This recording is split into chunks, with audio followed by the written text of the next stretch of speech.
All right. Welcome in, everybody.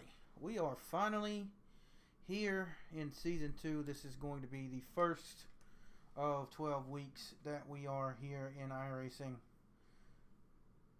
with the 6 hours of IMSA each week. These weeks are going to be at 1:30 a.m. I'll be coming live at 9:30 a.m. on the second week because of my work schedule. So you'll see the layout is a little bit different now. You can see a little bit more. My FOV has changed a little bit. So it's 63 from 53 degrees. The relative is a little bit smaller. Up there at the bottom. My black box is a little bit smaller up there at the top. Standings is a little bit smaller, which I'll probably add to that. I can change that mid race if I need to. Everything's just a little bit smaller. I've got the telemetry in the center bottom of our screen. Everything's just a little bit better and easier to see for me. I have a new screen, so we are racing in 4K. Capable, I should say. We're not right now because I am streaming. And it's an ultra wide, so I'm very happy about it. You guys can't see everything that I can see. Currently I can see my A pillar and the pit guy. If you look over here, let's see, I'm trying to get you. That's about as far as I can see to my left, and then if I can get you into the correct spot, that's about right there as far as I can see to my right when we're just sitting here in the car. So I can see a lot more. It's a lot more visibly appealing from my end. And other than that, I mean, we're ready to go. So my favorite streamer, Basic Ollie, he has been contacted and now supported by Hymo Setups. They have a 7-day free trial, and I can use you can use code BasicOllie10 to get 10% off. I don't know where to put that, so I signed up for the 7-day free. I'm not sure if I'm gonna get that, but I'm gonna try them out on the races tonight that are not fixed set up, and we'll go from there. So the way that tonight's gonna work is in about 20 minutes we'll be rolling off for our first of 6 races. We'll start in the fixed setup with the GT3 car. I'm driving the Porsche. We'll then go to the open setup of the GT3. From there we will go to the Dallara LMP2 car in the fixed, and then we'll run open as well in it, and then we'll go to the Cadillac GTP and go from there as well. Now, Season 2 had a massive update, and one of those things was weather. I don't even know what I'm looking at over here. Exactly, you know, I haven't really got into any of this, but it looks like we're 0% today, so no rain today, so we won't have to worry about anything. We are running the 75th anniversary scheme. I've not made my my own custom fan fuel schemes yet for any of this stuff, so we won't be doing that. But hey, you got 20 minutes. Let's get into it.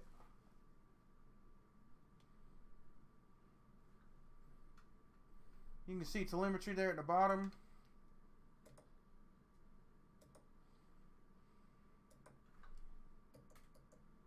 iOverlay has that for free. iOverlay, oh shit, I wasn't even looking.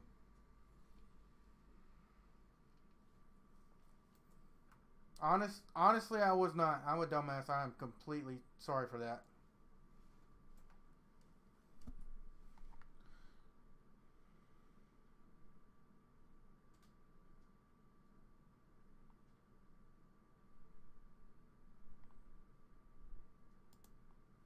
Well, let's go ahead and get our bullshit off the line first. All right, let's go.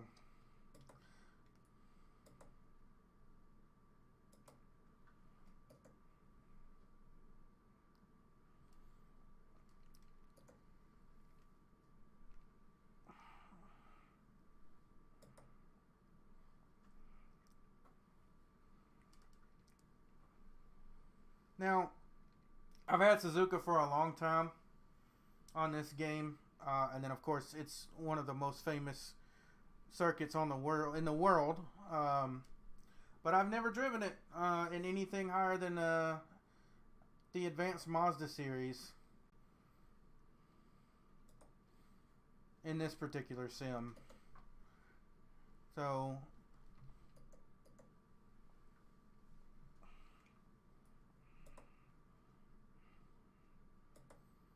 we'll see. I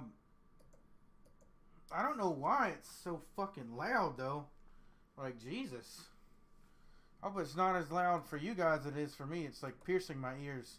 So when we come in from this run, I'm gonna definitely have to turn the sim down.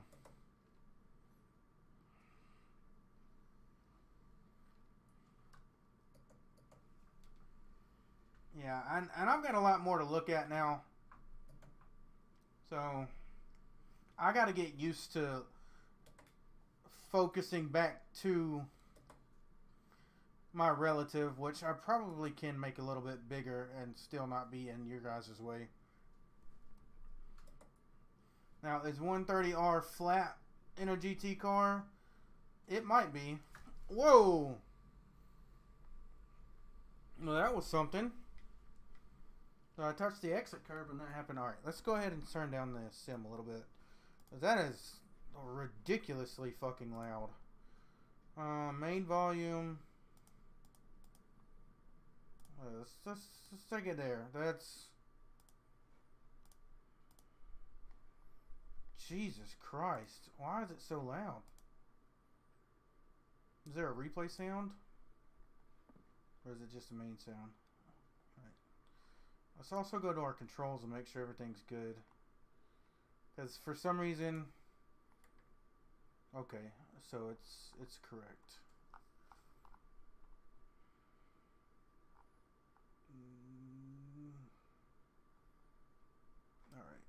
Alright, everything's good here, so let's get on and going. Now, it's been a few weeks. Oh, that's much better. My ears are not being pierced right now.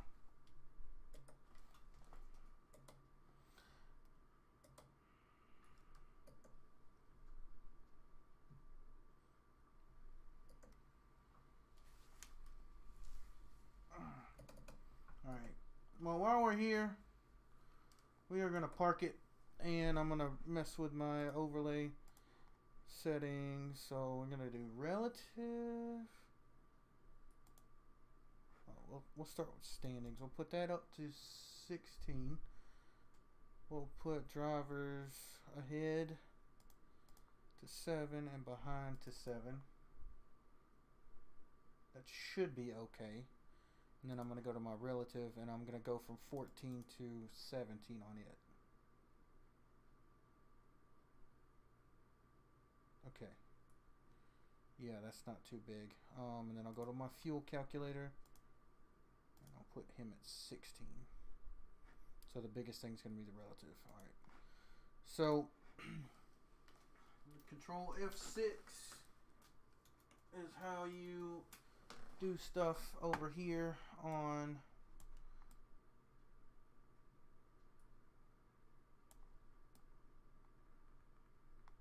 overlay. I'm gonna get that stuff good. I'll make the track map bigger. Yeah. And we'll kind of sit it across this stuff. But I don't know that it's gonna be on top of it at all. Alright, and that's us. Right here. Got a little bit bigger on the track map. Relative's bigger. With a little bit more cars in front and behind us. We need to look at that. We got this over here. Alright, we are ready to roll. Okay, so... and you can see the different colors. This is the first time in a multi-class race that I will have used the eye overlay. I'm going to wait for all these cars to get through here. And we'll go ahead and head off. Now, I don't normally drive like ass, but I've raced one race, and it was a street stock race since I got this new screen. And honestly, it's extremely immersive, but I have to like turn my head and shit, and it's just a lot more information than I'm processing. Also, we were doing this at one. We'd be in a second race by now, because of daylight savings time, we of course are not. We are having to postpone an hour, so we'll be going straight till sunup. We'll be around 7:30 a.m. here on the East Coast by the time we get done with that GTP race number 2. Alright, spoon curve is a turn that I've always struggled with in every sim and or game that I've ever played on. So, and we also know that we cannot go through 130R flat out or touch that exit curve, or we will die. So let's get a little representative time on here. Not touch the exit death curve. Alright. So, as far as my rig goes now, I got this screen for like 70% off because it's got a pixel line. Not directly in the center, but down, or 2 pixels are dead in a row. Which the guy I bought it from said that I could probably fix it, but by relaminating it, the ribbon for the LEDs back on.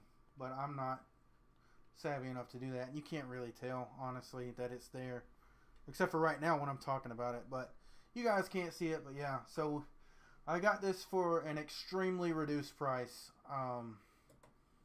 So I jumped on it. So my setup's basically complete, other than getting myself a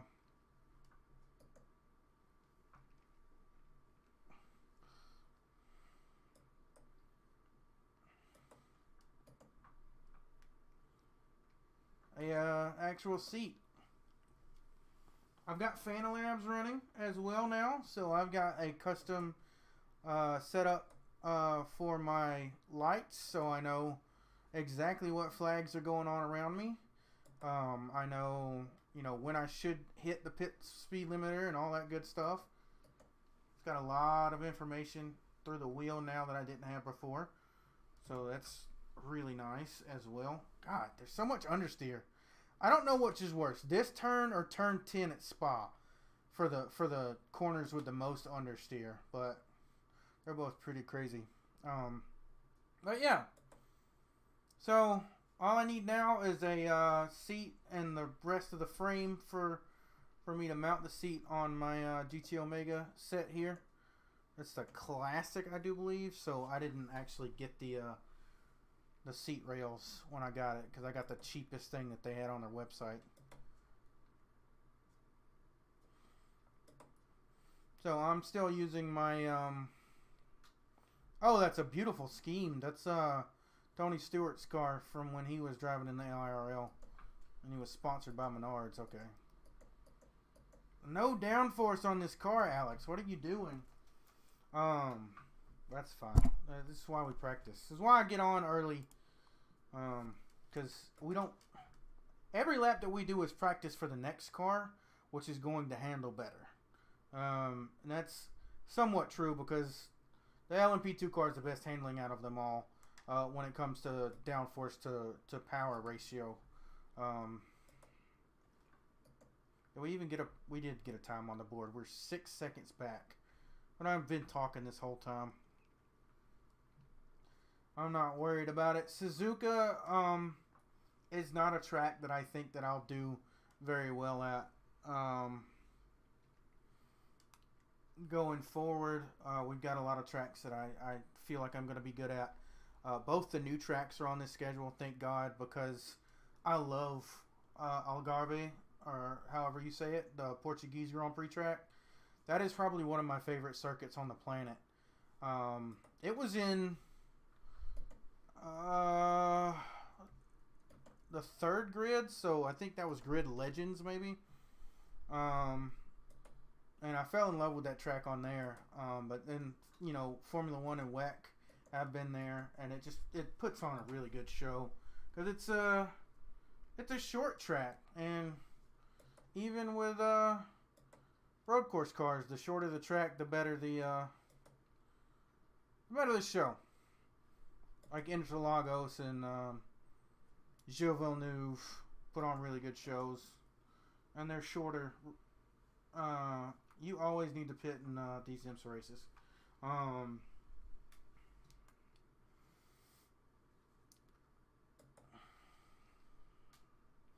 So it's a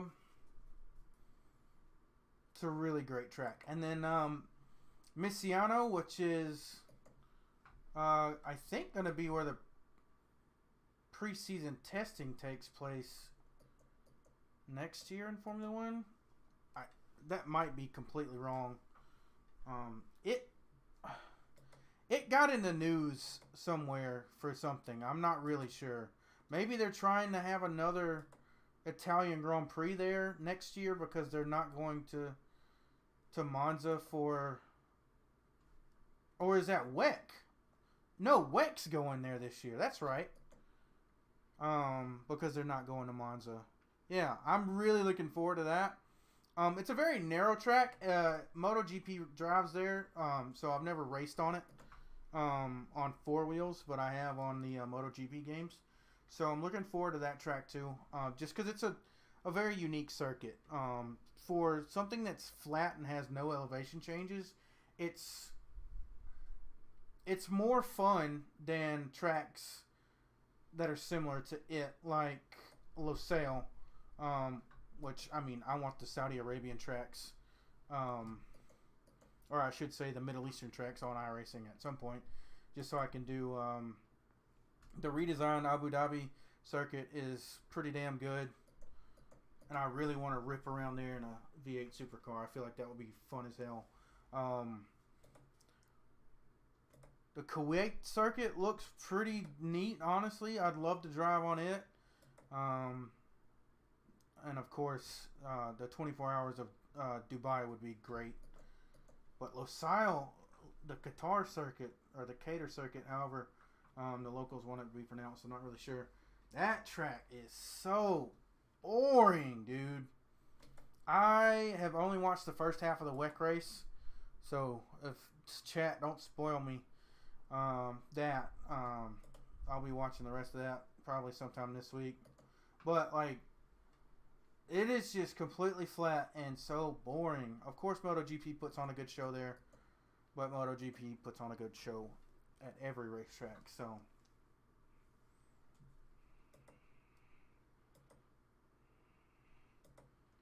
all right, here we go. It'll be a little bit faster. See where we go. We're not gonna move up, but we are gonna move up time-wise. I am really, like I said, I'm not really stressing about these fixed series races. All this is training to get me better at road racing, basically. Speaking of training to get me better at road racing, my friends and I on the Speedworks Incorporated, well, I don't know colloquially, I don't know how to fucking say that word. If we're gonna say Inc. or Incorporated, but the Speedworks Inc.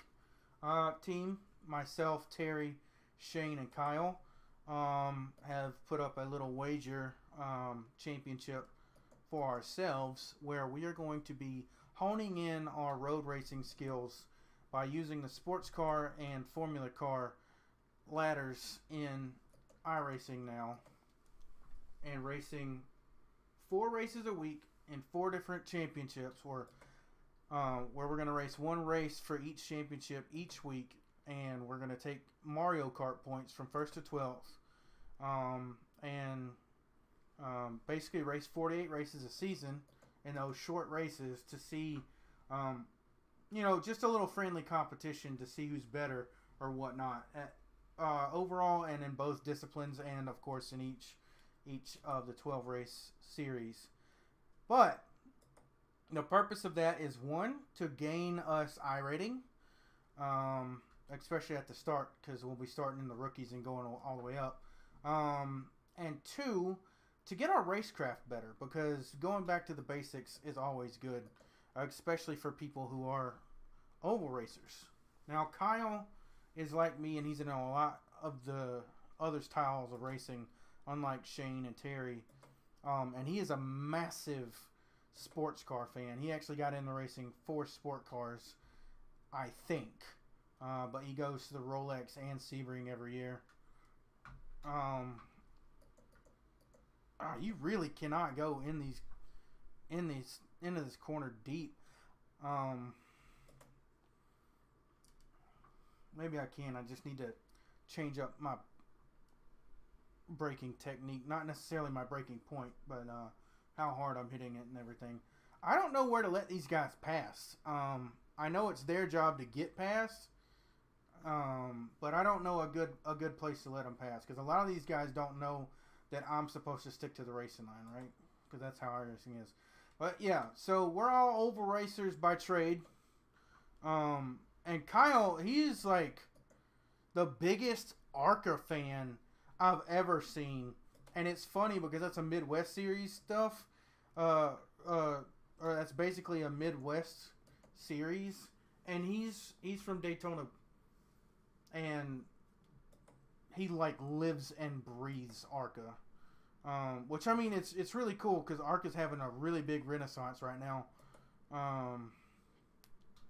So like, yeah, that's really cool that he's really, into it. But I'm gonna have to turn my spotter up to be able to hear him. But yeah, we're gonna be racing 48 times a season. So we're gonna go up the ladder in Formula and Sports Car. Thanks iRacing for splitting those up, because I think that's really gonna help, seeing as those disciplines are really different.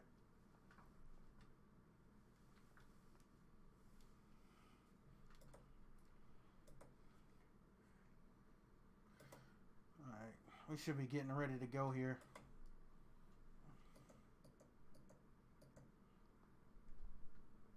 So I'm going to go ahead and get out of the car. So we're going to start in Rookie V and Rookie 1600 in the Formula cars. And we're going to start in Rookie MX5 and Class D, because there's not a second Rookie class car for the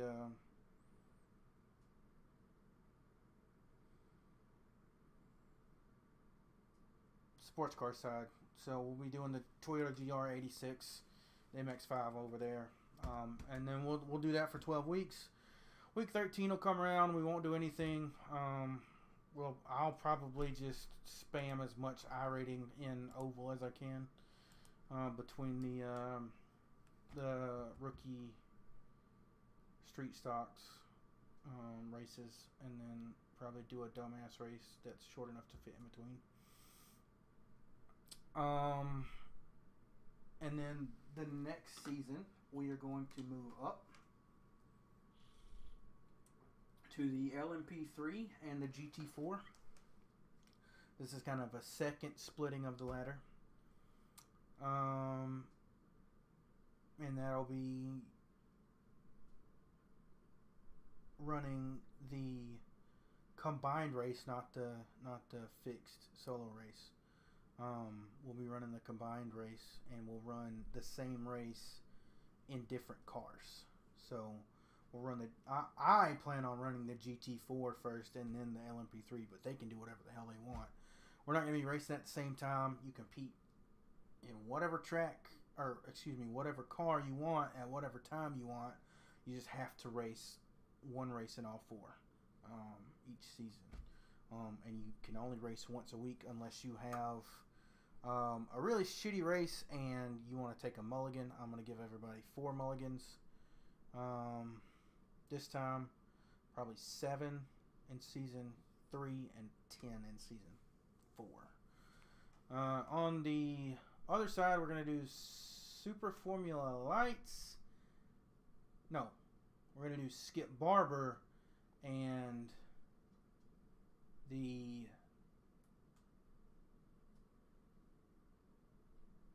Formula 1600 Class D series. So that's going to be the only car that will repeat.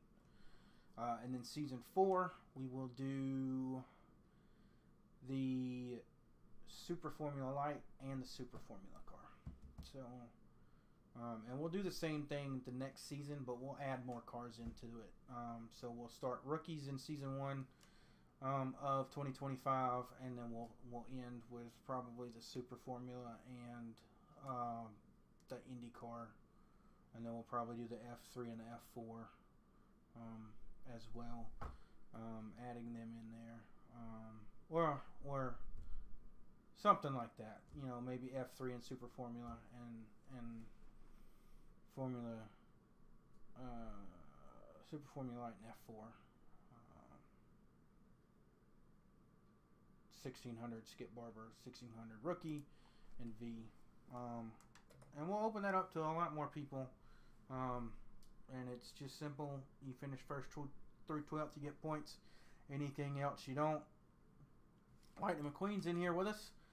Alright, so the bad thing about racing it in the middle of the night is sometimes we will not get split.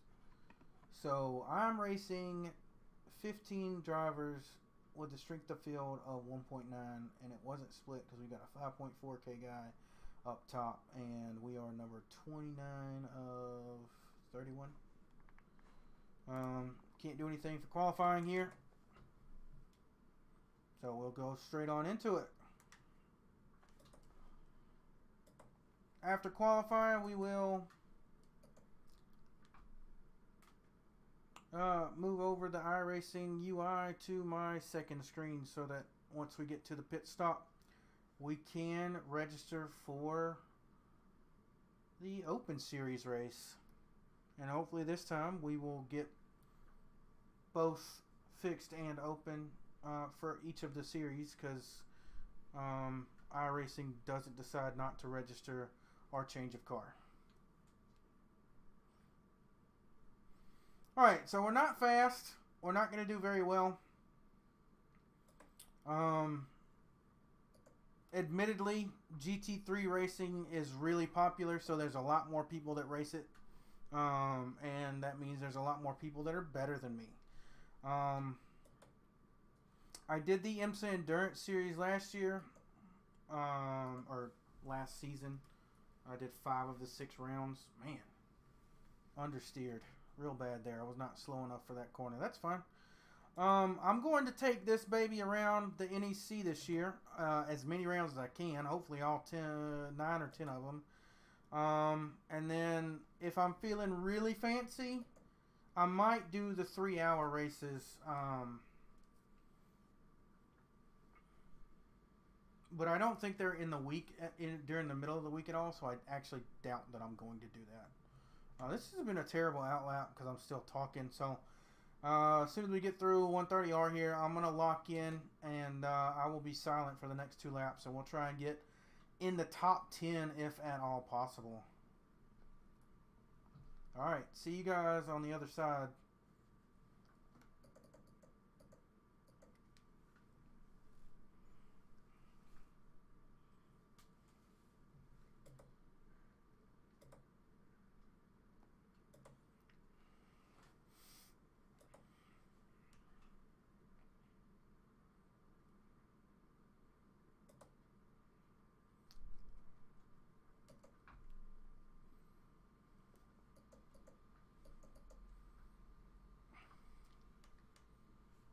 Alright, well that first lap's done already. If anybody has some pointers for this track in particular, you know, go ahead and let me know. But damn, I was really hoping to be able to get some good stuff in here. For a downforce track, This car really is lacking downforce, but as you all know, I hate iRacing setup because they're supposed to be easier to drive, which means usually they're harder for me to adapt to, especially on the oval side. Dear God, do they make those things undrivable for my oval driving style. I don't really have a driving style over here in road because I am so new to it. Just because I have an A-class license doesn't mean I'm good. It just means I'm clean. And honestly, you can cheese the shit out of it with endurance racing being open at Class C. So,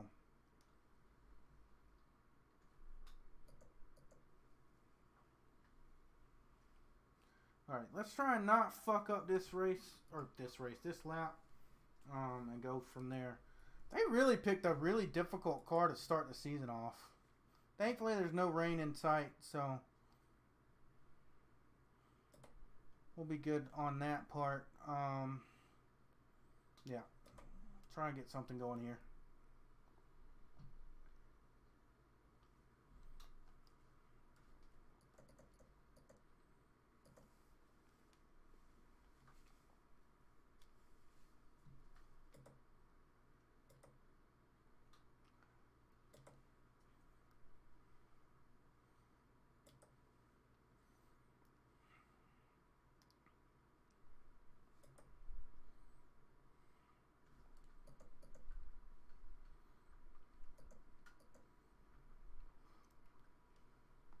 Might not be slow. Might not be. I mean, it might be slow and it might not be pretty, but at least I made it through there. I do want to get a time on the board, obviously.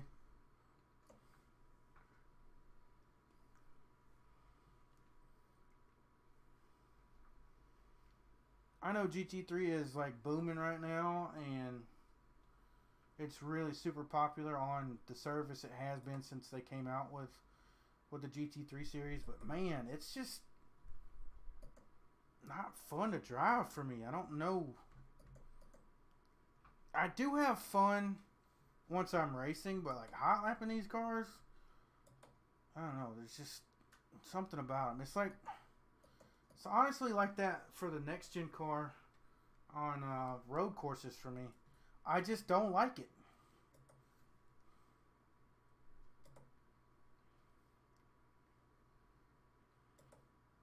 Now, I'm a Porsche fanboy, so of course I love the 992, but it's just, eh. Oh, no. Fuck. Why does this car have no downforce with a track that is nothing but a downforce track? So we're not going to get on the board. We're number 29 to 31. If the guy that's 31, because he's in our class, if he makes a lap, we'll start dead last. And honestly, I'm not too mad about it. It's the first race of the season, first race of the night, and we've got a new screen. Still don't have that solid brake pedal because we're basically in a suspension chair. Everything's all right. 204 was 5 seconds off, so not a good showing. I'm gonna recalibrate my pedals real quick. See if that'll help.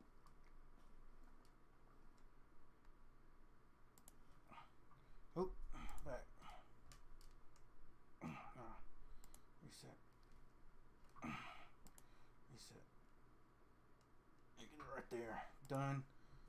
And then, okay, clutch is fine. Alright. Auto clutch. Anti-stall clutch. There we go.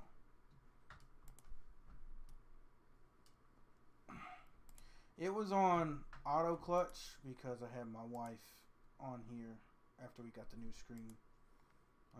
She was driving a Formula V in an AI round. She did pretty good. She gets really bad motion sickness though, so not only can she not watch me, she can't really do it. So she got sick, which is fine. You know, shit happens. Looks like number 31 did go. So somehow, though we're not going to be starting last because Bevan McGuire or McGillis, I don't know, is there. Is that going to be in my way is the question. I'm more worried about you guys being able to see than anything. I don't really give a shit when it comes to me.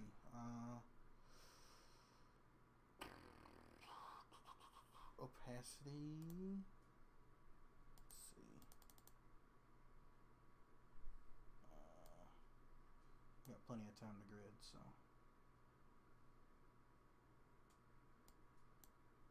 I'm going to go down to 40 on opacity just so I can see a little bit behind it. Let me know if that's not enough for you guys, and I'm going to go back to the way that I have it when I was driving Opal the last time and put 10 cars ahead and behind. Which basically takes up that whole screen. I think with the opacity that strong, I can see through it enough to where it's not going to matter. If not, then that is what it is. Let's take a look at our competition here. We'll go live. I got everybody here, and of course the TV 1, 2, and 3.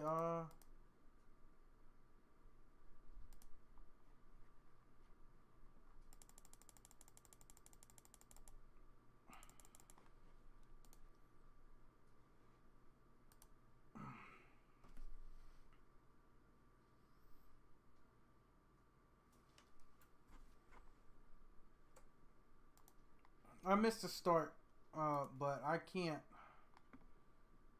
hear my spotter. And then voice chat, turn them on up a little bit.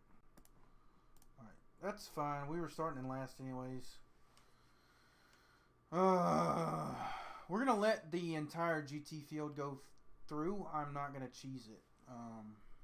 Like I said, it's the first race of whatever 48 and 24 is. C8 and 4 is 12, so it's 72 races this season. If I compete in all of them. That is, of course, my goal, but, you know, who knows. Now, we can go now. Oh, no, they're going to wait. Okay, that's fine. Let me make sure we got our pit road speed on. Because I don't want to leave before. Alright. That's actually pretty good. We are pretty far behind here. That's fine. I forgot to do that prior to getting in the car because I was yapping. That's fine though. That's an Oreo car. Myra, my wife, fucking loves Oreos, so I'm sure she would love to drive that Ferrari. Alright, he's going to let me by here. That's fine. Alright, we do need some safety ratings, so my goal today is to farm some of that. That's a little bit in my way. Let me see if I can get used to it being there. If not, then I'm gonna bring it back down to like 5 in front and 5 below.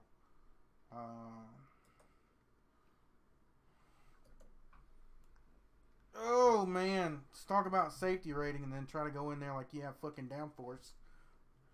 Oh man.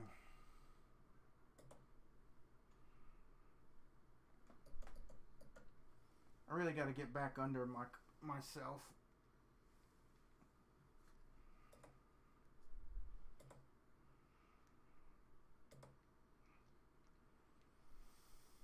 I got to remember that I don't need to talk the entire time too. Especially right now when I don't have very many viewers and even less people chatting.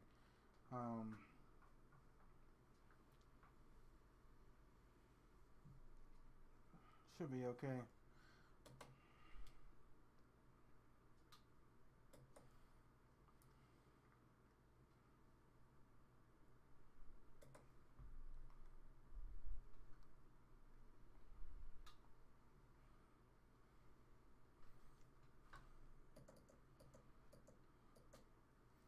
Make sure that we're not clipping here.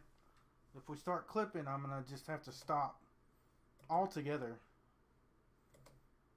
what I'm doing. One thing I might do after the end of this race is take off that shit.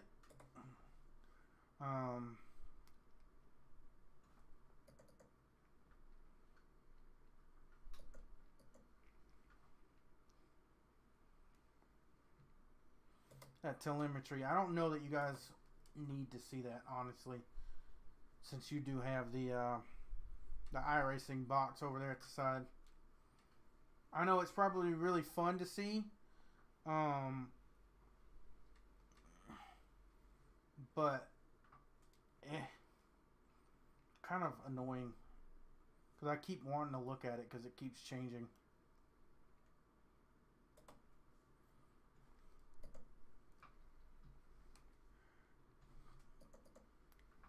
All right, that's it. I got to be a little bit more aggressive with this car.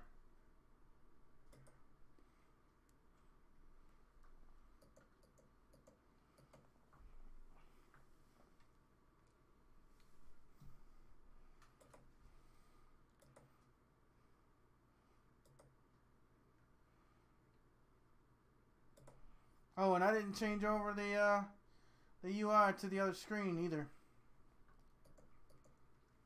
Well, oh, come on.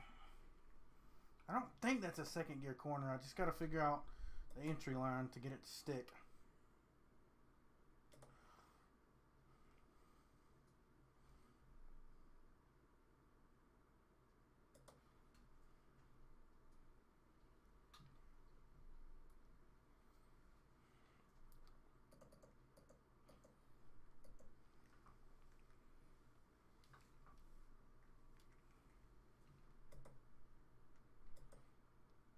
Oh yeah, I'm not getting very many frames. I'm getting 60 to 80 right now, which I don't mind.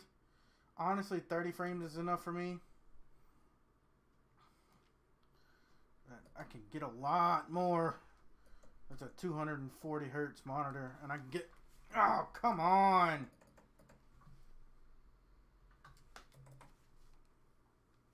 Stupid car has no downforce, man. I can get a lot more when I'm not also streaming.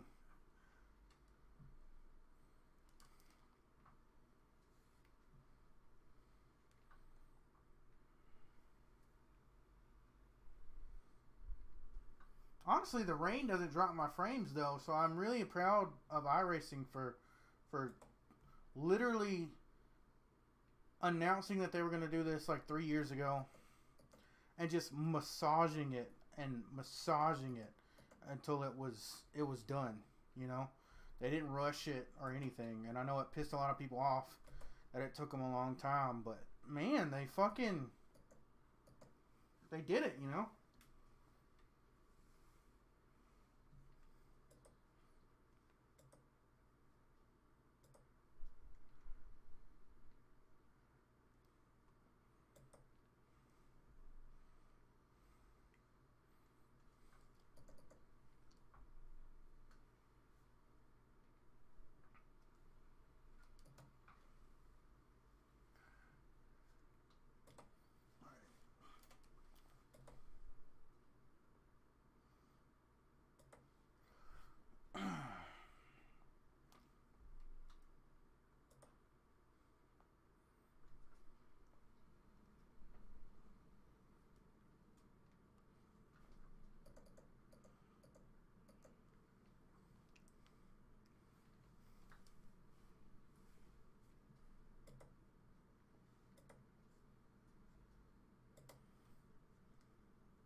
Oh, it wasn't pretty, but that was better. I don't know that this dude has a rear wing, and I'm not catching him.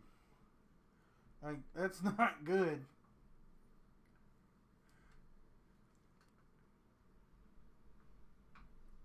All right, once we get up the back stretch on this one, I'm gonna go ahead and take off my tires. That's one thing about these these sprint races, you don't need to take tires, but you do need to take fuel. Honestly, okay, who the fuck thought that it was a good idea to put that blue flag in my goddamn rearview mirror?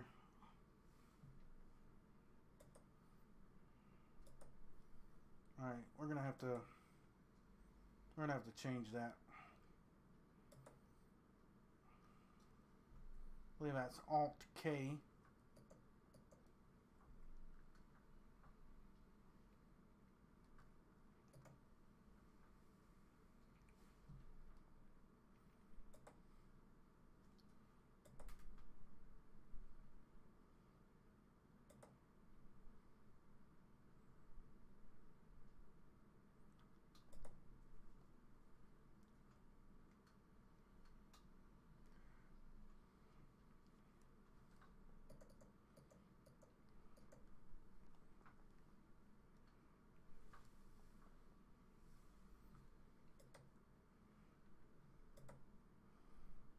Yeah, he didn't have a wing, and we weren't catching him.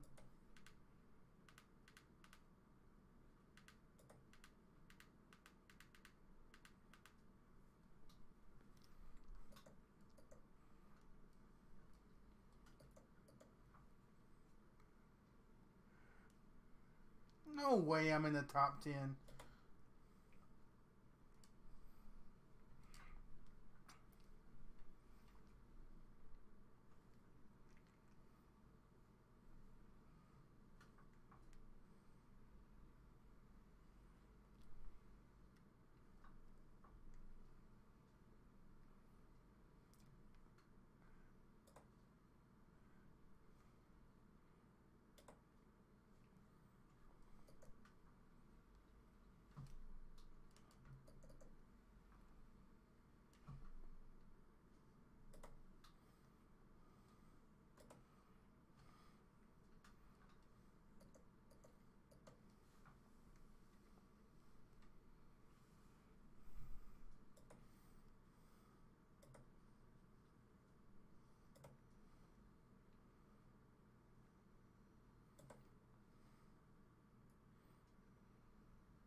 I forget y'all can hear me do all that. I'm sorry.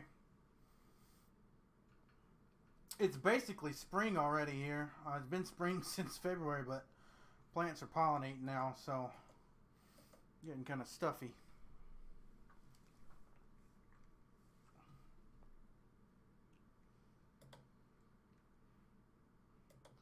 That'd be a damn good lap here. Alright, so I can take on the fuel that I need. Looks like it's going to be like 2.3 gallons. I might as well go ahead and pit. Once the, well, they're already here. Never mind. I was going to say once the LMP2s get to me. They're already here. We waited too long for giving them some grace. Alright, he's got a lot better. Okay, that wasn't for me. Yeah, I get worried that these guys are like mad at me and shit, but like I also don't actually care. Because I'm trying my best to keep my line. Sometimes that doesn't work out like then because he's already up my inside like that.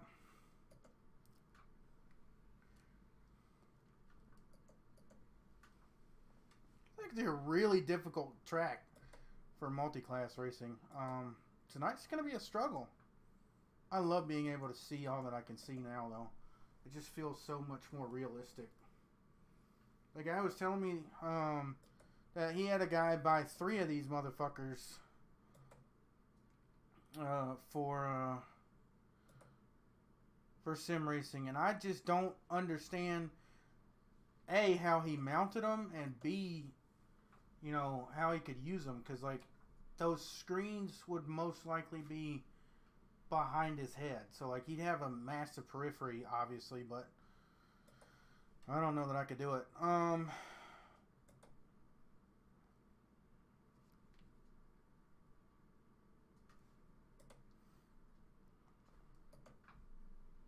don't know why I just did that, but we're coming in here in ninth. Not going to get us any I rating. Probably going to lose some, but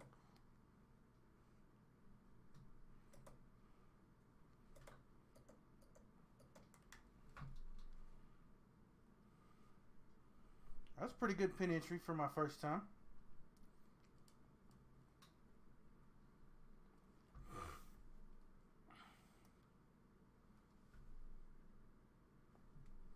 That was it.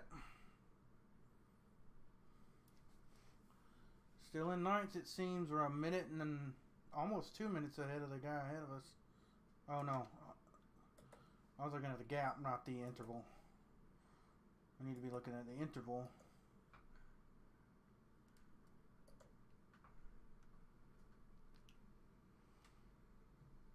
To see where we are relative to our competition.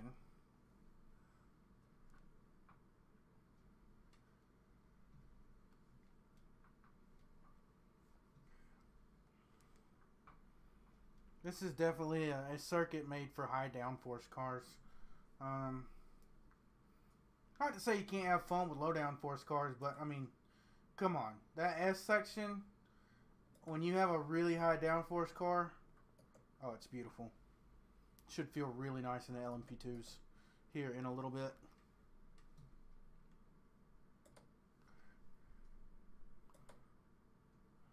I did not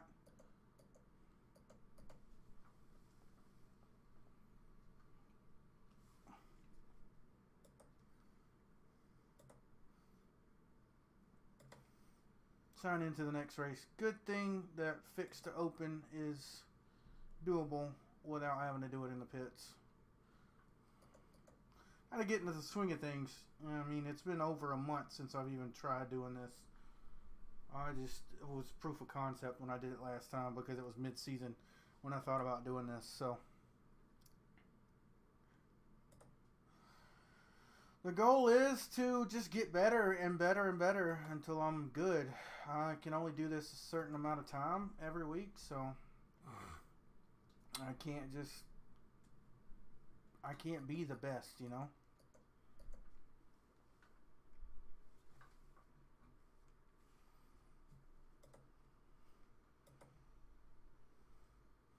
I can be the best I can be, but I'm not going to ever be the best at it.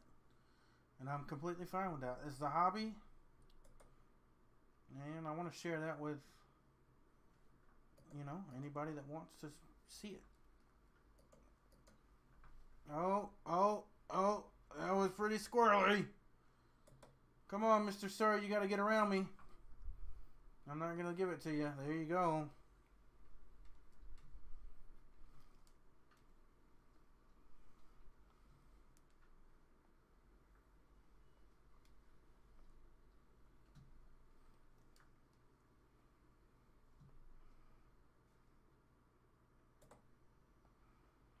Your fundamentals championship is going to help you be better.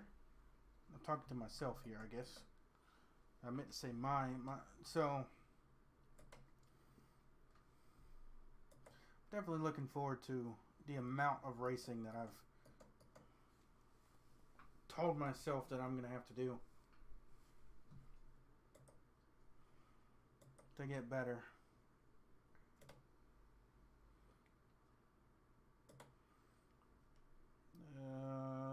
What, 10 races a week?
That was pretty dangerous, Max.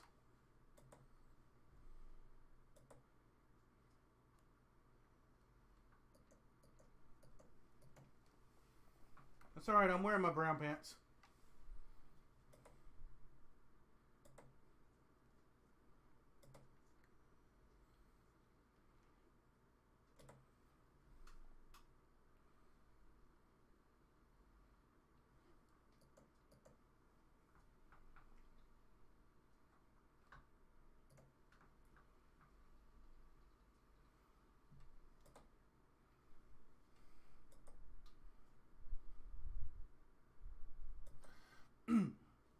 So my goal for these series is to obviously get laps, get practice, learn the tracks, go up the ladder, all that good stuff.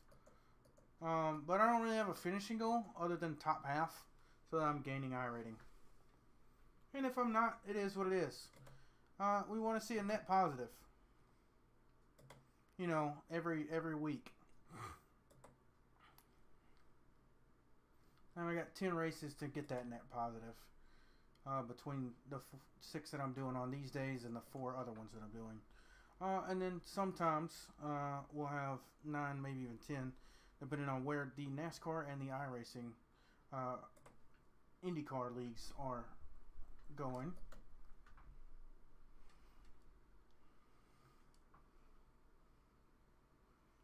I guess the NASCAR stuff's going to be on the sports car side.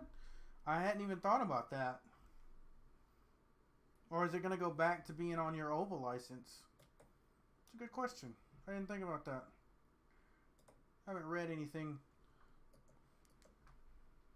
saying anything about it, but I don't think people were questioning that. I'm actually really happy, though, that we're going to have 2 different tiers.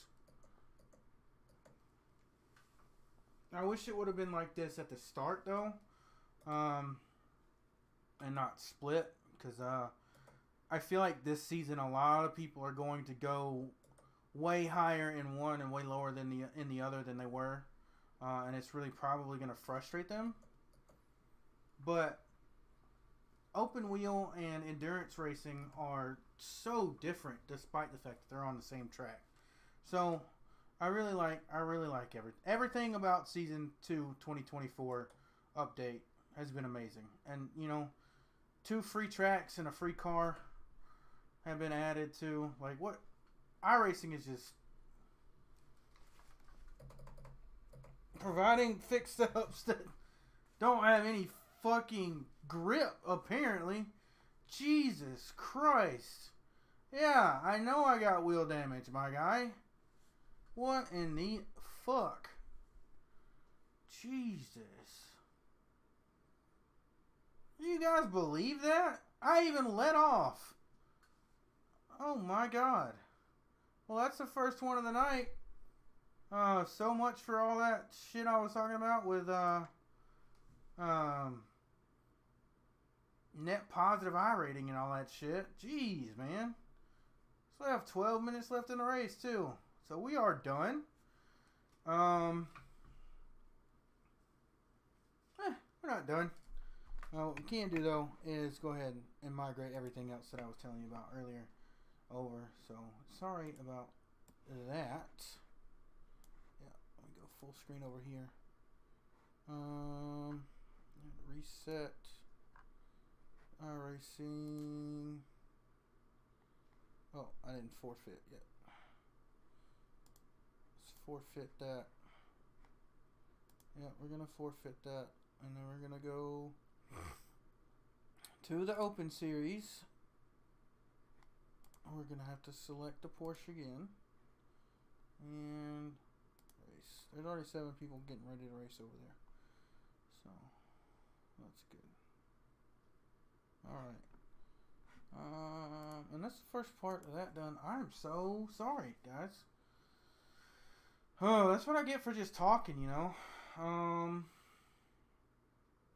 Damn. Already down to 10th.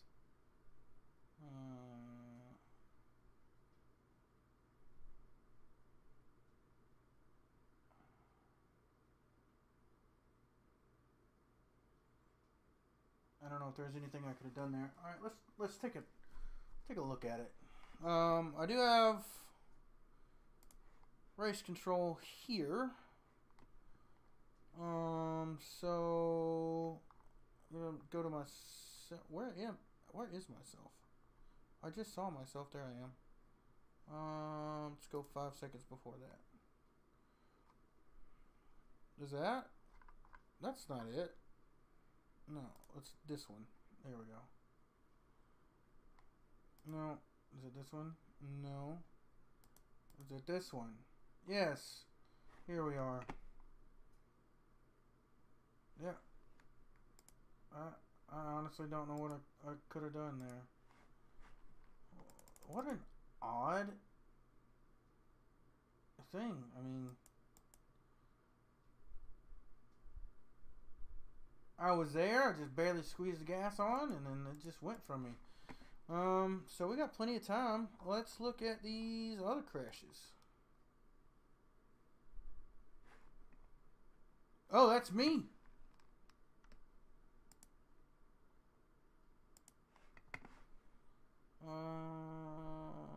What's that? Alright. I don't know why it's going to chase. I don't want... Oh, Jesus Christ. Holy crap. Oh, he just died right off the start. Damn. Alright, we'll see. This is LMP2 car. At least I'm not the only one having terrible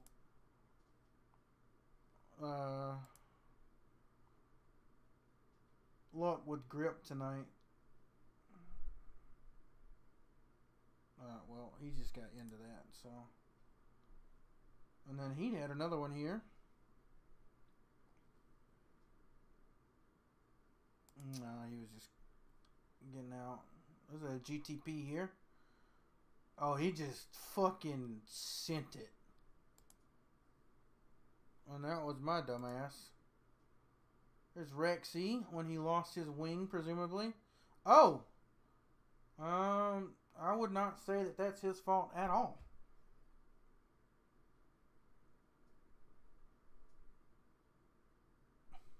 Damn. That small ass little incident caused him to lose his rear wing. Oh, I'd be pissed. I'm not the only one having these issues, so I feel pretty good. Oh, well. Oh, well. Oh. He just barely saved it. Oh, and then the Mercedes back there did the same thing I did. Yep. Yeah. Alright, so it's just going to be one of those days. Oh, that's a really nice paint scheme. I like that. I love the pyramid schemes like that. That's funny. I just realized what I said. Yeah, everybody's having issues. They really did say, you know what? Screw you guys. Also, shout out to iOverlay, because this is fucking so easy, dude. I'm just searching through everything to see what's going on.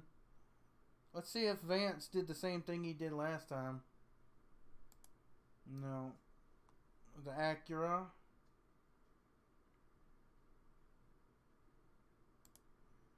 He's out. Alright. That's cool. That's it. Oh, nope. We got another one. Oh, that's just a bunch of the same stuff. Alright. How long we got left? Oh, man. We still got now 3 minutes. Alright. So, what we can do is actually we can go and look at these intervals here and come to a live camera view of battles.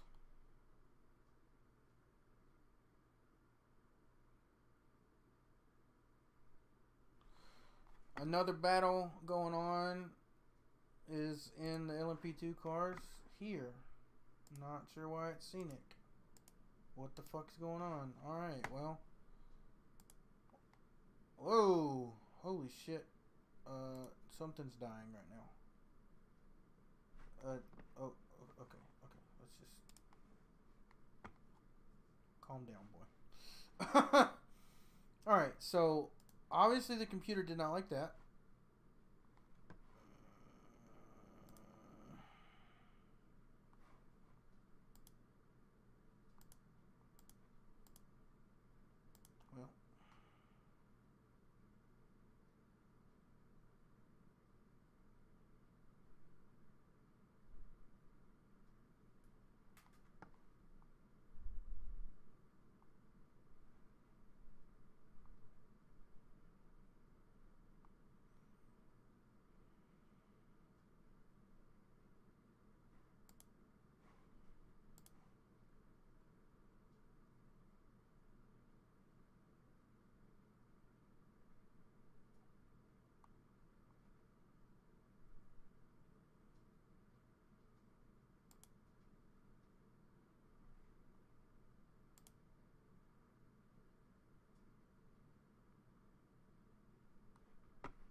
Okay, so streaming is not going well right now.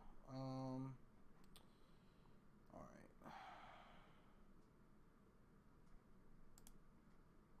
Let's input graph. What the fuck is that? Oh, that's that. Let's get rid of that and see if that helps just a little bit. I've never had poor streaming status. I don't know what's going on. So I hope you guys are not too bad. We're gonna get out here. We're gonna go get some more safety rating if we can. We do have 6 incidents, which is not good.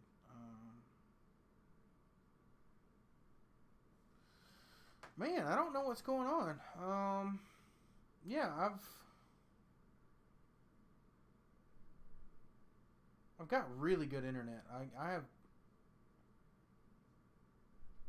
have a fiber optic gigabit internet, so I don't know exactly what's going on. I fucking hit the guy, you fucking piece of shit.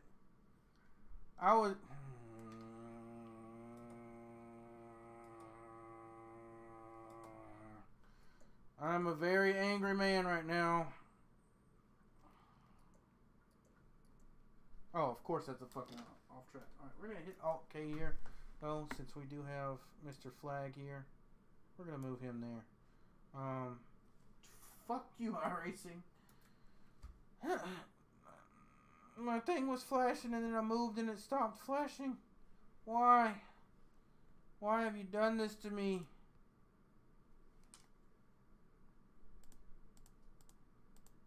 Yeah, we're gonna be petty just like that. Alright, we're gonna get going here.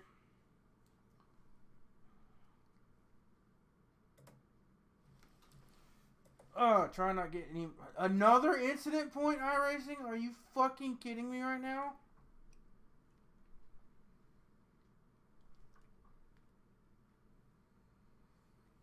Alright, whatever my guy.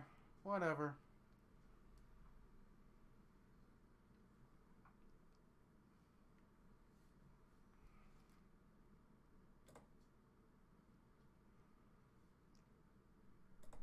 First race of the night. We're not gonna care too much. I mean, I'm more worried about these streams health saying poor for the first time ever. I wonder if they're doing some kind of maintenance.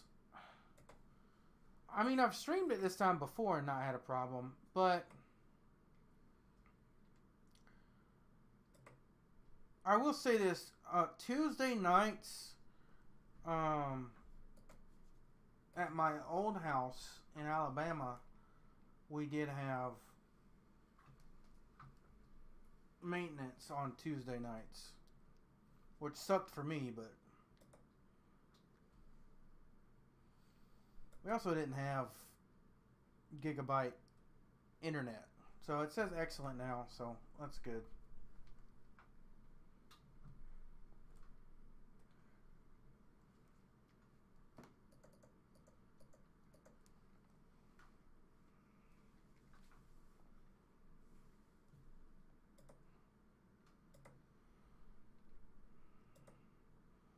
The long season, they're going to drop 4 races.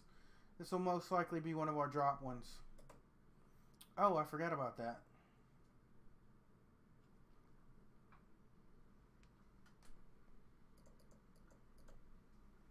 Oh, you bitch! I didn't even have 2 fucking... Oh, man. iRacing and it's fucking off tracks, man. They're so stupidly brutal. All because those fucking assholes cheated during the Spa 24 hour.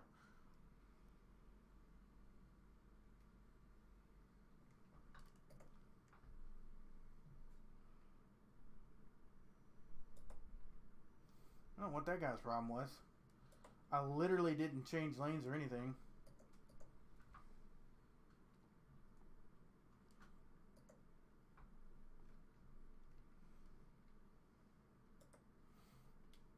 I think it's bad luck because I don't have my own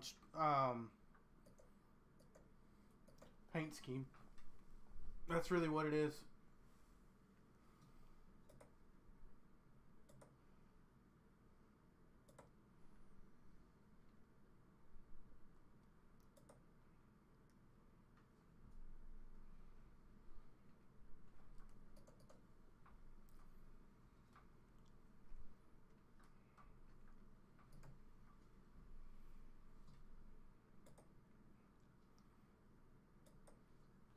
Alright, this has been a atrocious race.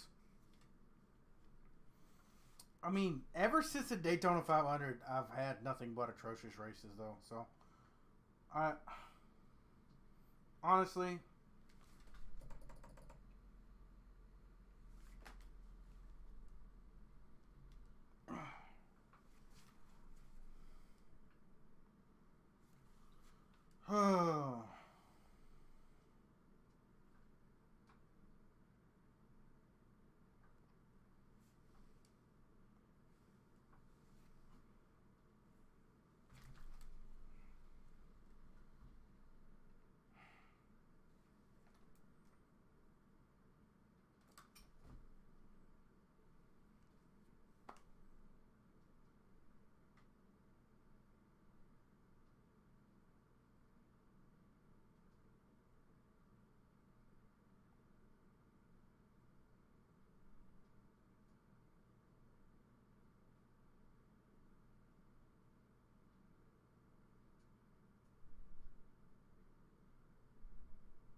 alright.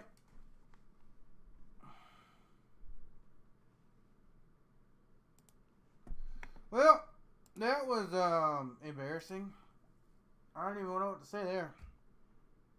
I swear to God, I thought I was looking at the corner that I was in on the track map, and I didn't see any balls coming. That is 100%, 100% my fault. Well, caps off, captivatingly terrible race, if I do say so myself. Eh.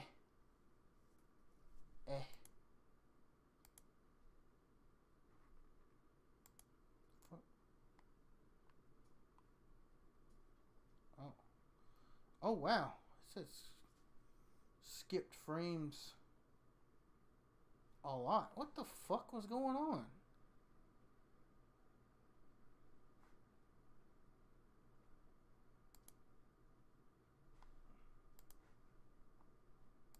Oh, so that poor health was going on for a while.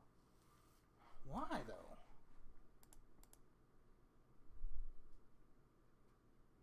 I don't know what was going on, man.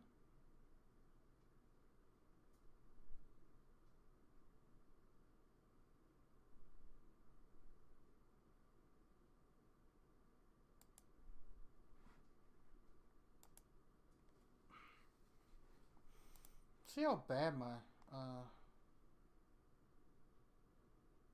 oh, Jesus. Did I lose my A license? No, but the other guy that I wrecked at the last moment, he did lose his A license. He went down to B license. Oh, man, that's gotta suck for him. I lost 0.55 I rating, or safety rating. Wow. And I cost that guy his license. Oh, man. Wow. I gotta get my shit together, man. I know you guys can't see it, but I need that over there. I don't know what to do to keep it to where you guys can see it. Streamlabs, because yeah, I can't get it to. If I do this, if I resize it, it won't. It just resizes back to this. So there we go. But I gotta put this back over there. What did sound race? Which should be now, right? 45 minutes. That's the hour. Oh, it's 99%. Gotcha. I was wondering. Oh, fuck. Oh, shit. Hey guys, it's raining. So, oh shit, man.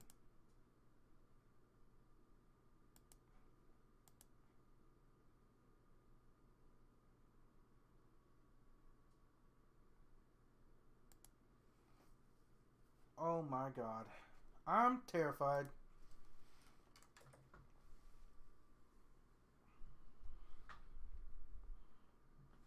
Oh man.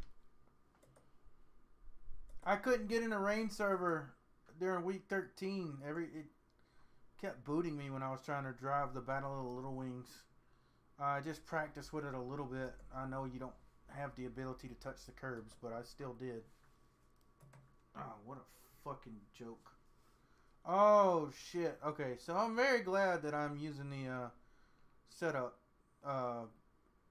shop because it does have a wet setup. Oh man. Oh man. Oh shit. Well, we got lucky last time out.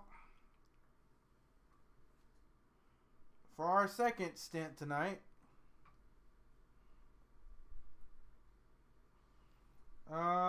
There's water on the track.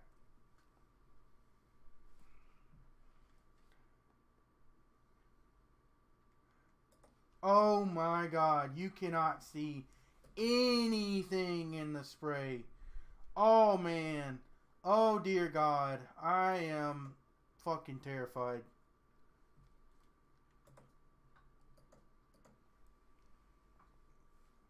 Alright, good thing is I've got traction control and ABS in this car.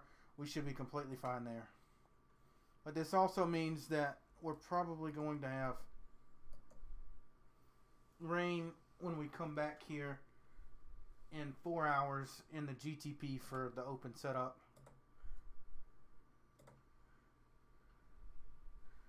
Just trying to stick to this light gray line, or I guess the dark gray line, which is supposedly gonna have more grip. Oh man, am I out? Oh boy.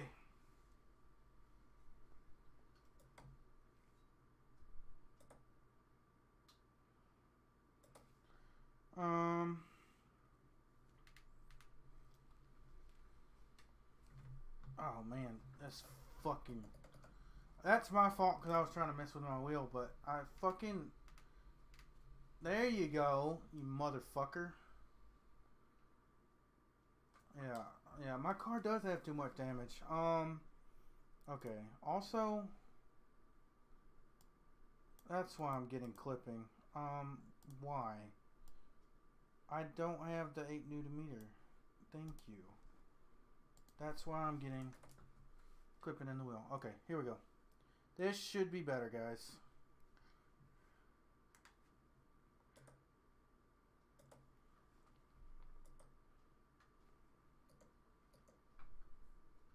We gotta keep off of those puddles. Oh, and like I told you, I was not getting screen tearing or anything with rain. So you can see that now. Oh man. Oh man.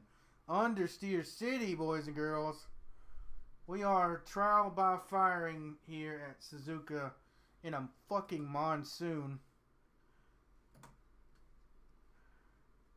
for our first ever wet race in an official session.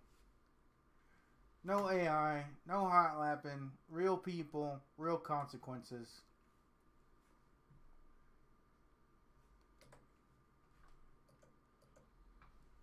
Oh man. Oh, this is gonna be terrible. Oh, I'm so scared.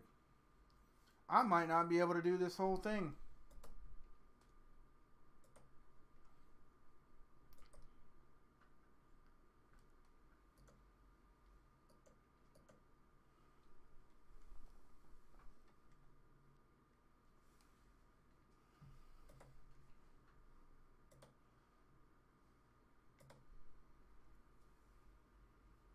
I mean the season, not this race.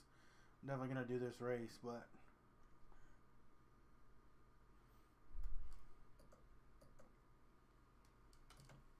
oh man, it's just it's like relearning how to ride a bike after you had fucking a lobotomy. I'm excited. I told you guys I was excited about the rain. I didn't know I was gonna get it week 1. Oh, we hit a puddle, man, and we just fucking died. Holy shit, dude.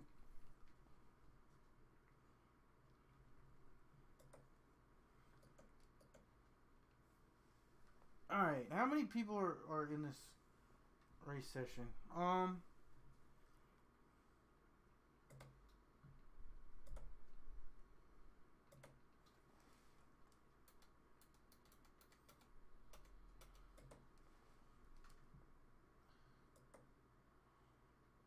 Am I racing? Oh, I was about to say, like, what the hell? Where's my race session?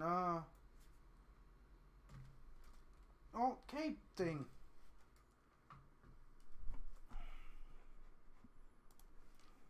Black box. That's what it's called. That's why it took so long to load. Okay, makes sense now. All right, man.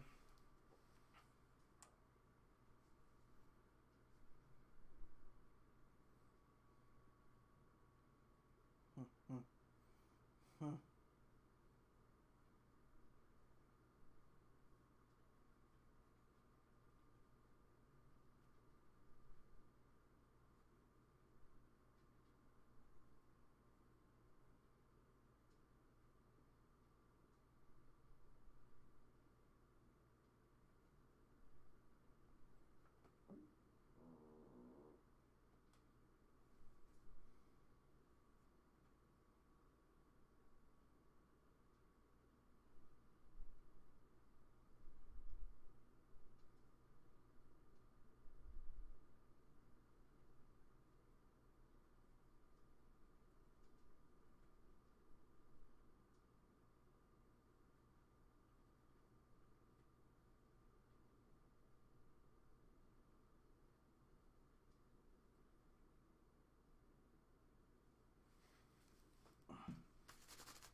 Oh, I just realized you guys could hear that shit. Oh,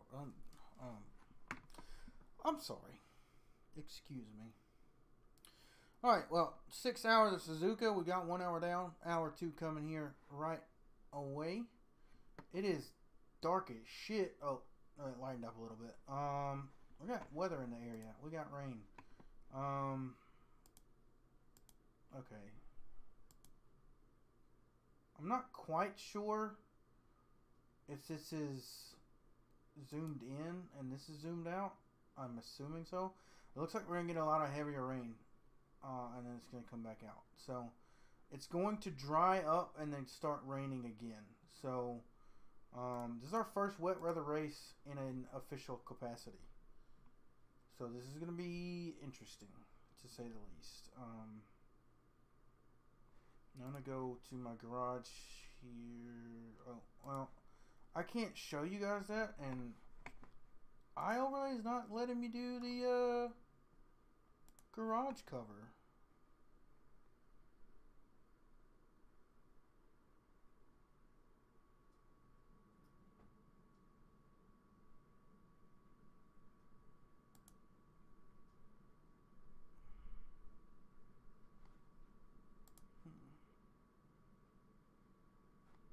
Okay. Actually, let me go into the garage here and see if that's going to work. Streamlabs should be seeing it, I believe. But there's nothing in front of it. So, I don't know. Don't look at my setup. Yeah, so. We'll just have to go here. If I make laps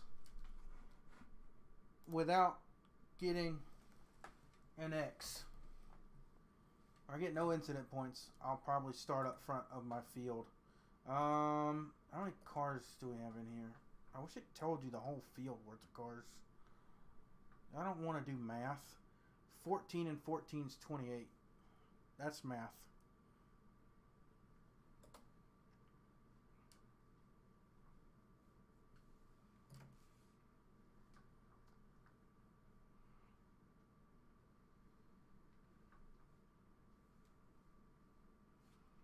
Oh, we gotta remember to change our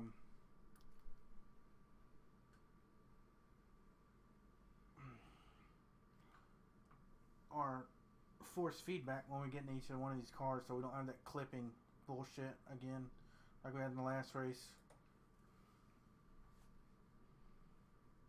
I feel a lot more, I won't say stable, but I feel everything now. It's been doing that to me lately. Oh, fuck.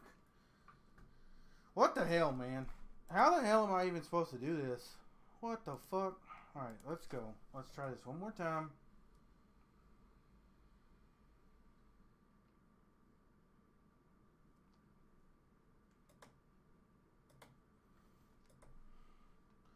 I don't get it. I was lapping the Nürburgring Nordschleife fine. I never got into a race session, but I was on the practice lobbies. I didn't want to get into a race session. I knew it didn't count, but I didn't want to be around guys that were dying all the time. And the practices were decent. Man, it's just going to require a lot more practice to be on iRacing now. A lot of people don't have the time. So, I think, especially this first season with the rain, and honestly, I guess the rest of 2024, until people get familiar with it, with all the cars as they add more and more cars to it, it's just going to be a shit show, you know? And I'm a part of that. I'm not saying that I'm not going to be part of that problem, because I most certainly am. Because this rain in iRacing is wild, man. It is wild. It is so much more intuitive than what I'm used to on the Formula One Codemaster games, you know. It's gonna be something to get used to. It's another reason why my team and I are doing the ladder system as a kind of back to basics championship, because we really got to relearn how to drive, especially in the wet. All right, so it's offline, and then we're gonna cross over here. That was decent. We did get an off track there. iRacing. I know you're not watching because you guys are in Boston, so you're all asleep right now. But dear God, check yourself with these fucking off tracks, because you're more strenuous than the fucking FIA. Like, come on now. Some of these, like that, I wasn't even, more than half of my car wasn't even off the track. Like, come on, guys. That's a bit ridiculous. Alright, so I don't even know if I want to start in the field. I remember, you know, everybody always used to be like, oh, just start in the pit so you don't get in wrecks and you'll pick up all the safety rating and I think that a lot of people are going to be back to that now that the rain's here. And it's like, yeah, I'm an A-class guy. I've been driving in endurance races, and I did almost a full season of IMSA last season. Like, I know what I'm doing. I used to wheel the Gen 6 NASCAR around like there was no tomorrow. But now there's fucking puddles, and I'm scared.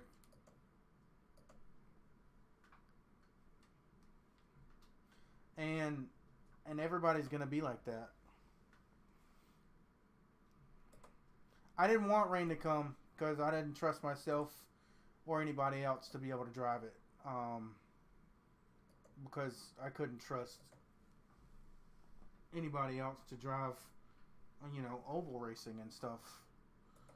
So a road course with water on it, no, I don't see how that's going to be good for anybody. And lo and behold, it's not been very good from the small sample size I've seen. Oh, come on. Damn it, man. We were so good until then. You just have to be on it. You can't break your concentration.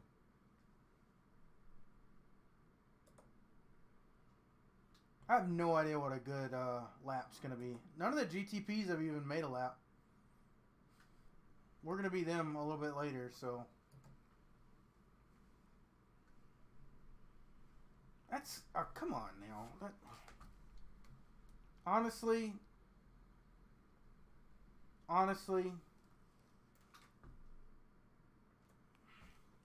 that wasn't an off track.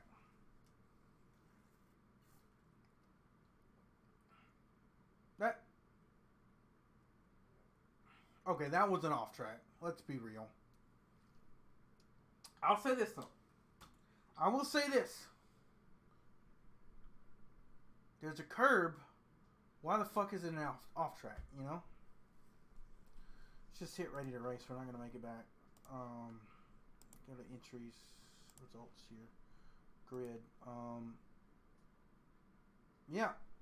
This is exactly what I figured would happen. I think everybody probably attempted. We're going to be starting on the back row, so that's not too bad. So, yeah.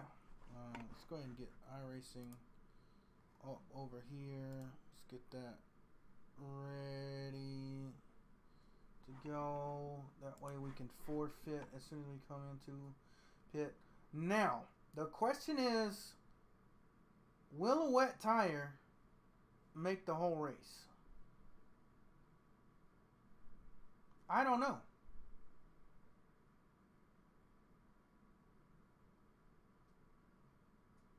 So, to me, I feel like I should just go ahead and come in and take 4 tires this time. I think I'll just put it on auto fuel and take 4 tires because it's going to be on wets anyways. Yeah, why not? We got literally nothing to lose except for safety rating. Oh, Hot Wheels car is pretty nice. That is that Shane Van Gisbergen's car from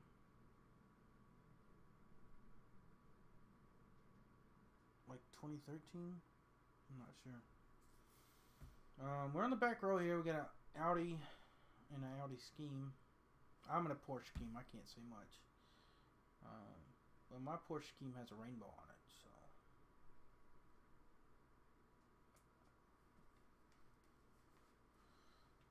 I'll go for 7.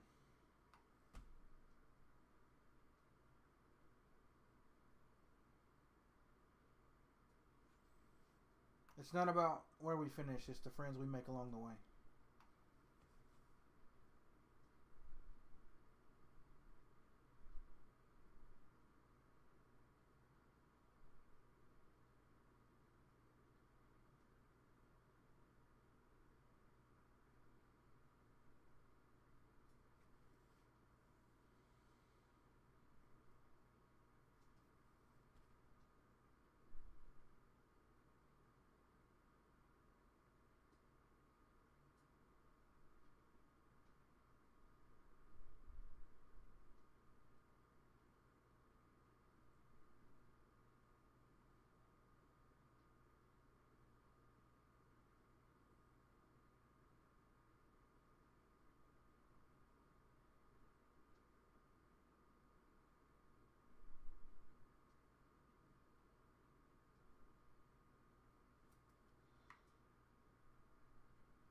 Why are you so loud?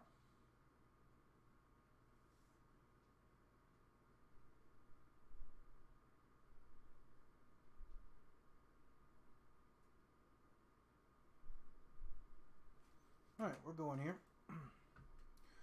Is my car even on? Okay, it is. Sometimes it turns on. I can't really hear my car, honestly.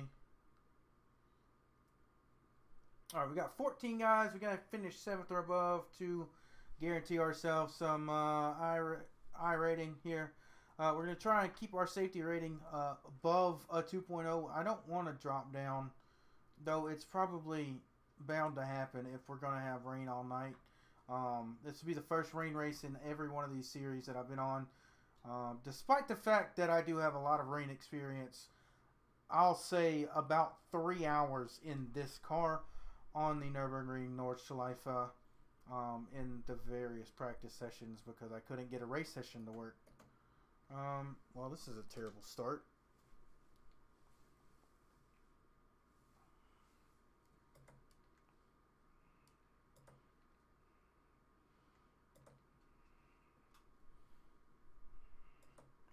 Well, you can't see motherfucking shit as it should be, but is that a car backwards? That was a car backwards. Oh my god. Oh fuck. I locked up because I hit a puddle. Oh shit. This is fucking terrifying. Alright, as long as we stay above 30 frames, I should be okay. It says I've got excellent connection, so I'm good on that. Oh my god, you can't see anything when you're directly behind a car. Oh, this is when they say iRacing is the most realistic sim, they said that before we got rain. We got rain now, and it's oh, this is beautiful. I'm terrified, but this is beautiful. I'm not having fun. I'm having probably the iRacing equivalent of an anxiety attack. But we did ask for this, so you know, you get what you ask for. I wonder if it's the quality of the spray, or if just nobody can see. Alright, we got that Lambo off to the right hand side there. Everybody's driving pretty normally, or not carefully, that's the word. I can't see the spray behind me to see if I'm gonna get annihilated, and that is what's more scary.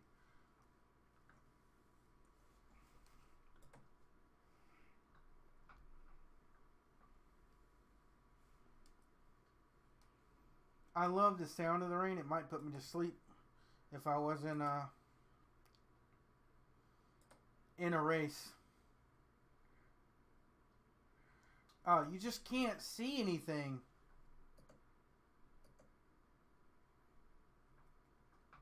How do these guys... Whoa!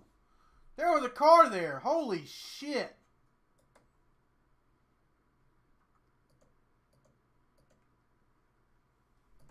Oh, I didn't shift down to first. I thought I was in first.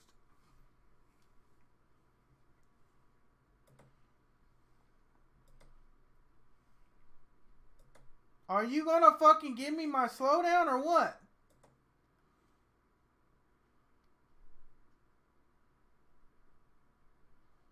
I hate iRacing penalty system with a passion.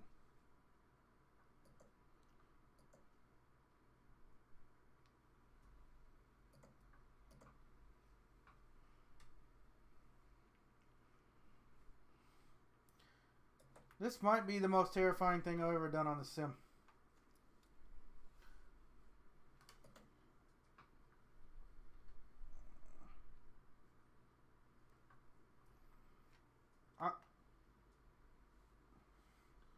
I'm looking forward to getting better at this, but I'm scared.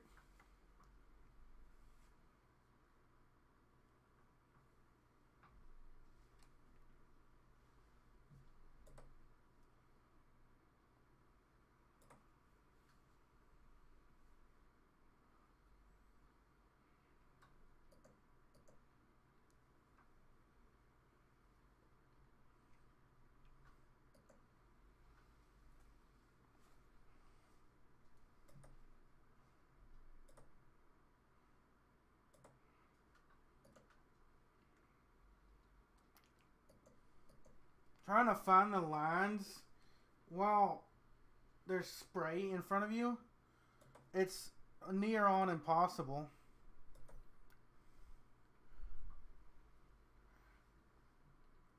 I genuinely can't tell which one of these lines is water and which one of them is the dry-ish line. Holy shit, man. This is something, man.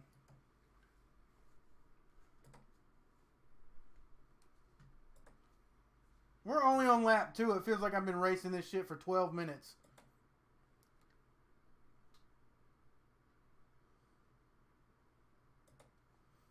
Now we've had issues here at 130R, so. Third gear corner in the wet. Alright.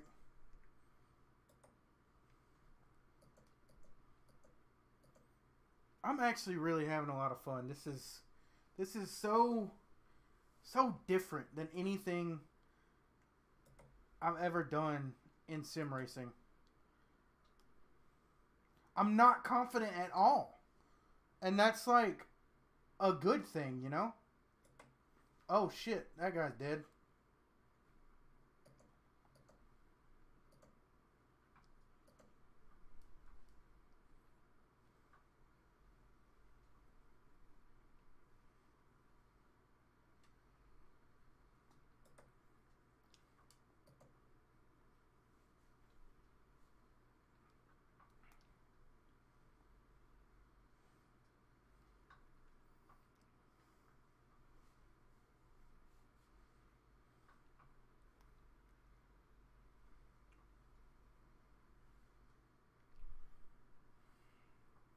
I don't have any data over here with eye overlay. I'm a little confused on that part. Oh, we got a LMP2 back around there. Very glad that I chose to do this. We're gonna learn a lot over the next 12 weeks.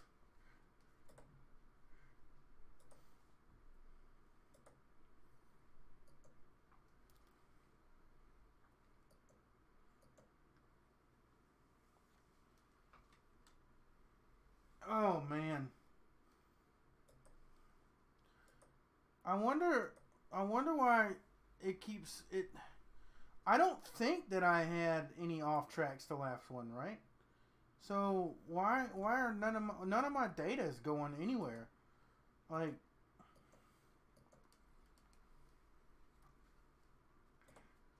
oh, we got a spinner. Oh man. Man, I hit the brakes, but it just didn't do anything. I'm sorry.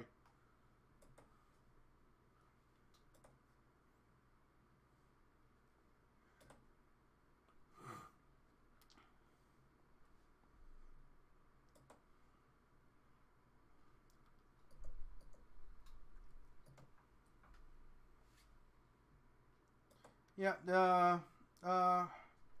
one of the steering arms, well, probably the right front steering arm's bent, so just got to keep mindful of that. The rain is definitely lightening up like it said it would, but we know it's going to get worse, so.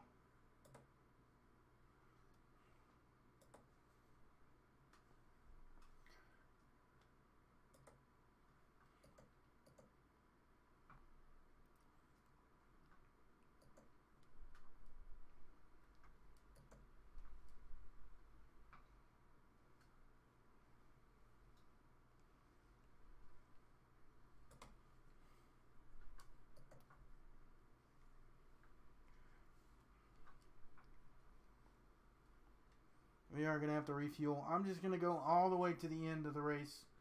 I'm not going to take... Oh, no, I have to pit halfway for the...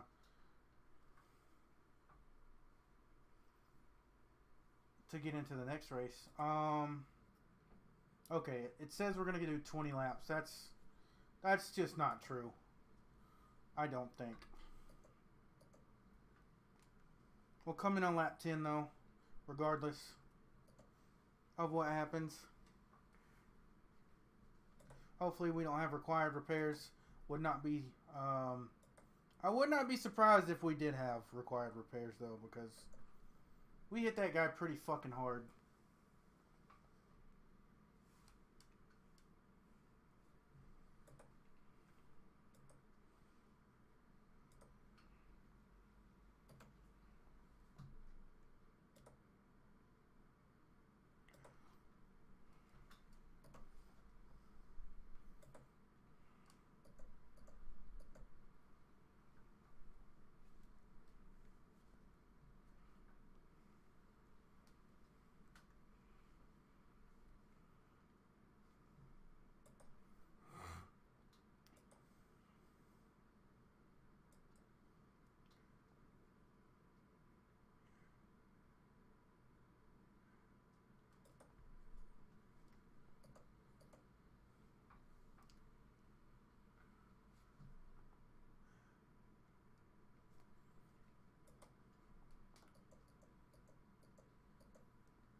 I'm comfortable. I'm just not able to do what I want to do because I've got a bit steering.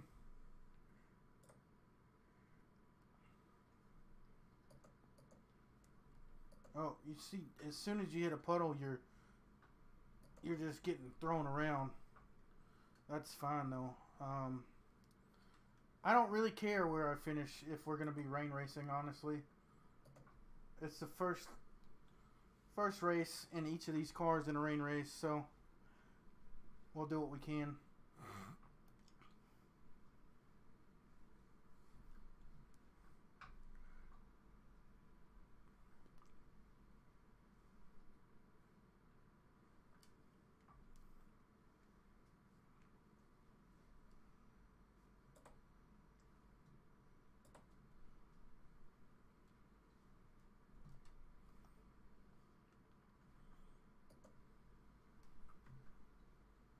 Oh no.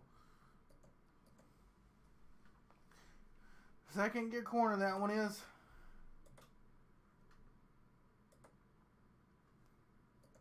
Let him close on me. I'll let him through if I need to. I really don't care.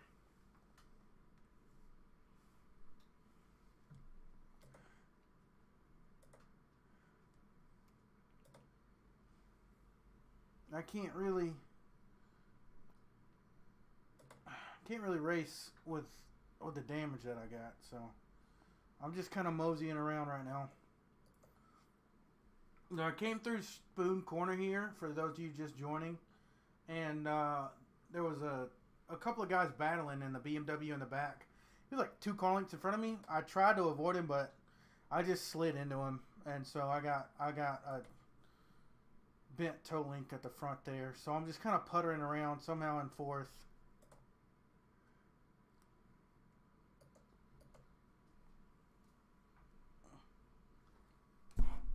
No, I'm not in the 963. It's the 75th anniversary livery, but it's the 992. It's the GT3 car. So I'm doing a fixed and open in the GT3s, and then I'll move up to the LMP2s, and then I'll do the GTPs, which I'll be driving the Cadillac in the GTPs. So I'm doing 6 hours of Suzuka. But thanks for joining in, Byron. All right, trying to multitask. This is taking a lot more brain power than I thought it would. This is my first wet weather race, obviously in an official setting, so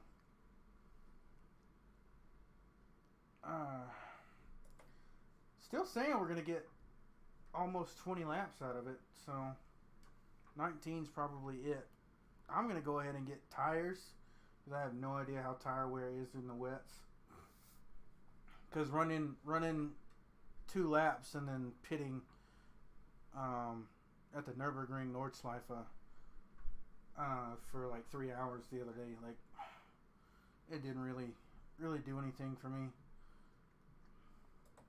as far as to get acclimated to iRacing's wet weather system. And I just don't have time to practice, so I'm practicing as I go, essentially. Appreciate you watching, though, and commenting in the chat. I do have it on the setting for better quality than to have the chat be streamlined with what I'm doing. So I am going to be a little bit delayed with my responses. And it's really hard because my right front toe link is bent and I can't do anything about it. Hopefully it's not required when we come in. I'm going to test out the weather report, though. Okay, so he's not telling me what's going on, actually. Okay.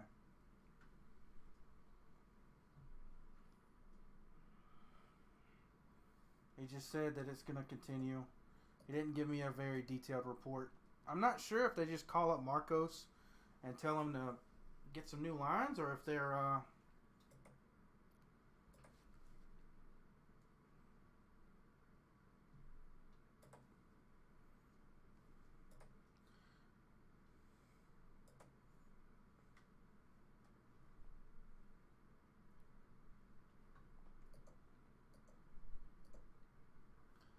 I appreciate you hanging out. Not expecting much tonight, being that I'll be in the rain for the first time in each 3 of these series. But as this 3-month stretch of season 2 2024 goes on, I'm expecting to get faster and faster. I mean, I'll be running 6 IMSA races a week, so hopefully that'll be enough. I don't really have time to practice, so I'm just kind of throwing myself into it. The rain's getting lighter. I mean, you can see the sun out. I'm not sure if it's... I mean, visibly I can see, so it's easier now that there's not cars in front of me. But I'm not sure if it's easier because there's less rain. I'm not feeling any difference. I'm just getting more confident with it because I can see where I'm going. I'm not underneath spray, you know.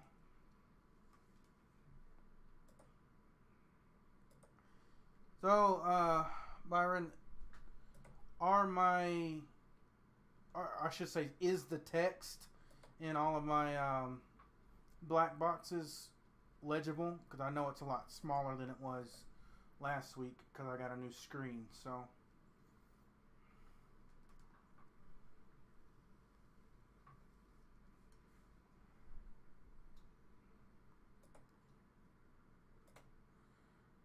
well, I work 7 days on, 7 days off, and I have to reset my schedule so that I can be up with my wife on my off weeks, but I work nights. So I figured the easiest way to do that would be racing on iRacing. I mean, I'm going to be staying up all night or all day to reset my schedule. So I might as well have some fun with it, you know, and learn a little bit while I'm at it.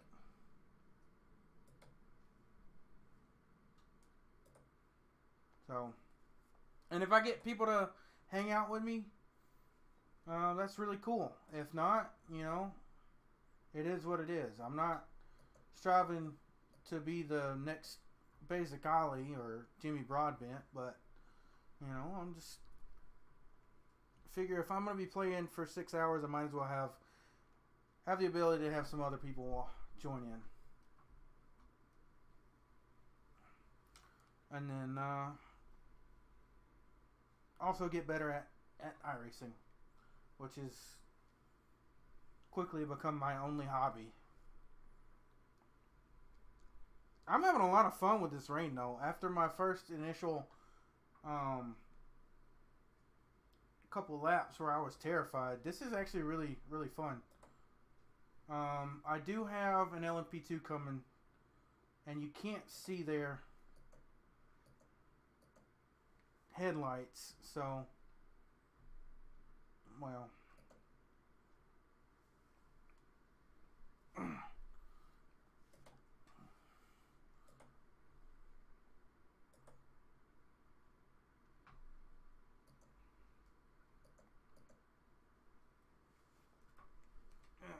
if I was in his way, I was in his way.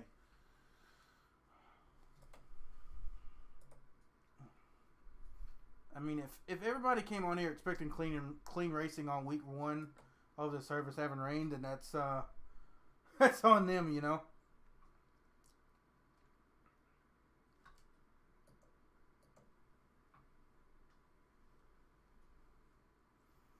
But thankfully, I have wet setups available to me now, so.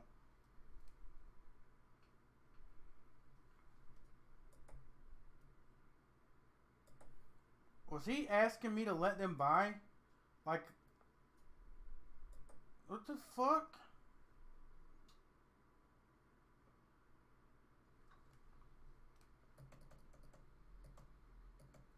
Oh man, I gotta stop giving a shit about these other people.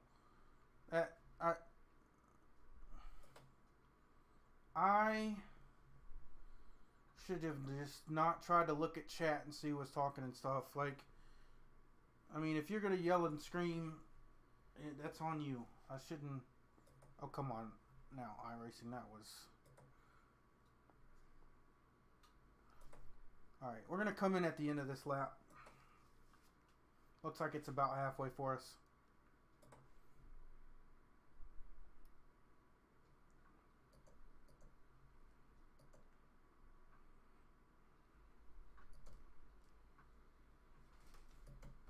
Oh, we touched the curb. That's what happens when you touch a curb.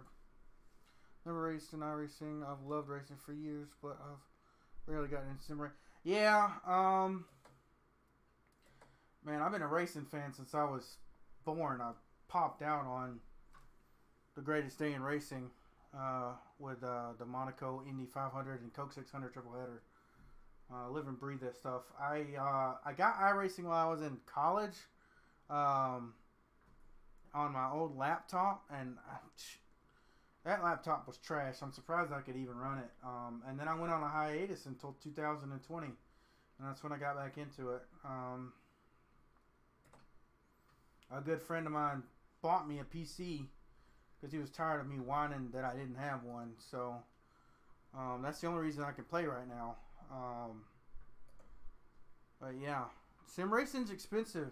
It takes a lot of money to get into it. If it's the only hobby that you have and you have enough time for it, though, oh, it's so worth it. It's so rewarding. Even if you suck ass, like, it can still be super fun. And like today, I know I'm not going to be good today because this is such a new experience for me. I'm an oval racer and I'm driving in the rain. So, you know,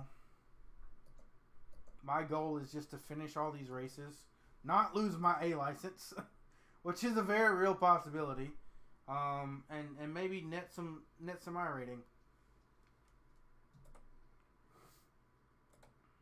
I gotta get good for rain because my endurance team is fully expecting to get rain.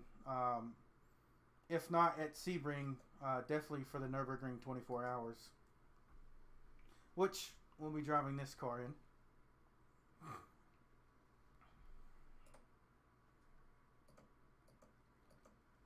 Oh man, I keep thinking that I'm going into first and I'm not. Oh, that's the second time I've done this race. Oh, I said I was coming in this way. Anyways, yeah. Alright, we're good. We'll just roll into the pits, get our service, go ahead and get signed up for the next race. Now, if any of you have never watched anybody do this, I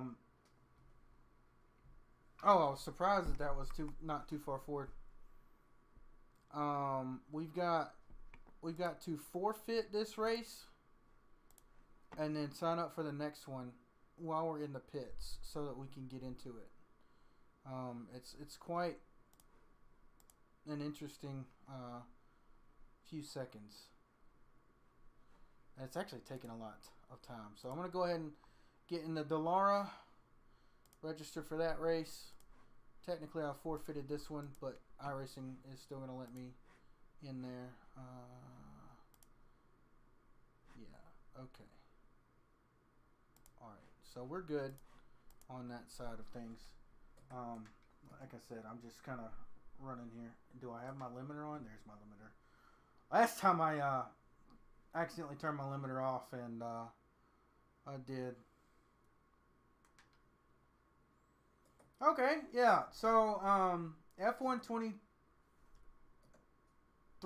I've only played a little bit of it. The rain in it has no comparison to this, and honestly, I came from F1 too. I think the last F1 that I got before I got back on iRacing and actually bought tracks and stuff was F1 2020. And I was pretty decent at that. I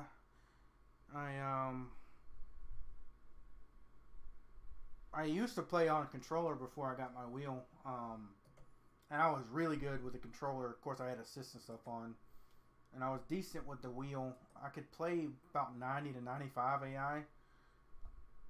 And then, of course, you have some tracks that Codemasters has really shitty AI on, so you could play with like 105 on like Baku or something because you were just OP, or they were underpowered, whatever.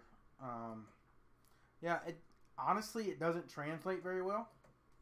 I mean, obviously the fundamentals of racing are there, but the new F1 cars, I feel like are harder for me to drive on the Cody's games since I've gone to iRacing. But Formula 1 2010 is really the game that got me into sim racing. Now, obviously, I'd played the NASCAR games, and I had a couple Formula 1 games prior to that. But F1 2010 was like, I gotta get a wheel. So, I think it took me till 2015 to get a racing wheel, and that's the summer I had 6 months for iRacing, and I really only raced rookies because I didn't have any more money. Oh, shit. I hit a puddle. Yep, I hit a puddle. So, talking and racing, 10 out of 10 would not recommend, right? Just to let you know.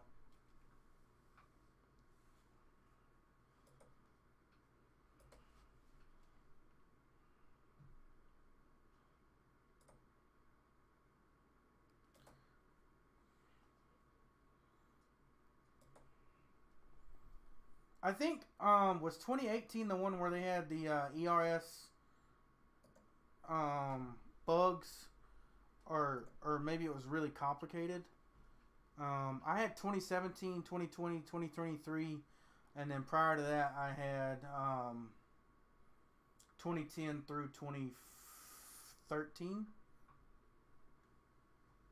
Man, I'm really slow. Yeah, I'm just hanging out. Buddy, if you're going to pass me, you got to pass me. You can't block this other guy. You're a lap down for me. Come on now. This LMP2 is trying to get by. They're racing. We are not. I don't know why you're trying to pass me. Oh, man, yeah. You can't see in a spray.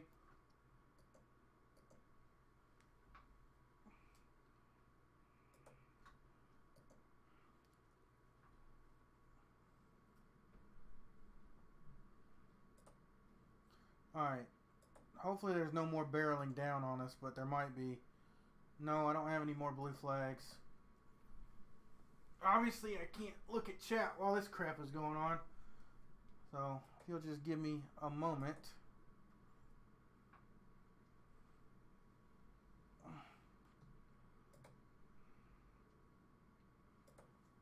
Alright, we're going to be in that Dallara P217 here in the next race. So we'll see just how crazy racing what a faster car is, because we know once we get to the GTP, we're going to be dying.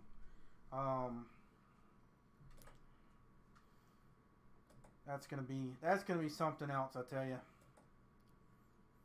All right, what you got? Anyways, you're not causing me a distraction by reading chat.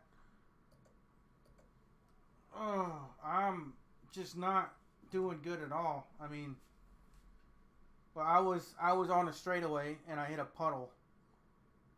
The same puddle that I did the previous lap, and that's not your fault at all. Don't worry about it. Don't worry about it.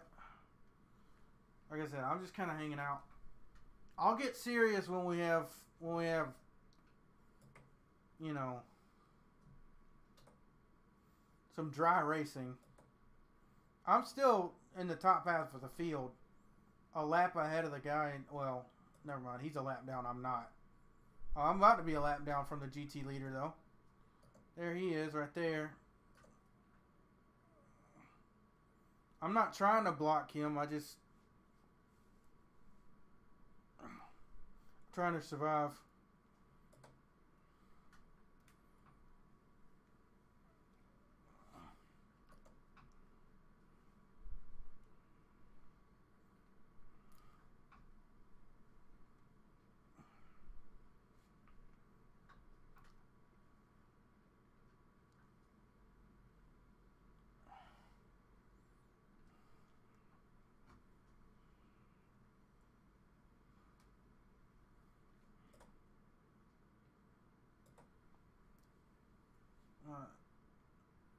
I understeered pretty heavily there.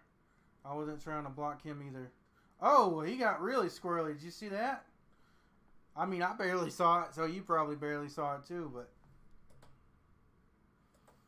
I'm just not being very forceful with the car. I'm literally just on a Sunday drive right now. I mean, it seems like you could race this car the best out of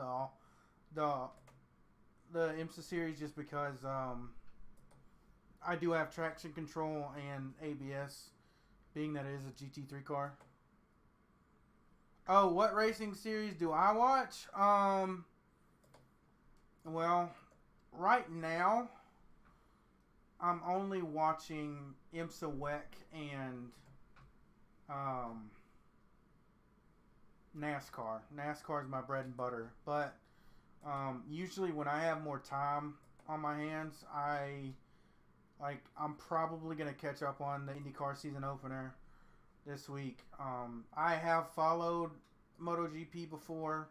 I followed pretty religiously Supercross for a while. Kind of fell out with it this year, just because you don't have time to watch all these series. And then I used to be really into dirt track racing because my dad, I grew up at the racetrack with him as a flagman, and then he was a race director when I was a flagman. So dirt short track racing in the United States, mostly late models where I'm from. And then now that I've moved to South Carolina, I'm closer to a lot of asphalt stuff. So I've been to a couple races with asphalt late models. So I'll watch anything that races, but I mostly am following NASCAR, IMSA, and WEC. I'll watch every single Formula One race this year, but more as background noise than actually getting into it. Not because of any sort of persuasion, but honestly, F1's been pretty boring to me since 2012. So once 2013 rolled around, that was probably the last good year of it. And then since the hybrids came in, that's when I saw my first bout of single team dominance. And I love watching and listening to the cars and the commentators, but I don't have to watch it.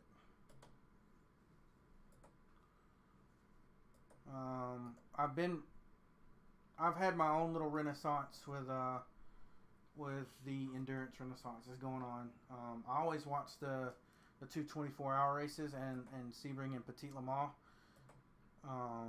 But with the GTP cars, I've just been in tune with all of it. I'm only halfway through the WEC opener though, so don't spoil that for me.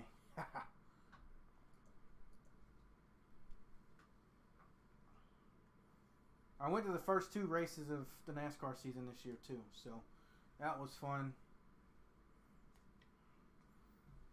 My dad, he works at Atlanta Motor Speedway, so we got we got to go to that race.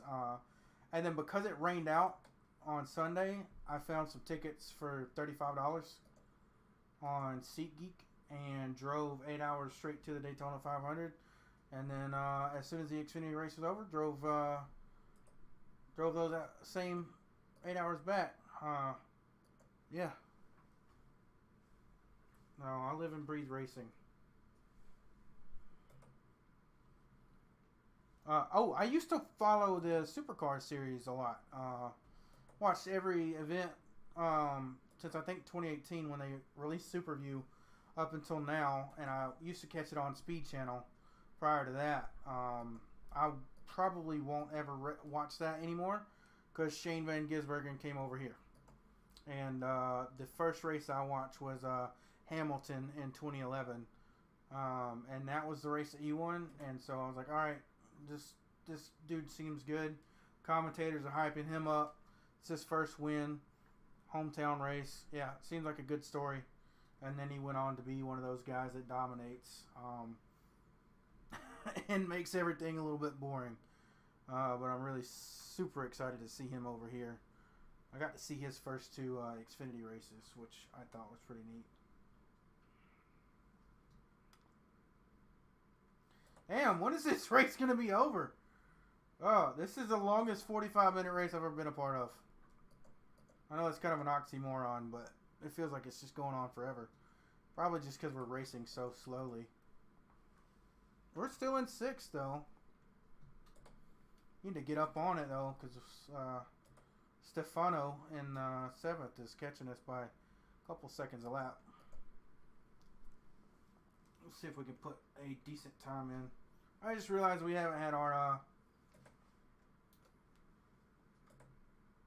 bar up here.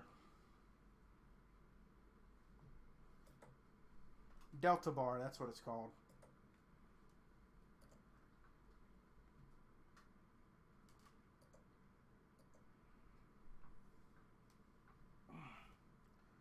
Yeah, I love watching racing, so I can talk about it all night long.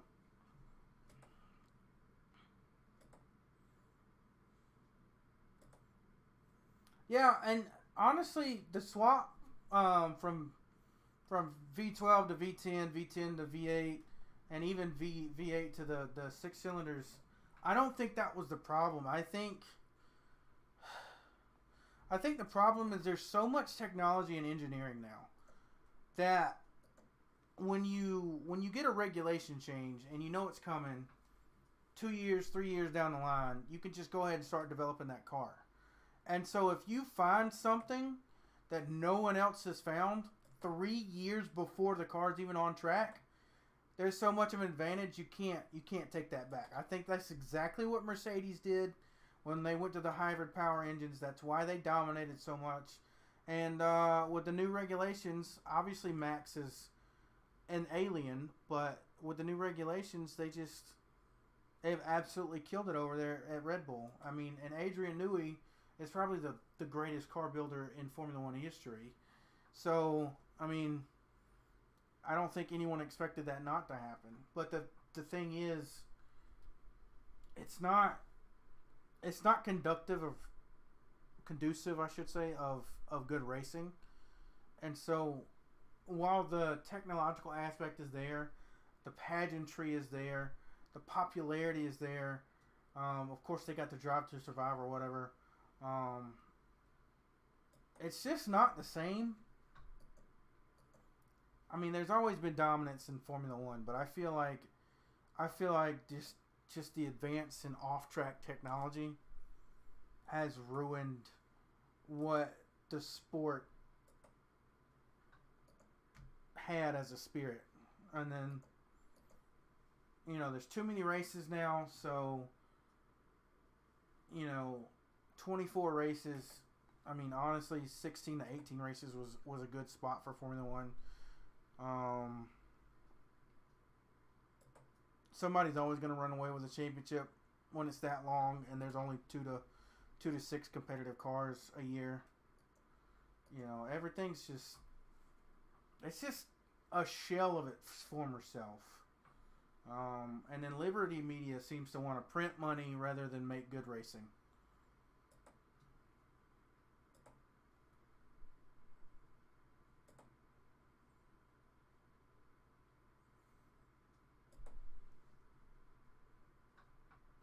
Yeah, Adrian probably is already taking on the 2026 regs. That's what I'm saying. They're just giving too much of an advantage too far ahead of time. And obviously you need more than one, you know, more than a season to create a new car for new regs, but it's just there's so much better ways of gaining information that you just hit on something, you're good. Yeah, William Byron winning the 500. Honestly, that was the first Daytona 500 I ever went to, right? I think for the amount of effort that I put in to get there and everything, that was one of the most anticlimactic races I've ever seen in person. And honestly,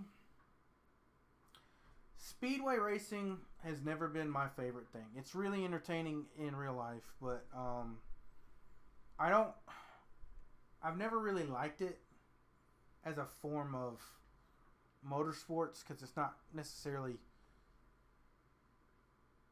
as talent heavy as somewhere, say like Richmond or New Hampshire or Pocono or somewhere, you know, where you have to really drive the shit out of a car.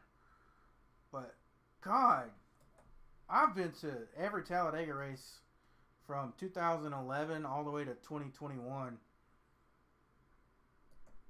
And dear God, this next gen car sucks at Daytona and Talladega.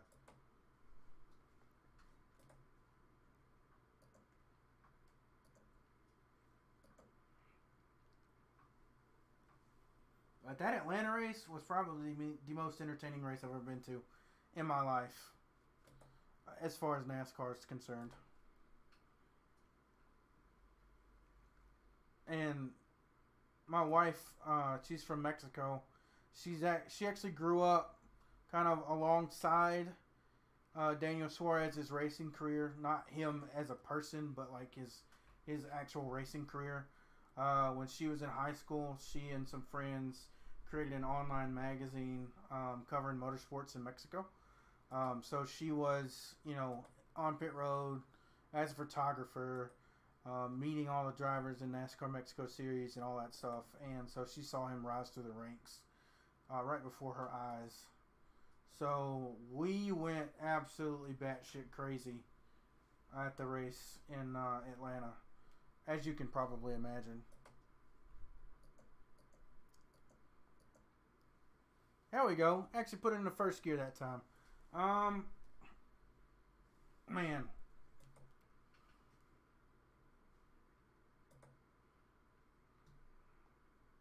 Rain's been lighting up this whole time, Marcos. We still did not get the white flag, it seems.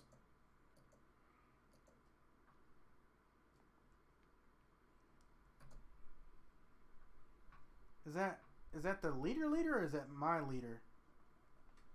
As in we're gonna get lapped twice. Oh, that's my leader. We're getting lapped twice in this race. He is just that good. Bro, fucking how?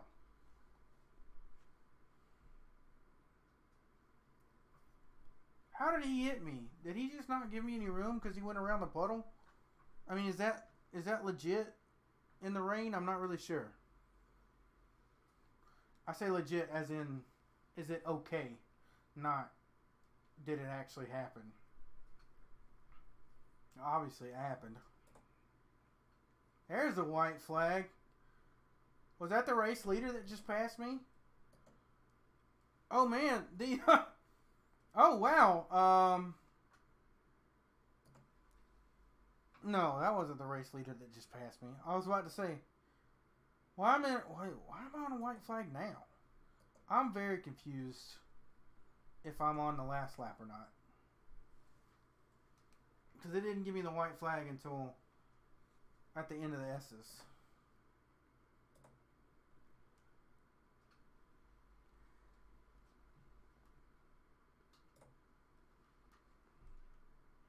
Well, we've seen a very dynamic sky and sunlight through this 45-minute race. So that's pretty exciting to get ready to get to know and learn with this sim.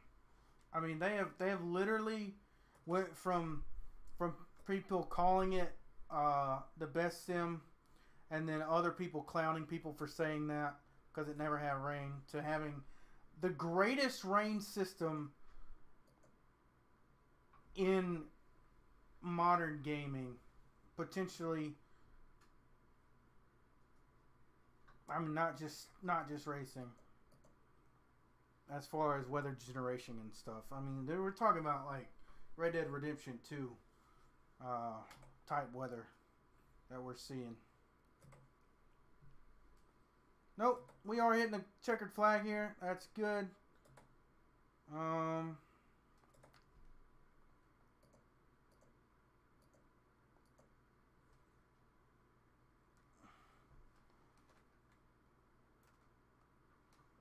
Yeah, I really want to go to.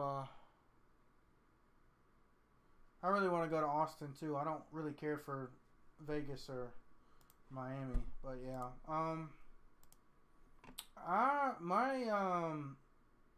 My in-laws lived in Austin, well, Hutto, which is outside of Austin, for a bit of time.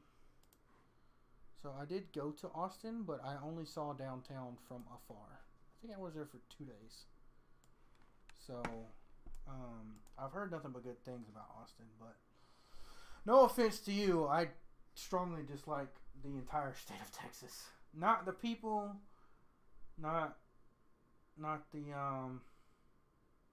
the places, but the vastness of it.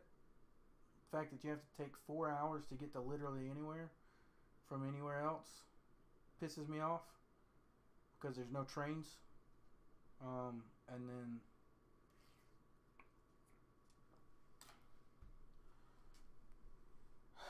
God, the traffic management is terrible. Even the couple days we were in Austin, it was terrible. In Houston, I don't even want to talk about Houston. Houston has the worst traffic I've ever been to. And I'm from around Atlanta, which people joke about having the worst traffic in the U.S. I would rather be in Atlanta traffic than Houston traffic any day of the week. And then my in-laws also lived in Brownsville for a while, so driving from Houston to Brownsville is about 8 hours, and it's boring. And then you go into 35 mile an hour zones from 75 mile an hour, and that's terrible. There's some really beautiful parts of that state. There's some really great food being right across the border from Mexico, but I don't like Texas. Which I'm sure people don't like the part of the South that I'm from and or have lived in, being in the deep South in Alabama, Georgia, and South Carolina. So, I'm not stressed about it. Yeah.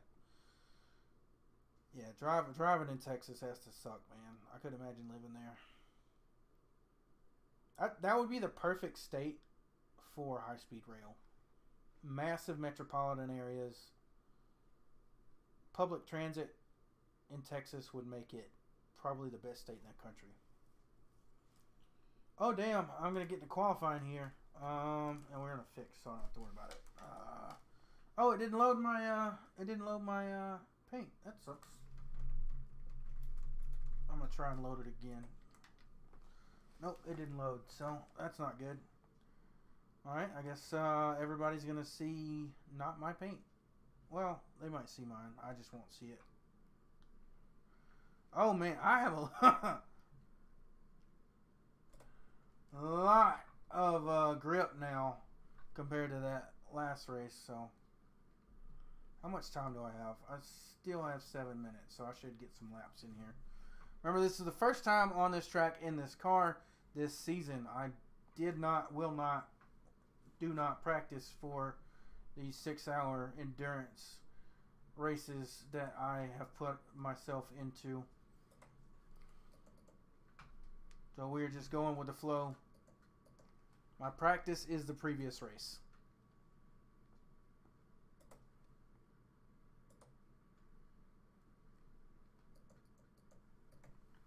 Alright, so clearly the Dallara does not want you to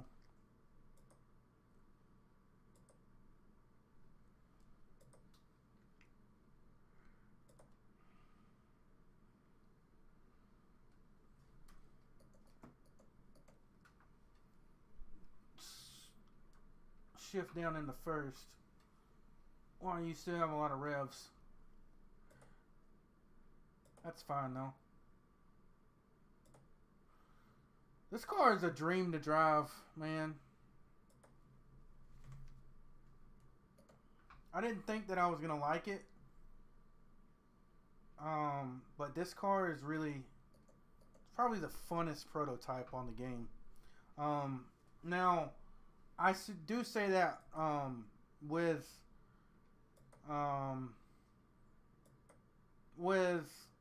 an emphasis that it's smooth to drive.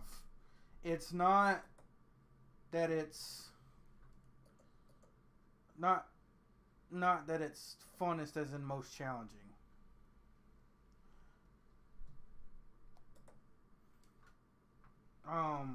GTP is definitely most challenging, and I would put the LMP3 above this car as well. As for a low-speed car, the LMP3 is probably one of my favorite cars in the sim, if not my favorite. This car is it's a refreshing car to drive. I'll say it like that. But the GTP is insane. GT3s are boring, but the LMP3 is probably my favorite road car to drive. But they don't participate in IMSA anymore, and I don't think they participated in IMSA on iRacing prior to this season either. Oh man, I have got to hit the fucking brakes into that hairpin. Otherwise, I'm going to keep doing that.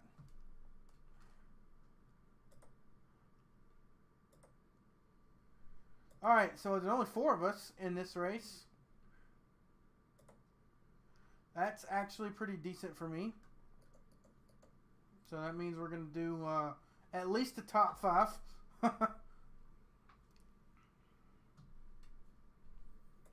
Oh man, this thing really hurt my wrist when I missed that corner.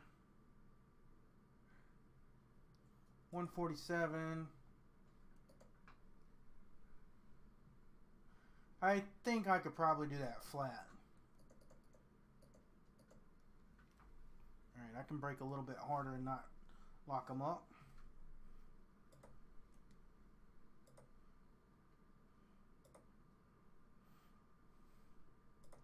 Alright.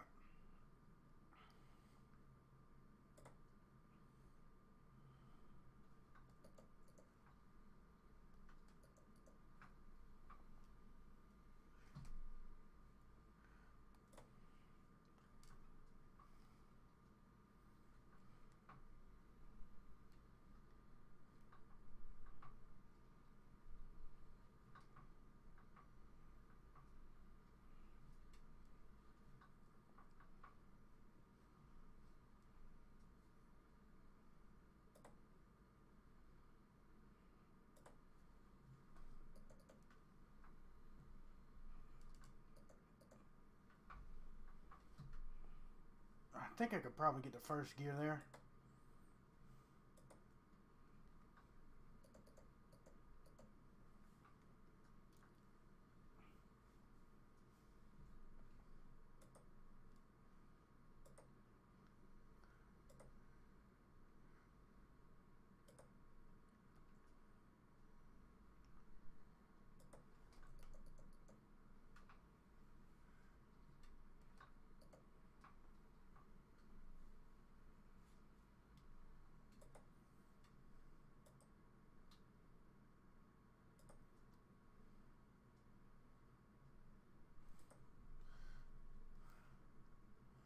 am going to lift this time just because I do want to get a lap time on the board.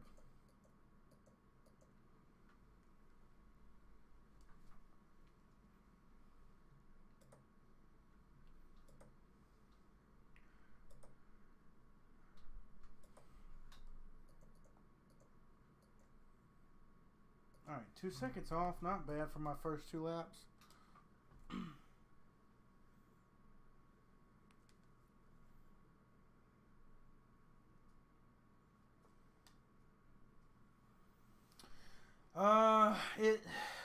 Suzuka to me, it's simple. But usually simple means it's hard to master. So that means it's really, really difficult when it comes into it.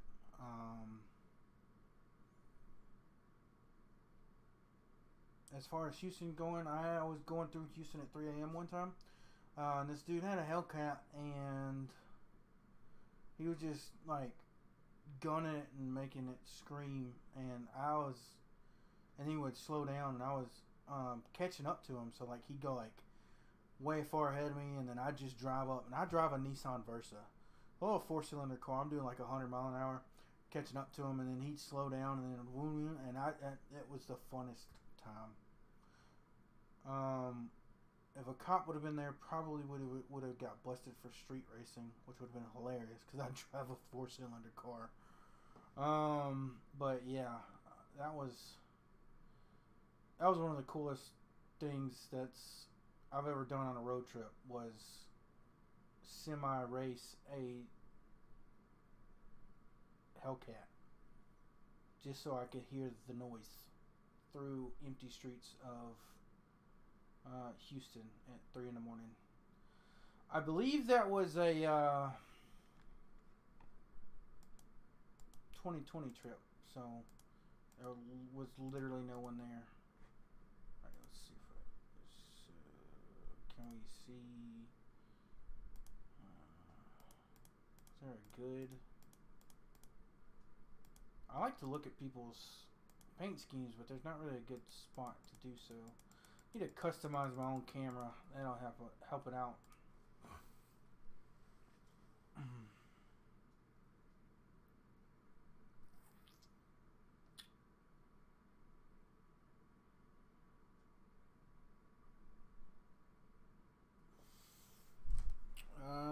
Can I go ahead and start? I'm glad I did that, because that would have been really bad in the middle of the race. I don't think I can start registering yet. No, I can't. I need to tilt this monitor down. My second monitor is a $6 monitor from Goodwill. Fun facts.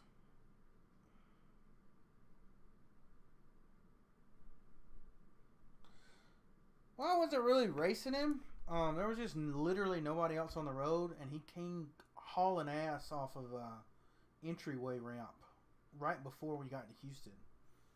And he was just, whoa! And he slowed down when he passed me. I guess because he didn't want to, get scared or anything. But I drove as fast as I could to get up to him. And I had, like, the cheesiest smile. Like, I was smiling ear to ear, grinning. I put both thumbs up, no hands on the steering wheel, and then I motioned him to do it again. And he kept doing that, and we went from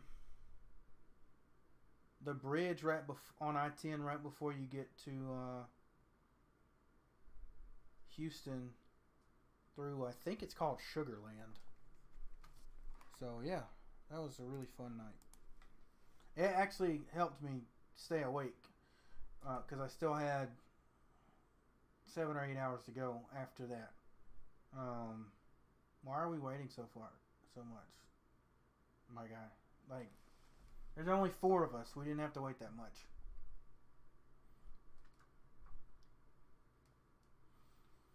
I qualified last, so I'm just gonna go with the flow here. This is the first full season of me doing this, so I'm not expecting to do very well in the points or whatnot. So, I'm gonna keep track of points and stuff. but it shouldn't be too bad, you know. All right, what I didn't do, you know how I said I needed because iRacing thinks I have the boost kit and I don't. Yeah, well, I didn't change how much force feedback in Newton meters that my rig can handle. So going down the front straightaway, it's just violently shaking.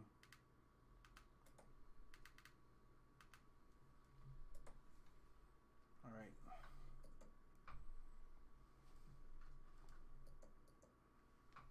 All right, let's get serious. Let's get serious.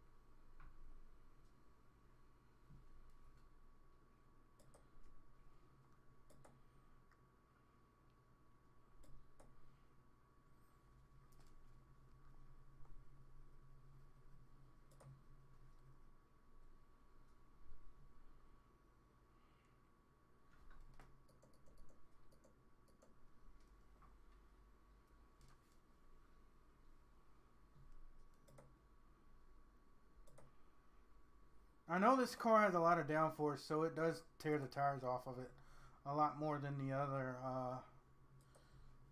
two series or classes, I should say.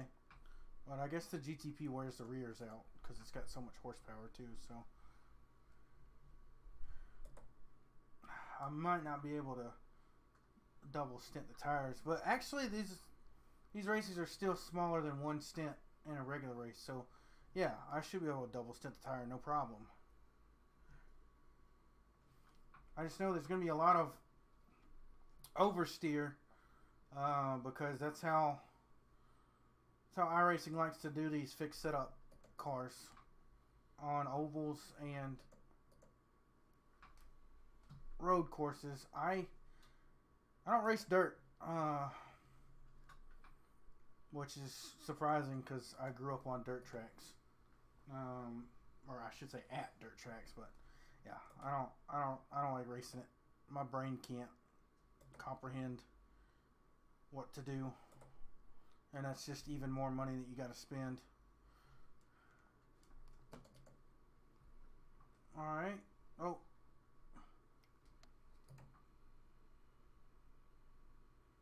Oh man, these off tracks are gonna kill me, man. As long as I don't lose my license, I'll be good. If we lose our A license, we'll be done for the night. I don't know why I hit the brakes there. I guess I got used to it because of the rain in the last session. I was hoping there'd be more P2 drivers. When I was doing this last season, the 2 times that I did it overnight like this, by the time I got into the P2s, there was 8 to 10 each race.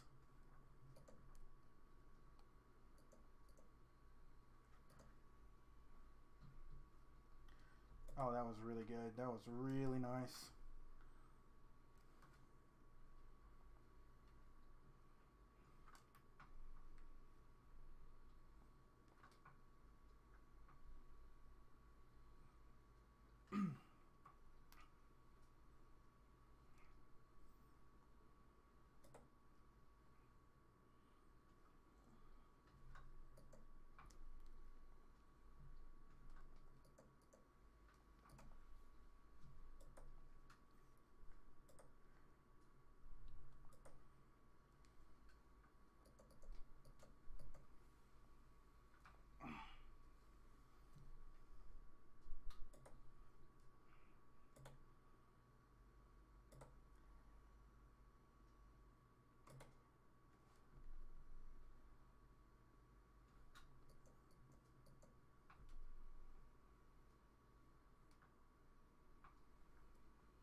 Too much curb there.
Uh, were you watching the broadcast, or were you on the onboard? We did the 24-hour race, and I think we came on. I want to say 11th out of 26 GTPs in our first ever 24-hour endurance race, but we were like the 13th split or something.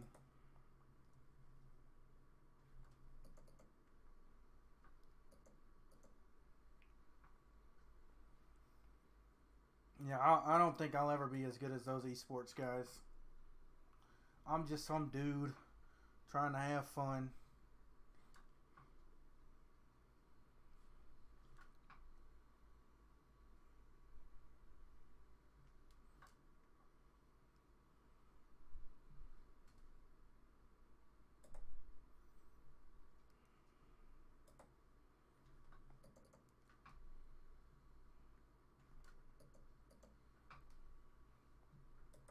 Just an oval racer trying to live out his sports car dreams.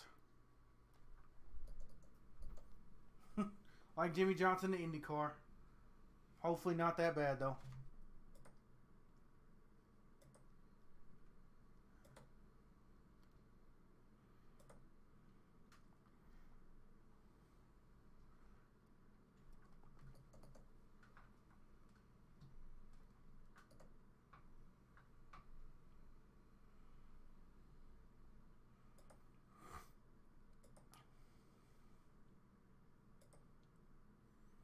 I'm going to have to refuel about 3 gallons again.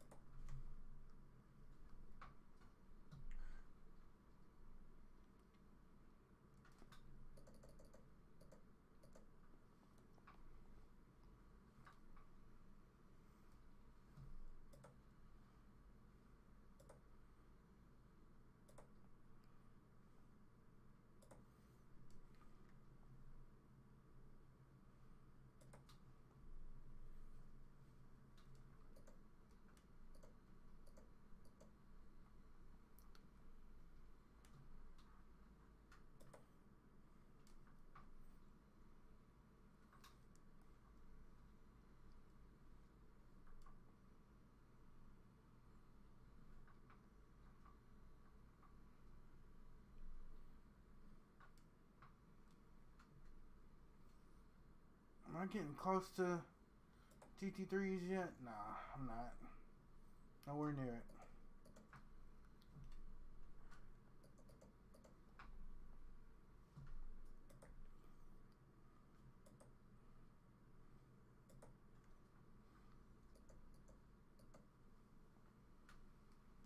Oh. I could have really got it off track there.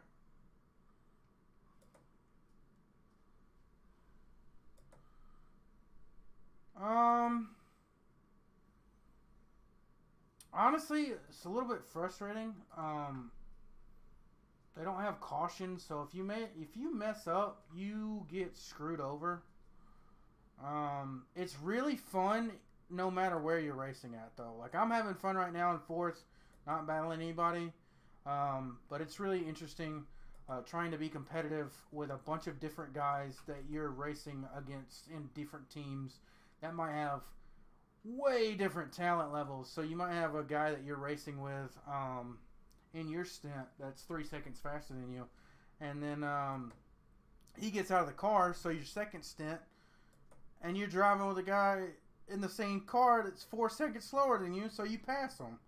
And then you get in the car, you get out of the car, your teammate gets in, your teammate's 2 seconds slower than you, and then that all happens, and it's really fun, and then a little frustrating because, like I said, if you mess up, you get screwed because there's no cautions and stuff like there is in real life, and then also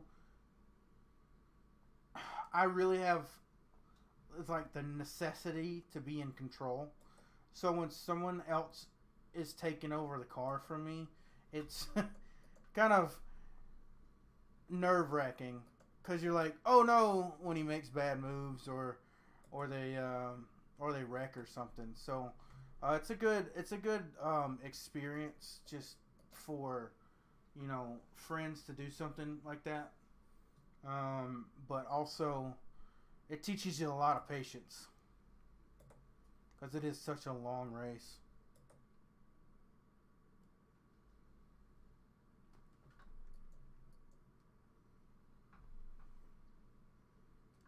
Oh no, I got a really, really average I rating.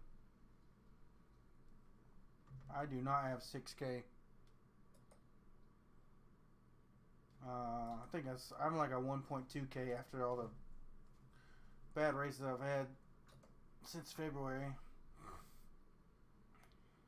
I was up to a 1.9K at one point. But like I said, road is not my strong suit.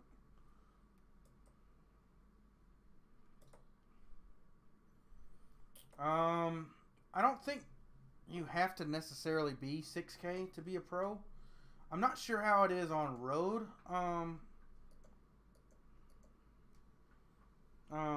Or dirt or anything, but on oval, they have the Road to Pro series. So everybody who's got, I believe, a C class or higher can race in those races. However, the way that iRacing does championship points, you get more points for the higher strength of field that you race with. So if you have a really low I rating, like mine for road, I would not ever gain enough points to be in the pro series. But they start in the trucks, which I believe they start as soon as the Coke series starts. They'll start in the trucks, and they'll take the top 80 guys, I believe, from 2,000 or 3,000 people that show up to race these things. The top 80 in points, they'll get to go up, and then they'll race 2 splits or 3 splits maybe, and the top 20 of those guys get to move on to the Coke series. And they race with the bottom 20 Coke series guys for a spot in the Coke series. So it's like a 3-tier system. The thing with that is you don't have to have a high I rating to do good, but you could win every one of your races and have a 1.8K I rating and still not even be invited to the next round because you didn't have enough points. So there's no floor to how you can get there. You kind of have to have a higher I rating to get the championship points to get there. And I believe it's the same way with the nations Cup thing that they got going on with the F4 car. But I'm not actually sure about how Road does it, because they used to have the GP series for the Formula One guys in the Williams FW12, but now they haven't had that for almost a decade, so really don't know how iRacing does it. Ooh, almost went off track there again. A hairpin comes up on you pretty quick, and if you're not paying attention, you're gonna overdrive it.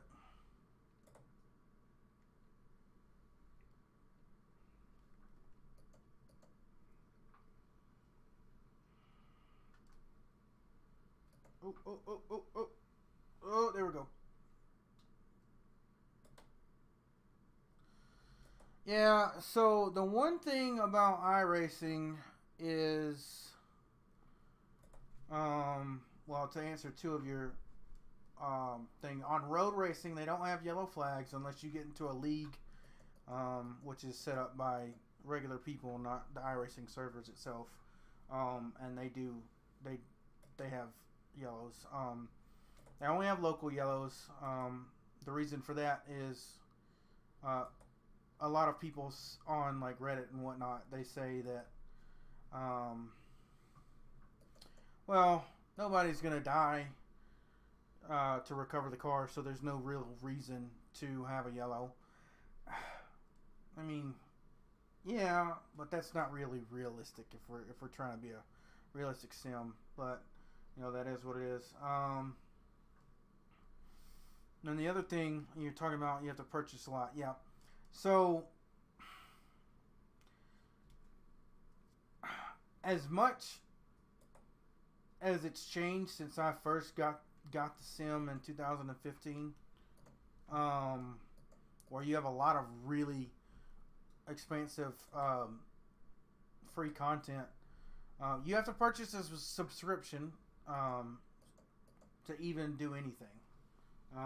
So even to play with the stuff that you've already purchased with a subscription, you have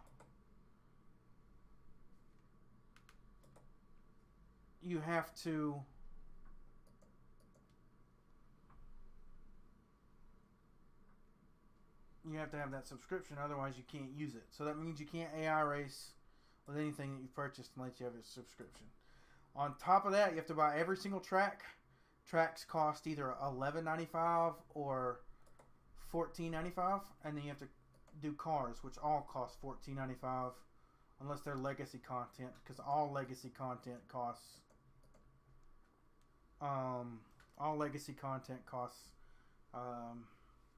$2.95, and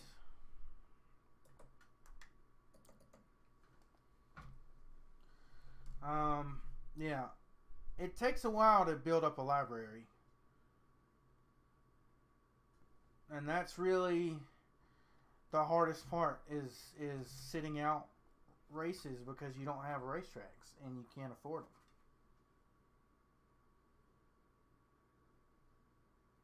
They didn't give me. I was about to say they didn't give me tires, did they? So yeah, you have to purchase a lot. Once you get past a certain point, you get discounts. You get like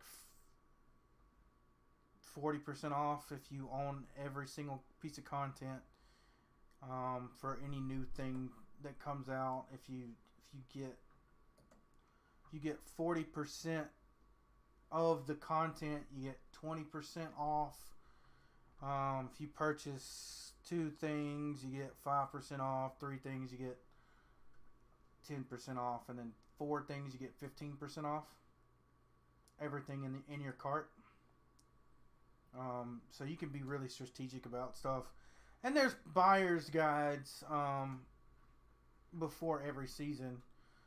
So once the schedules come out, you can pretty much know what car you want to drive, or cars, plural, I guess, as well, and then what tracks you'll need to drive them. And the good thing is tracks get reused a lot. because there's a lot of different series, so you should always be able to race something. And then if you don't have anything to race, rookies are always racing on free tracks. It's definitely worth it, though. I mean, it's definitely the most money I've ever spent on anything in my life. But I don't regret a single minute of it. Because it is just so fun. It's so much better racing than any other sim out there. Because you're racing with real people. They do have an AI component that's about as frustrating as every other sim for racing AI. Trying to dial in for your exact skill level to have a fun race.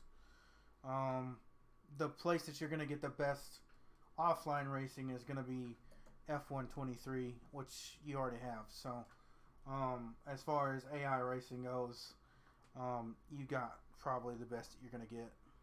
A lot of people like iRacing AI, but it's not plug and play like it is on a Codemasters game. So you have to actually put a little bit of work in to figure out what kind of race you want. Or you want to get your ass kicked? Do you want to dominate? Do you want to have a good race? And then figure out, what kind of skill level you are in the rating system from 0 to 100 and I think it's 150%. To have a good race, and that takes time, and a lot of people, including myself, don't want to take the time to figure all that out. They just want to pop in a race and go. Yeah, I'm really long-winded, so sorry that it took me like 15 minutes to get through all that, but I do appreciate you watching.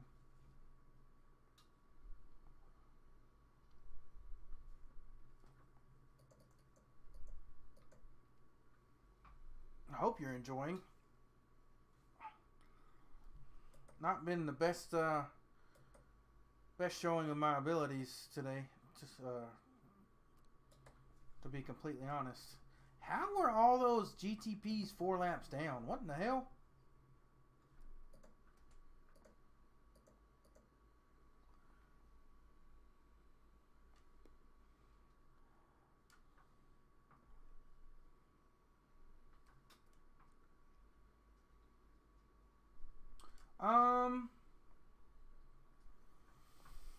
Oh man.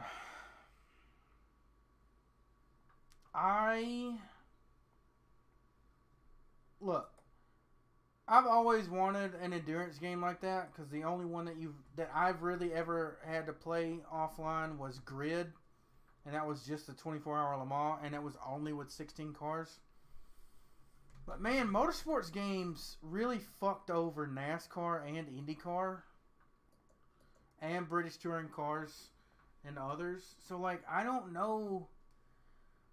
Honestly, I don't know if I want to give them money, despite the fact that the game looks playable, And I would do a 100% WEC season, no problem.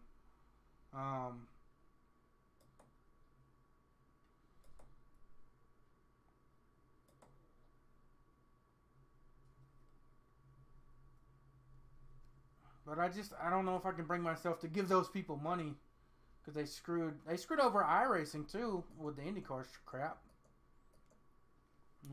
It's really frustrating. Oh, there's a big incident going on up here. What the hell?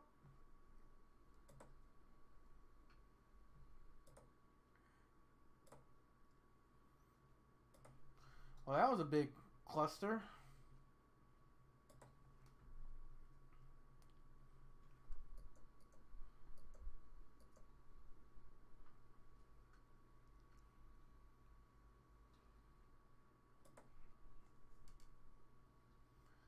Yeah, late night racing into the morning. I'm going to watch the sunrise today from my my little sim cockpit. It's like a half cockpit. I don't have a cockpit, so that's the only thing missing from my setup is a actual chair.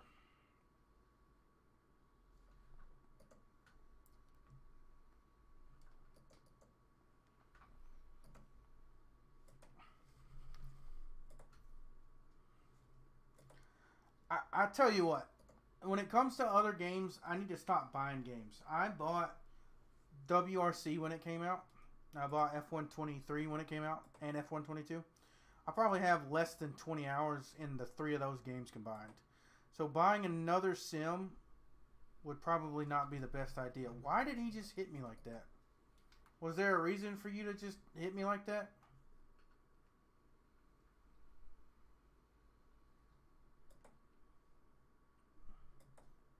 I'm going to assume that the number 18 caused that mess that we saw earlier, because he just ran me off the road.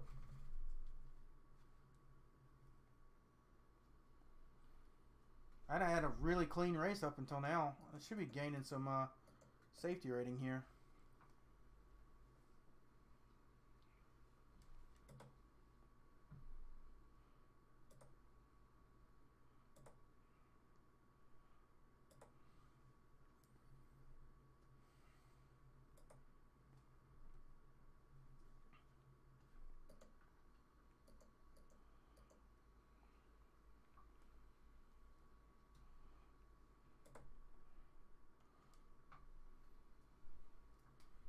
Oh man, we were almost a lap down to the leader of our class.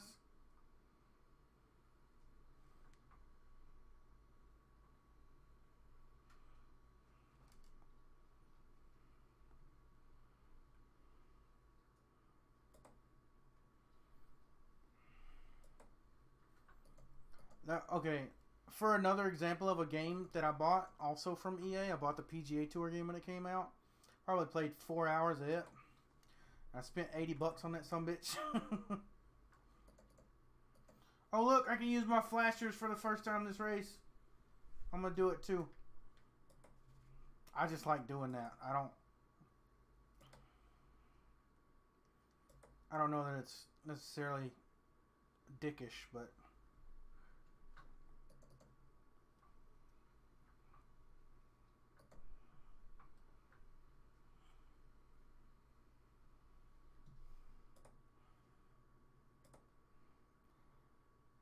oh, I didn't. Did I forfeit this race in the pit stop? I don't know that I did, so I'm gonna have to do that next time I'm on the back straightaway here.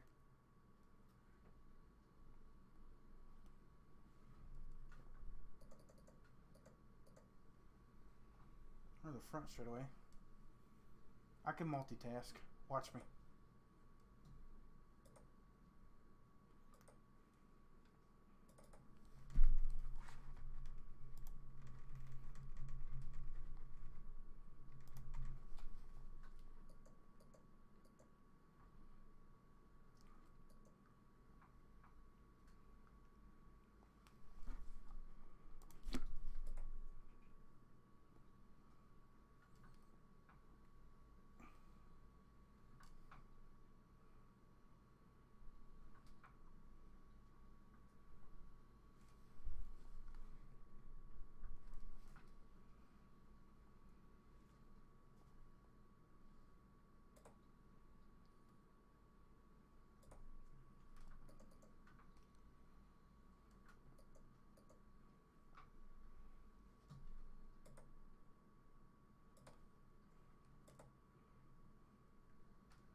Porsche with the Ferrari livery on it. That's funny. I stopped talking there because I was trying to forfeit and register for the next race. I probably didn't need... God damn it.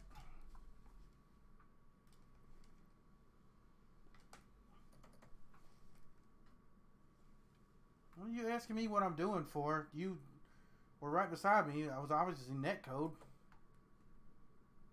I was on the fucking curb.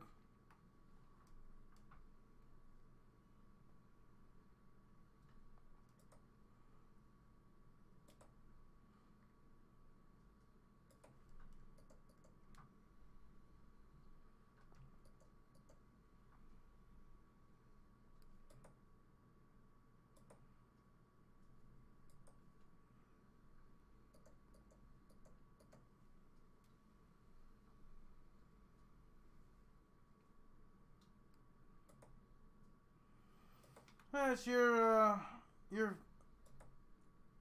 supposed to be able to pass a slower car, so whatever.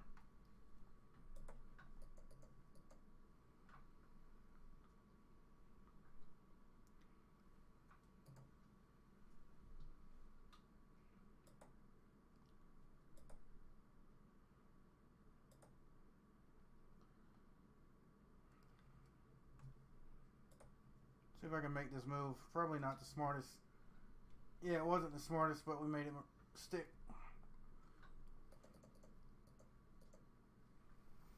That was probably just a racing incident, but I mean, don't jump on the thing and start yapping, you know? Don't even give me a time to react to what happened.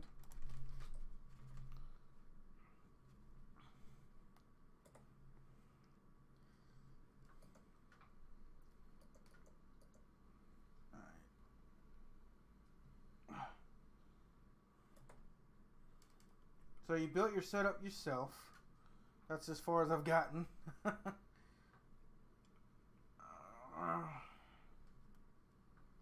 That's more than I've done.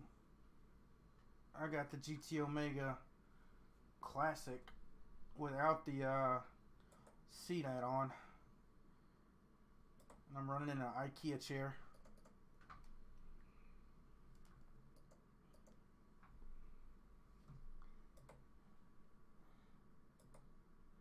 Wood and an old office chair. That's probably more sturdy than what I got. The reason I can't brake is because I'm in a suspension chair, so I can't keep the force that I put down in my initial brake. I can't keep it. And that's why I have trouble slowing down.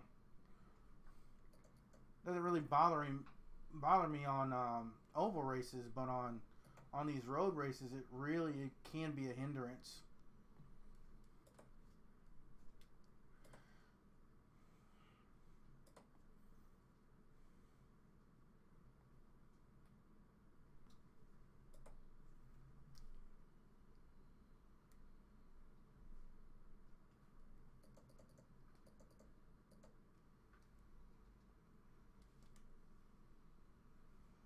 Coming to the white here.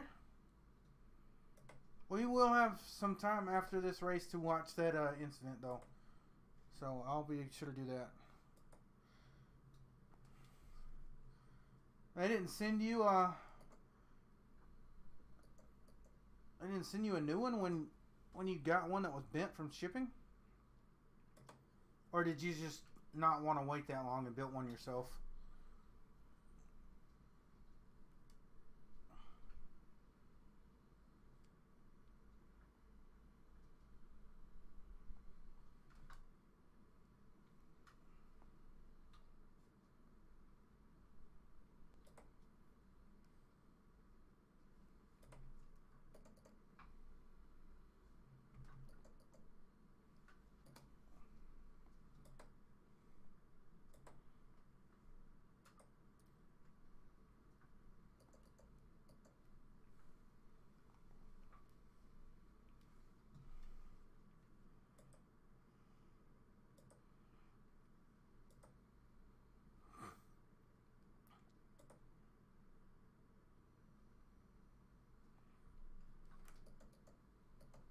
Oh, I almost killed myself there. That would That would have been very bad. That's a white flag lap too. Yeah, so I don't have that problem. The chair doesn't move back and forward. It's just a suspension chair, so it kind of it's bouncy. I've seen a lot of people either take a piece of wood and thread it through like make sure that they've got one piece of the one of the 5 legs of the rolling chair pointed straight between where their legs are, and then from there they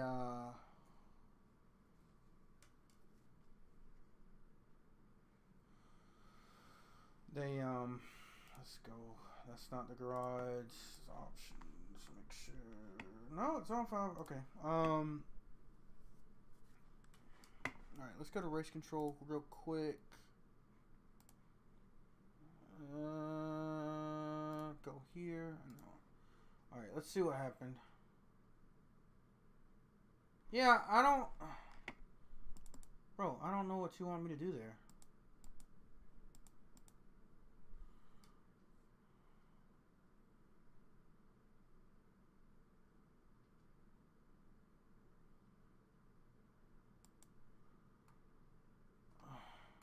Yeah, so I'm not sure what you wanted me to do differently there, Wesley. I literally didn't swing out wide or anything. I was just in my lane. You had a lane and a half, car width and a half, and you just came down on me. I don't know what you wanted me to do there, my guy. He probably already left, so that's fine. Alright, let's get into this next race.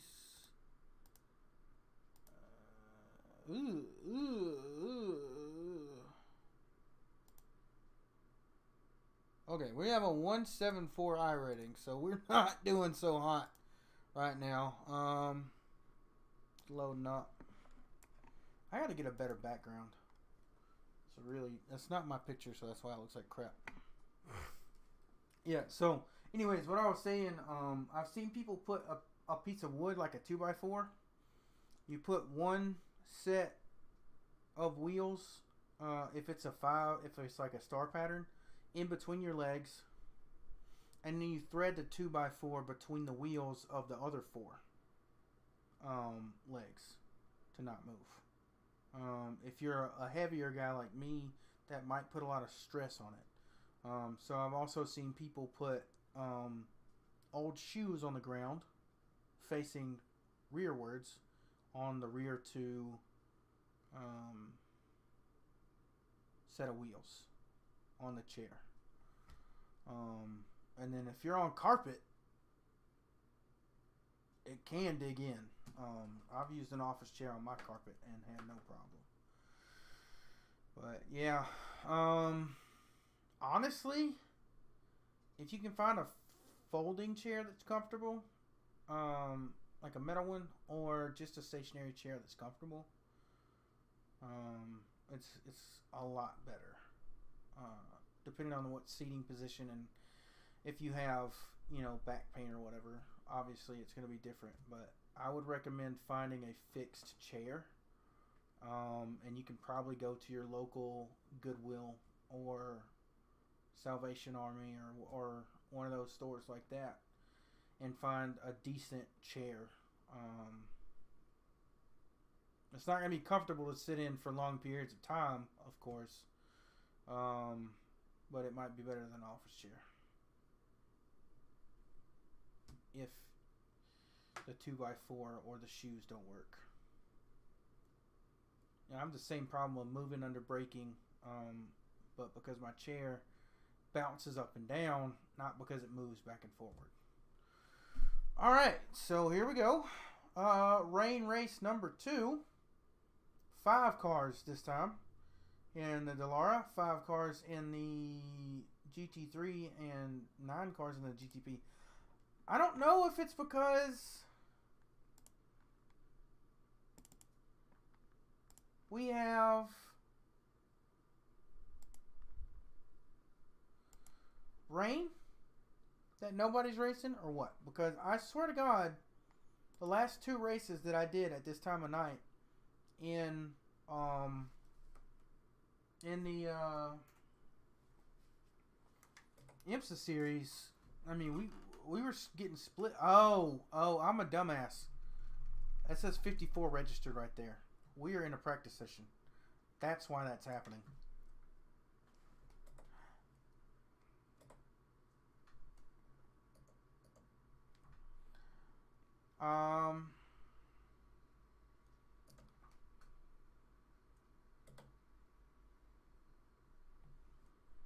Already not as bad. Obviously, there's more downforce on this car. Already not as bad as the GT3 car. This might be the car to race in the rain. Did step out on me sideways there. That is a GTP, so I'll let him go. I did. Whoa.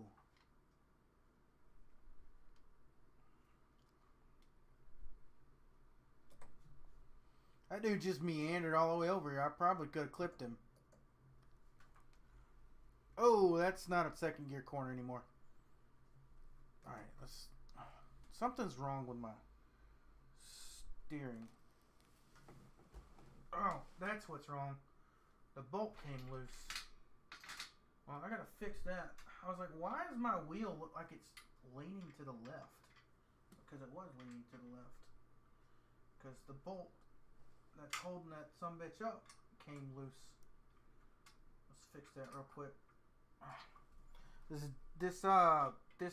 I'm 100% sure that this rig was designed by GT Omega before direct drive wheels existed. So it's I got the frame before I even had the inclination that I was gonna have money for this. My wife and I got married and last year, and we had enough money because we didn't ask for anything except for money, so that we could get stuff for our house and stuff. And I bought this, and we bought her a MacBook with the money that we got. So really helps when you marry into a massive Mexican family.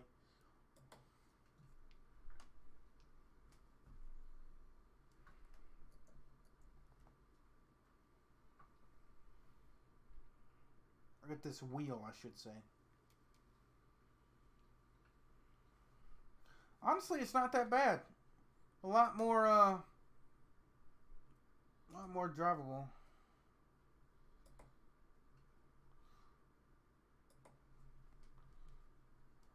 A stool and bungee cords?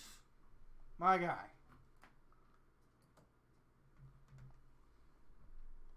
My guy.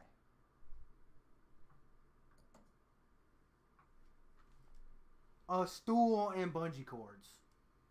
I've heard of some pretty whack setups, but man, I'm glad you upgraded from that.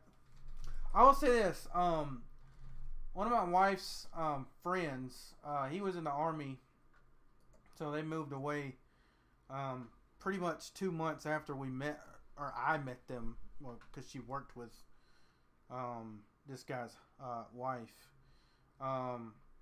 They were like, yeah, you should come over, and offhand, her coworker said something about him always being on his PlayStation because he had GT7.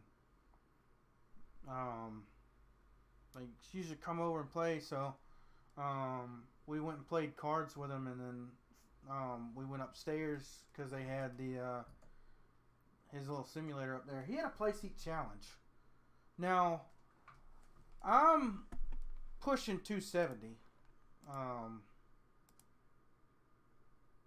So I went upstairs with him. He set a lap at the Nürburgring Nordschleife in some GT3 car. Probably, I think it was a BMW M3 or something like that. Um, and I'm about 2 laps in. I told him, I said, I don't think that thing is going to be able to handle me. I'm 2 laps in, and the Velcro straps just give up, and I'm on my ass with my legs pinned in between his G29 pedals and G29 wheel. That's gotta be the funniest shit that's ever happened. I told him, and he said I was gonna be fine.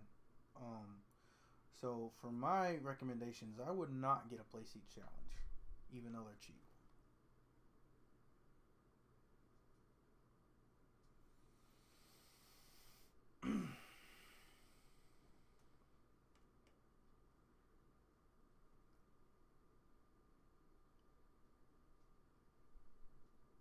We might be in top split here, depending on how many guys decided to do it. They most likely was 54 cars. They split 25 and 2, so 27 and 27. But we'll see.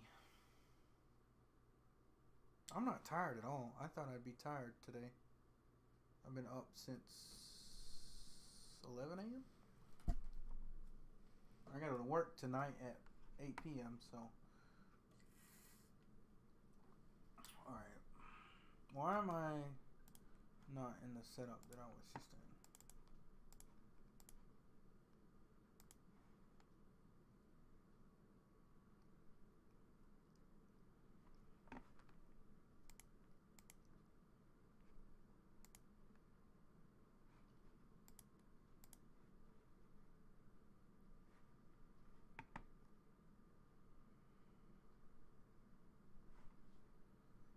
So 8 in our class, 8 in the GTP class. That's 16.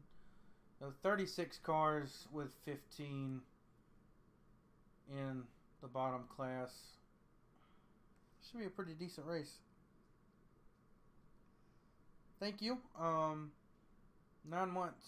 Well, March, April, May. 10 months in, and we are having a great, happy marriage.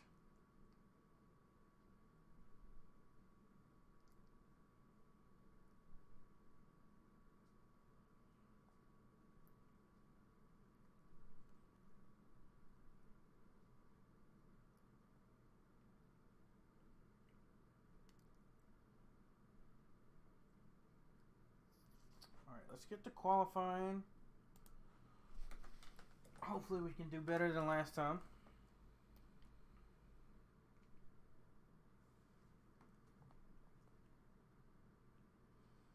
I did not get a single lap in last time with the rain race.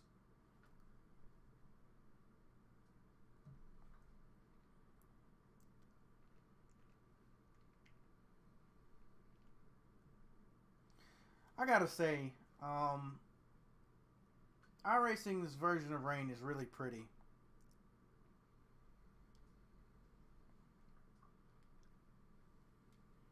I wish I could run full graphics, but I can't because I'm streaming. But it's just so pretty.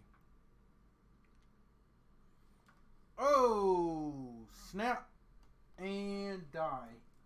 That's exactly what just happened. I hit a puddle and I just died. So that's very realistic. Look, I'm spinning out in pit road. Yeah. Alright. Let's get serious.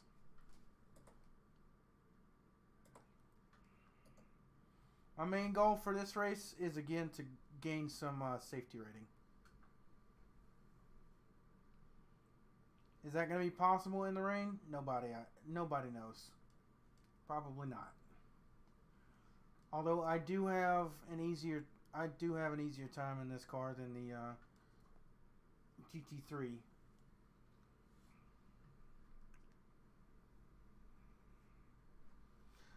The biggest proponent to me making it through this race is honestly going to be the guys in the GTPs. I think that the guys that run this car are probably better than them. I know that the rating says otherwise, but I feel like LMP2 drivers, on average, drive better. obviously I'm the exception to that rule because I'm driving all the cars in one day. But I'm also batshit crazy, so.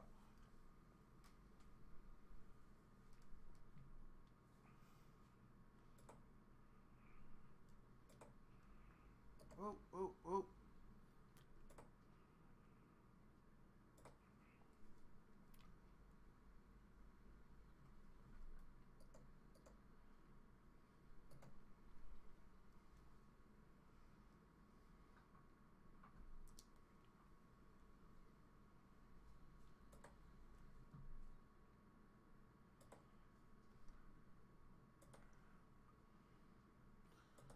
We might only get one lap in here. I don't know if I'll make it around for a second time. That's a third geared corner, I think. It's alright. We're learning. Whoa, whoa, whoa. Hit that damn puddle.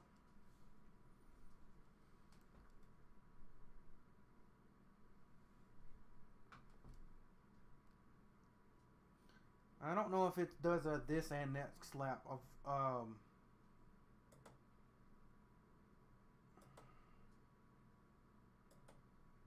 okay, it didn't. So this is for time.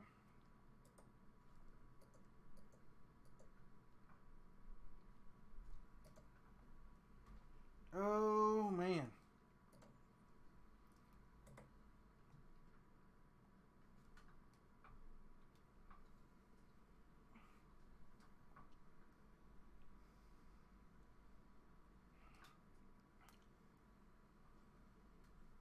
I don't know if you were here for the start of the stream, but my goal the rest of 2022 is to get better on road racing and increase my I rating on road in both the Formula and sports car. This is going to help a little bit of that, but my teammates and I came up with a championship for us for bragging rights. We're going to be running 4 championships a season, 2 in road, or not 2 in road, but 2 in sports cars and 2 in open wheel. We're going to start from the rookies and work our way up, and then we're only going to be allowed 1 race per week to try and better ourselves in not only the rain, but just road racing in general. So I'm not going to stream those, as I'm just going to try and pick and choose when I can get to the simulator to run those each week. But I'm planning on probably uploading them as single races.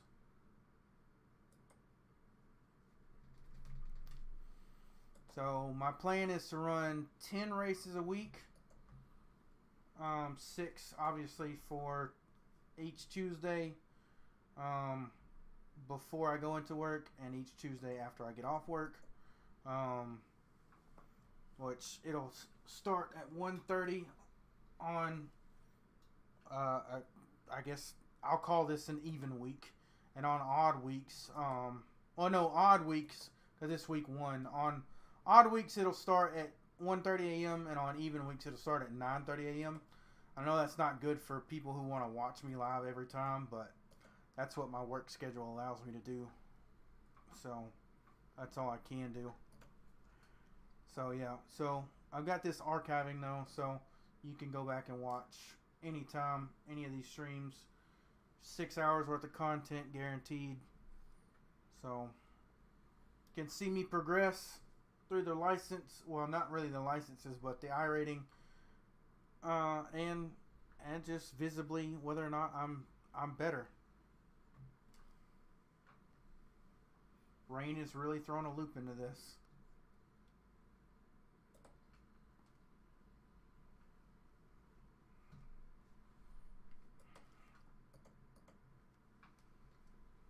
Oh, don't get it off track. Okay, I thought I was going to get it off track there. I'm not going faster this lap, but we are qualified 4th. So we matched our last LMP2 stint. Oh, man. I almost lost it there, locked up. Now this car does not have ABS, and if it does have traction control, it's rudimentary. So.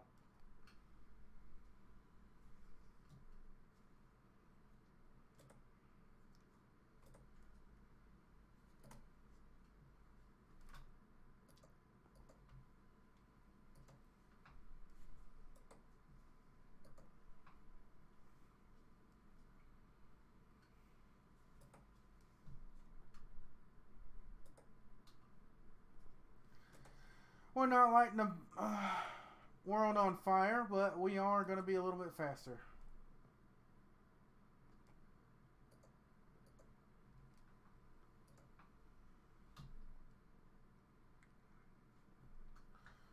We're not going to make it. That's one thing I hate about iRacing is they give you 2 laps, but in some places you don't get enough time for 2 laps. 4th of 8.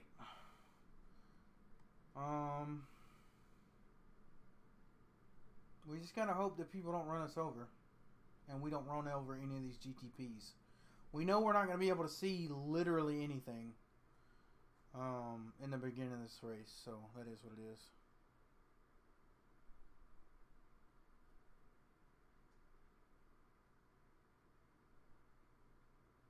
That's cool. Yeah, I don't have a brother,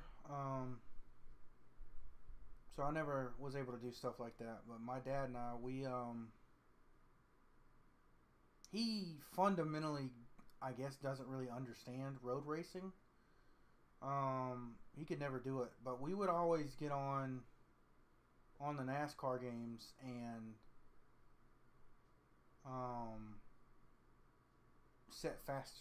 try and set the fastest laps. So you just go out, hit as good a lap as you could. If you were the first guy with the controller, you did a lap, and that was it. Next person would drive until he ran a faster lap, and that's what we did. He could do the road course stuff on a controller, but not on a wheel. So once I got my wheel, that kind of stopped.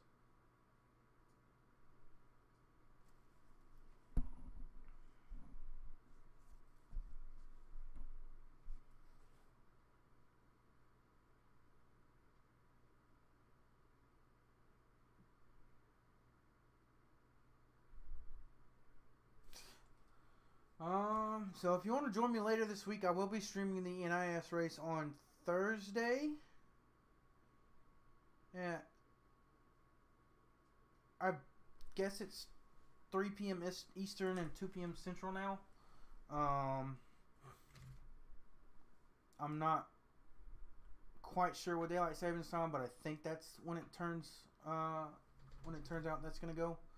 And then if there is an IndyCar race for the IIRL, I'll be racing that at 3 or 4 p.m. Eastern on Friday. That's a brand new championship, so not quite sure. It's the NIS Open, so it'll be half distance at Bristol, 250 laps. It's going to be brutal. Oh, I appreciate that. Oh, man, you can't see. Oh, you know what? My windshield wiper's not on. I just realized that. That was probably like that the last rain race, too.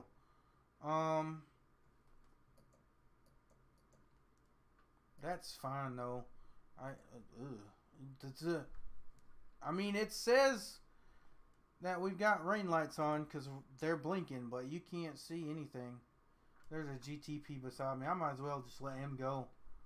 He's going to let me go.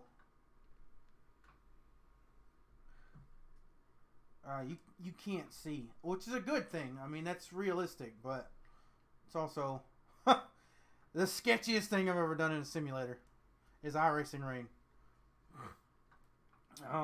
The stupidest thing I've ever done in a simulator was playing Project Cars 2, I did a full-length Daytona 24 by myself with the AI. Ooh, oh man, I did that the first time going through on the qualifying lap, and I totally forgot that I screwed that up. My God, I'm on your outside. Move.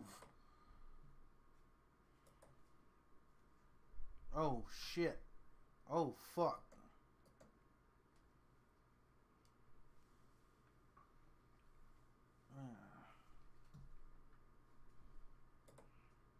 We still in fourth somehow. Fumbled the bag on getting a podium here. Oh man, it's hydroplaned.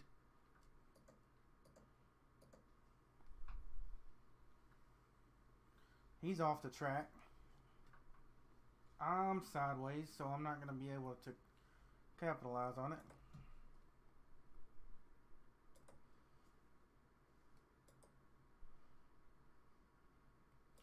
Now I got to judge how far I am away from 130R.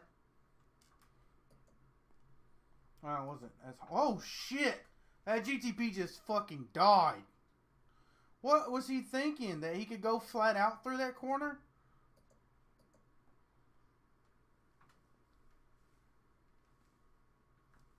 I'm going to assume that that was him that just disconnected. I mean, bro flew.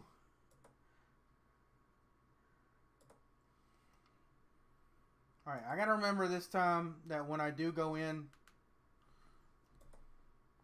I do need to, oh, come on. There we go. That's alright. It was my second lap through here. Make sure this guy doesn't come back on. Alright, that was the leader. The leader wrecked. Man, Rain's catching a lot of these people out. Me included, but, you know. Whoa! Man! Out of nowhere, just wheel spin. And I wasn't even full throttle.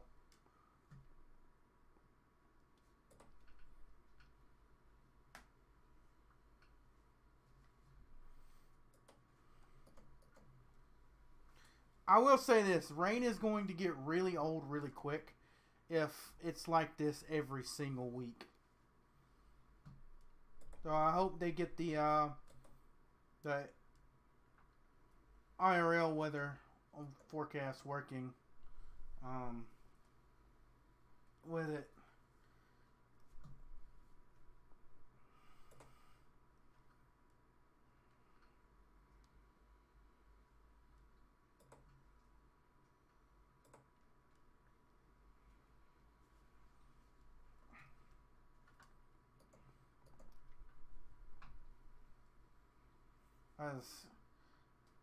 If they put rain on every single week, it's going to be the most annoying thing.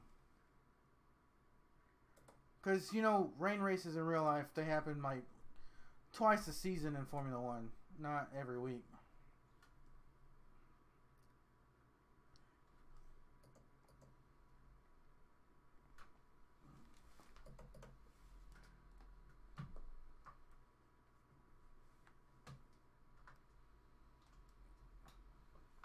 I hit that inside curb because I didn't want to hit the other guy. Are you fucking kidding me right now? I'm stuck.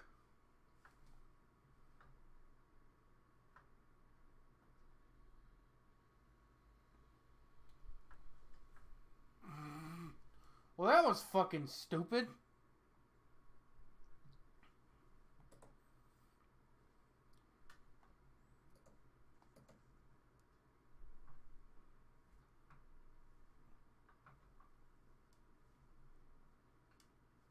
You forget how small these prototype cars are until you get up behind one of these other cars. Man, you can't see shit, man.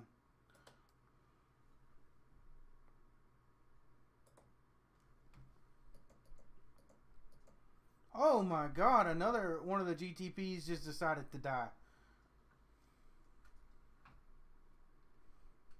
That's not for position. I'm still in 6th. That's not good. I was in 4th. I might have been up to 3rd, actually. I'm not really sure.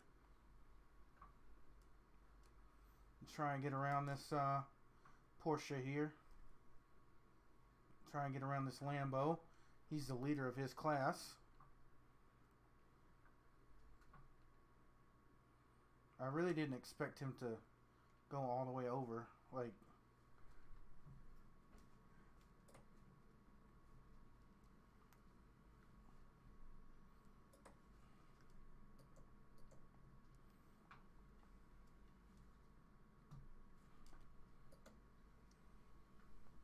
all right, we're good. We're back in the clear. Just can't do anything with 130R.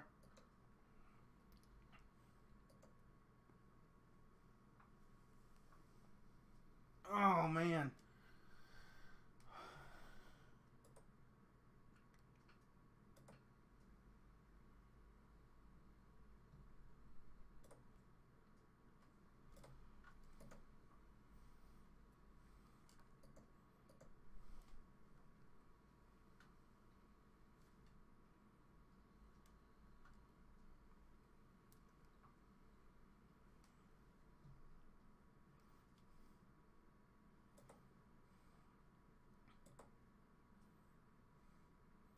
Oh hell yeah! Thanks for subscribing and hitting the notification button. I don't think I'm gonna be like other guys. I'm not gonna beg people to do that.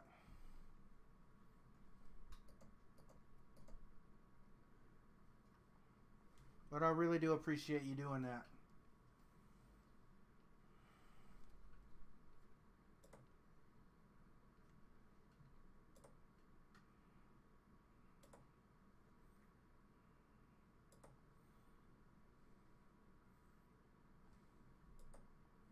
I'm not sure how to get the...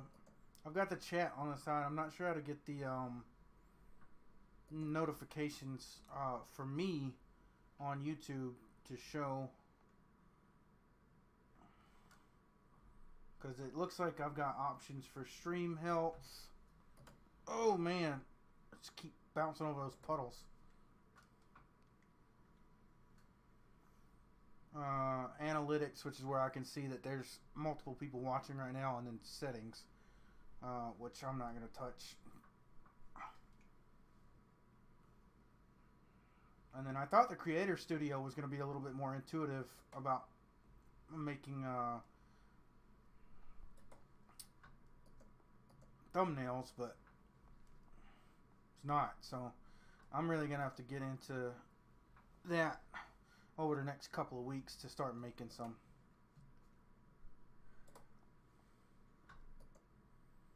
Like, I really don't know anything about what I'm doing. I just hooked up Streamlabs and was like, let's go.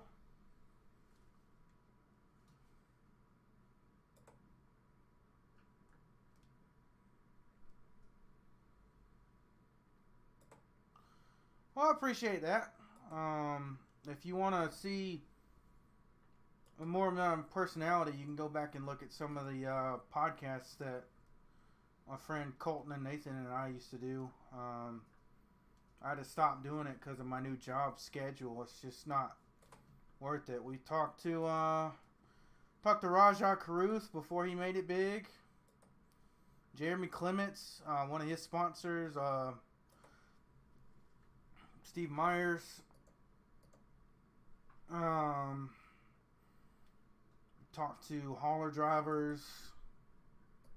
Talked to Gary Owen, who was director of NASCAR West, and worked in NASCAR for 65 plus years.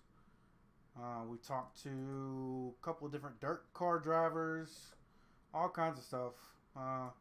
Had a bunch of momentum in that area, but never really could get off the ground as far as people watching. But I couldn't make it. I couldn't baby it like I wanted to, so wound up just having to stop because I couldn't do weekly podcasts with my schedule. So, but hey, that is what it is.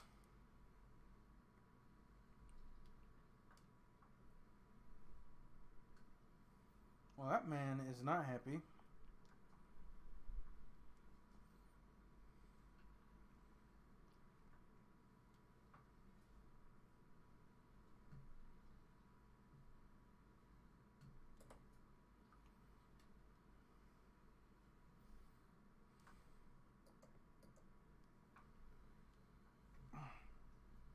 Oh! I'm also fat ass, so if you want to talk food, I can do that too. And I know you said you're Hispanic and your last name's Garcia. Well, my wife is Mexican American, so I could talk about some Mexican food too. We had pork tamales for dinner tonight. They weren't homemade. They were store bought. We got them at Sam's Club. Never heard of the brand. Just saw them and I was like, yeah, you know what? Tamales take like 6 hours to make, so let's just get these and see if they're good. They're fucking delicious. They're spicy for pork. Usually it's the chicken with the green sauce that's spicy for tamales, but man, them things were fucking good.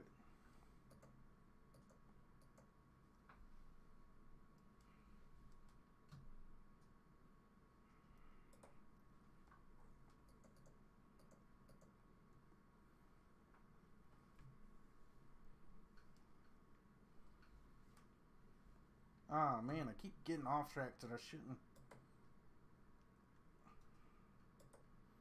Wait a minute. Are we not going to have to pit?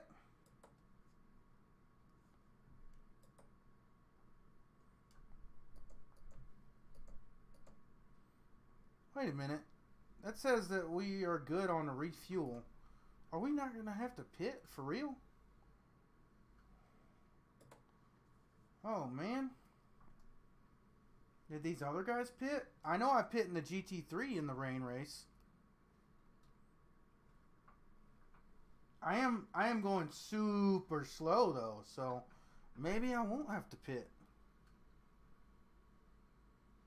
If that's the case, I gotta wait a couple more minutes, but I can go ahead and try and drive through registering for the fix setup in the GTP while I'm racing instead of going inside the pits. Oh!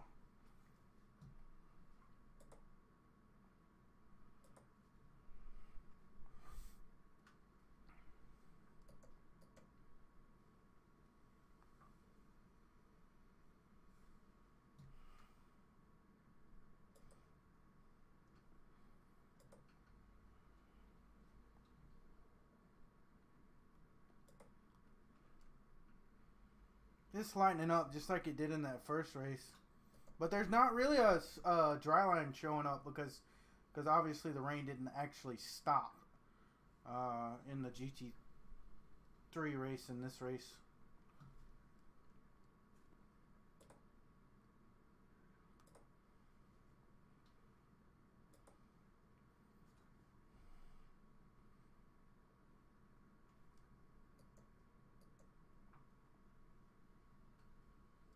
I hit that inside puddle and I shouldn't have, but I didn't die, so we're good.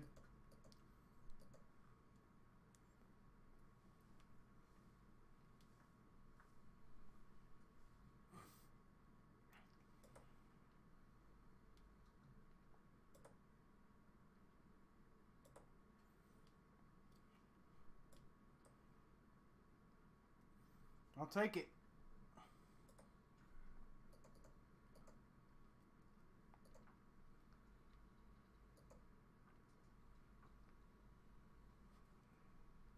At the end of this lap, I'm going to have to do it. So, usually the red sauce on those pork tamales, they're like, I wouldn't say spicy, but like you can feel them. But these guys were like really spicy. Like green sauce chicken tamales spicy. And so if they had chicken tamales from the same brand, I feel like they would be even spicier, which would be good for me because in that regard, I'm more Mexican than my wife when it comes to spices.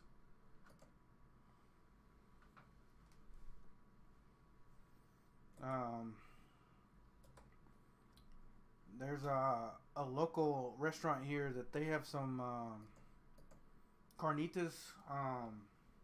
I get them the gringo way with the cheese sauce and the rice, kind of like pollo loco,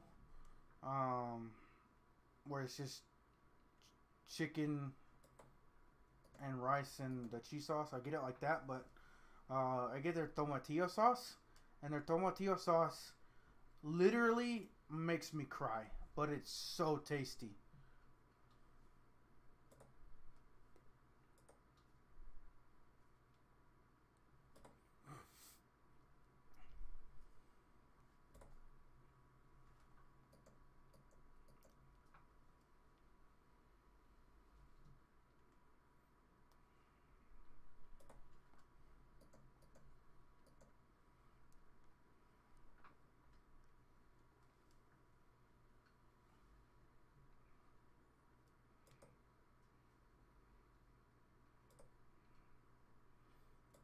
Alright, 17 after, I can go ahead and start.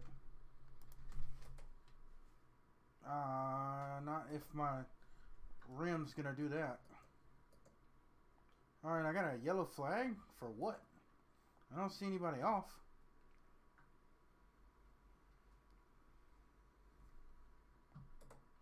Ha! It was for him.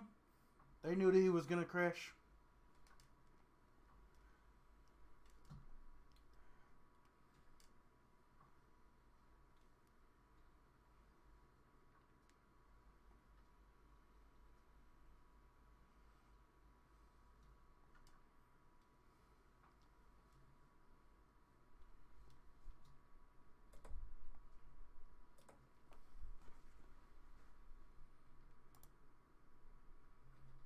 Oh shit, what I do, what I do, what I do.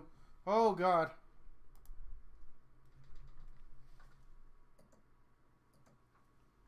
Almost died, that's what I did.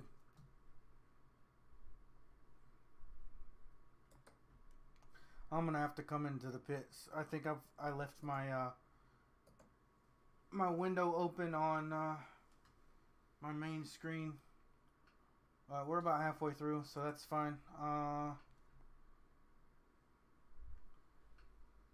I'm only 20 seconds in front of the guy in front of me though.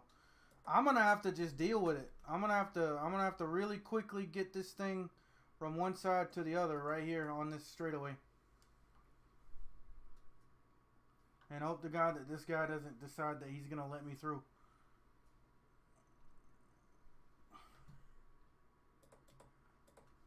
Alright, fifth gear. Here we go. Boom, just like that. Just like that.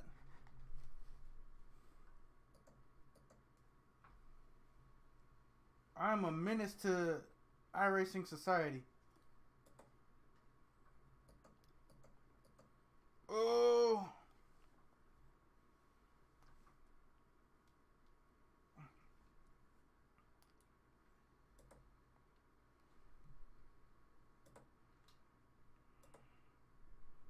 Alright. Forfeit this race. Press forfeit again, otherwise it's not going to work. Oh, it that a little puddle there.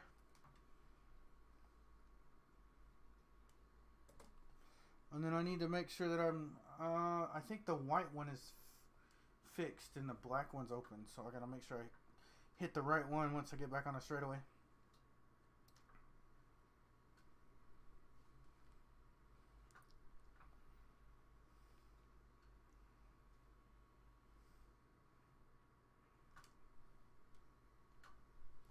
Oh, snap. That was a really big oversteer moment.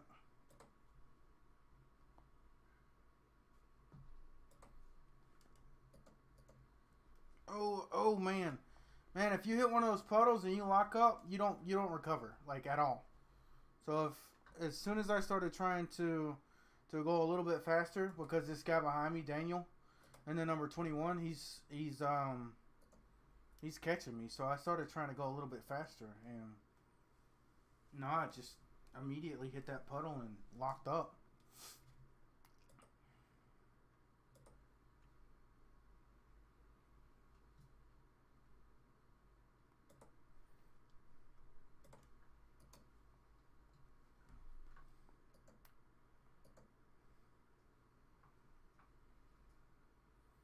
Wish I could get my camera working with Streamlabs, but it's just not connecting.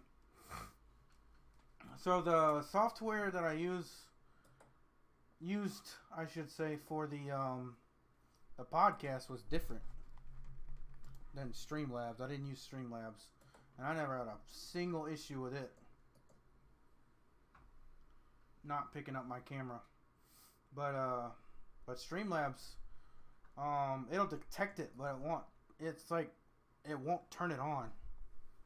So like it'll be connected, but the little green light to turn it on won't be open. And then I'll close Streamlabs, and the little green light will turn on. So it's like Streamlabs is turning it off or something. Ah, you piece of shit.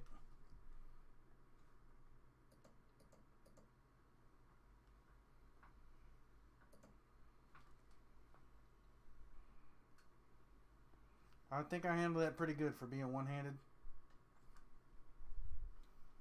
I didn't quite get registered for that race.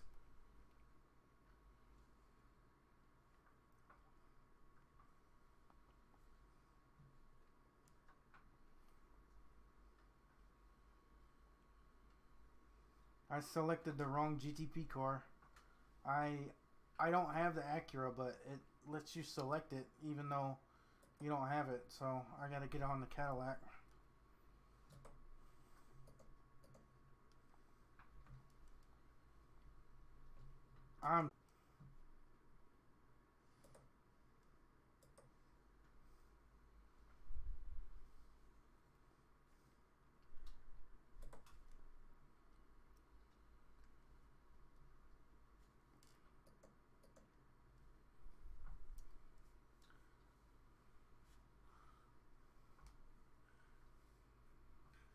Oh, come on. There you go. That was finally it turned. Alright, try this one more time. You damn it. Alright, I registered for the race and I'm gonna die. I didn't die.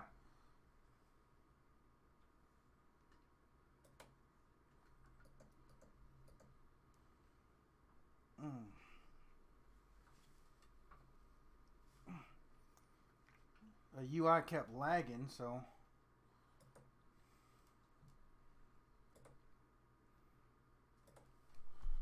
alright.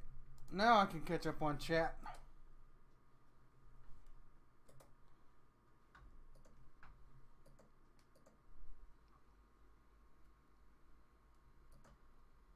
Oh man. There we go. First mistake of the race. Well, maybe not first, but another mistake in the race. Oh, that guy's got a Ferrari livery on his P2 car. I thought that was the GTP coming up, but no, it's the guy that's chasing me. No, it's not. He's a lap down.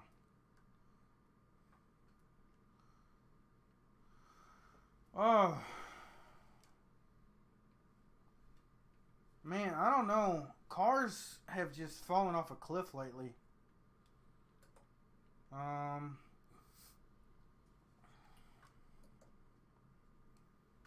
favorite supercar.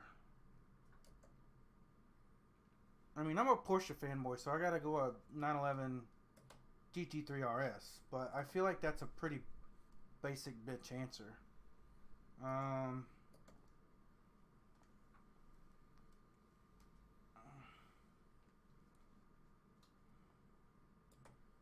Honestly, for the longest time, my dream car was a 2006 WRX STI with the WRC Rally aero kit on it.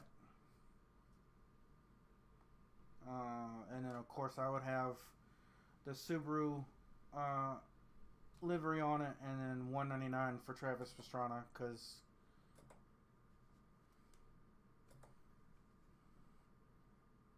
I was obsessed with Travis Pastrana when I was a kid.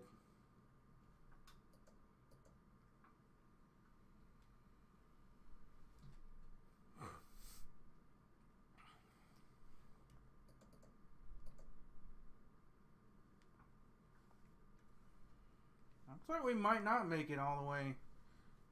Every lap we go, we lose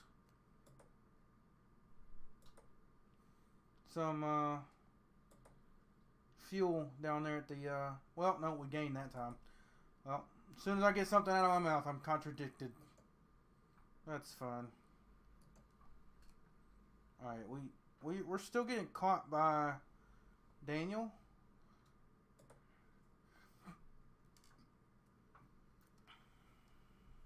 But we're not trying to multitask anymore.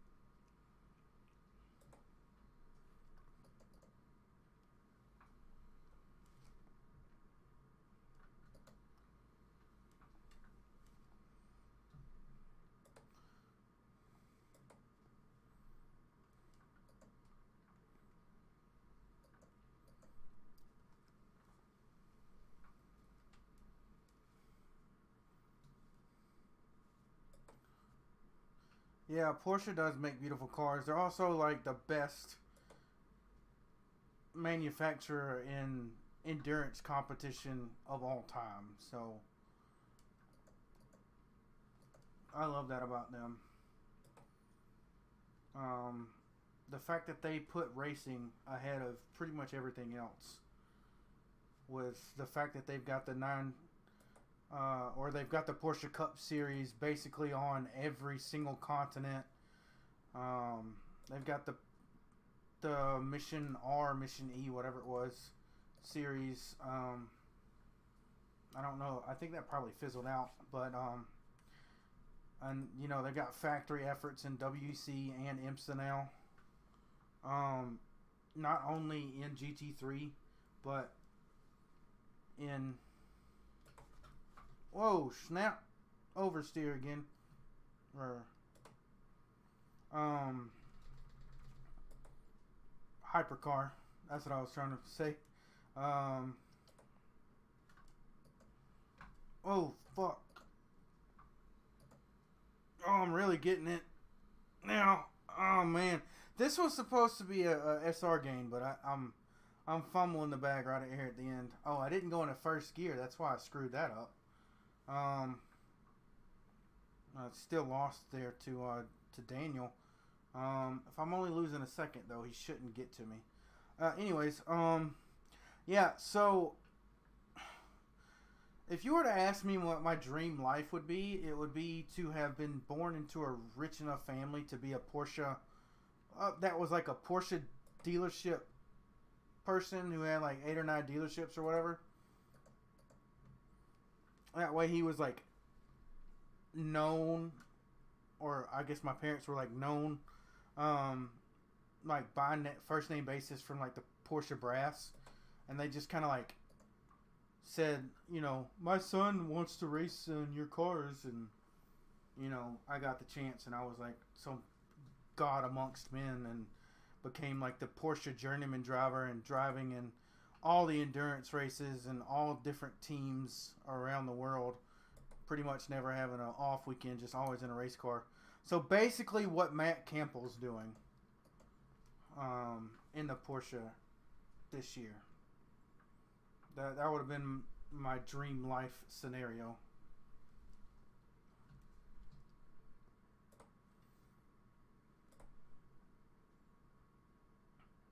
I can agree about the 919.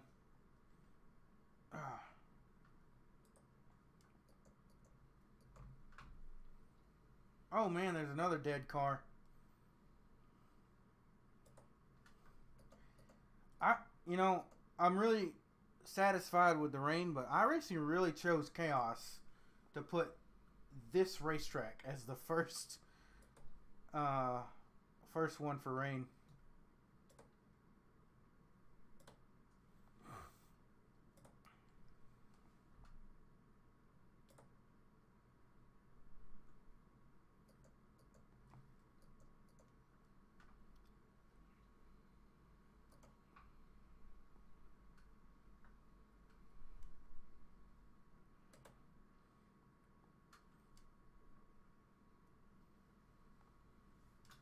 Oh man, I'm all over the place again. Gotta stop driving that dry line. It doesn't exist.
Oh man.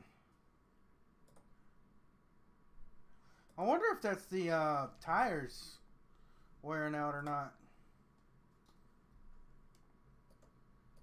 I didn't think about that.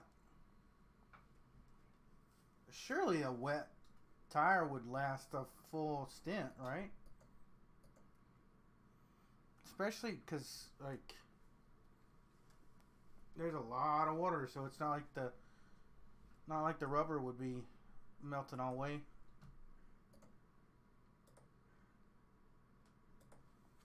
Not sure. There's another dead car up there, man.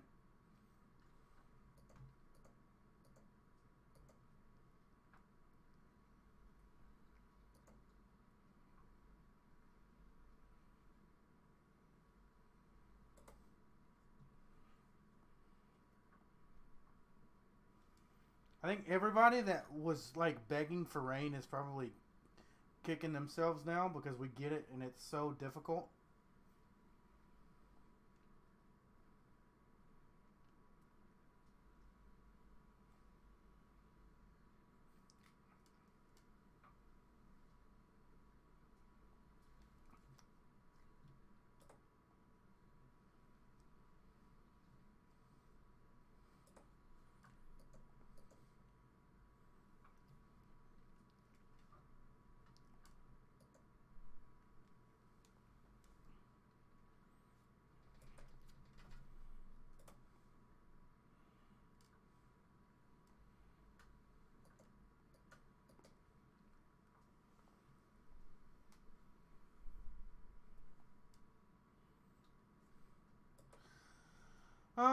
Yeah, the GT4 RS, honestly, it's probably a little bit of a crazier car, but the 911 body is just classic, you know?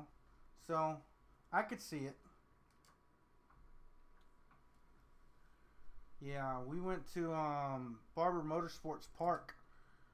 I forgot what we were doing in Birmingham. But we went there to go to the museum, and they were having a Porsche track day. So we got to see. Oh man, I hate this rain so much. It's gonna ruin me. We might not be able to race. Oh, we might not be able to race that final race tonight. Just because I'm losing so much I rating. iRacing's really gonna have to do something. Like, either make it like the dirt where you reduce.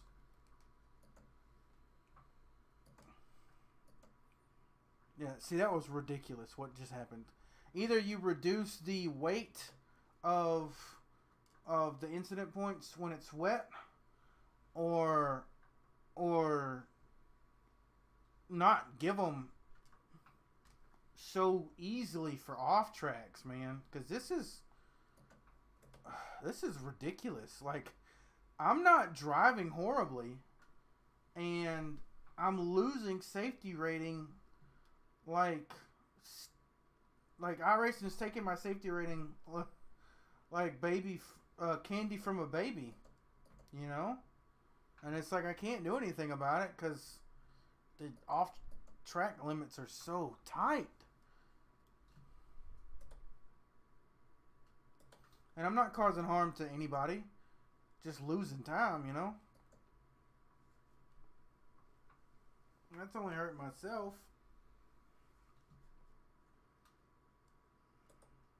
We'll have to see after this race is over.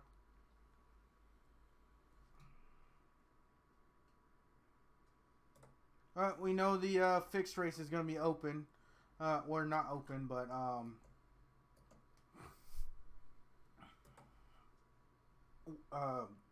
dry. Damn. It took me forever to find that word. So that'll help immensely, I'm sure.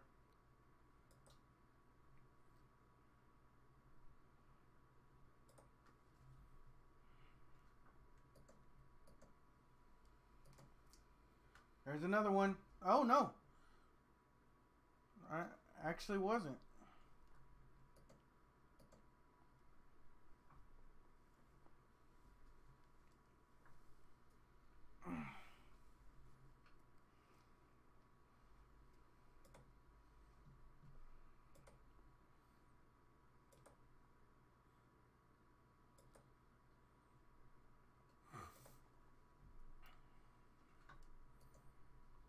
Oh, man. Oh, Jesus Christ. How was that an off track? Tell me.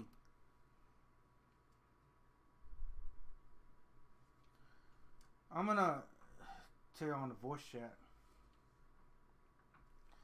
The amount of 1X's I've gotten is ridiculous. I'm tiptoeing around and still just screwing my safety rating.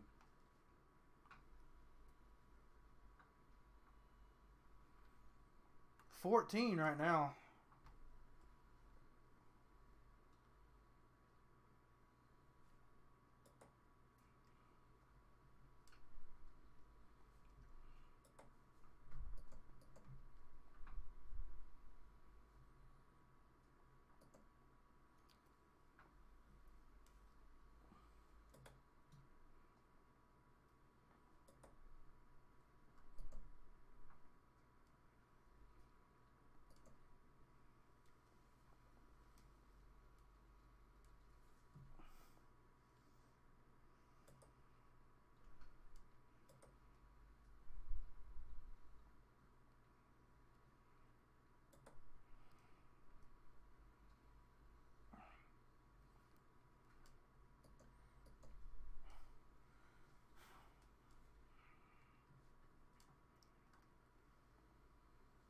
Oh, man, I don't know where I thought I was going there.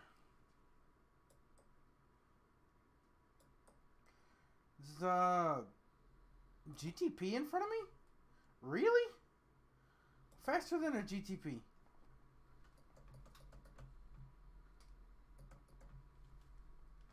That's it. It's over. Oh, that was fucking stupid. I couldn't see anything. And I died.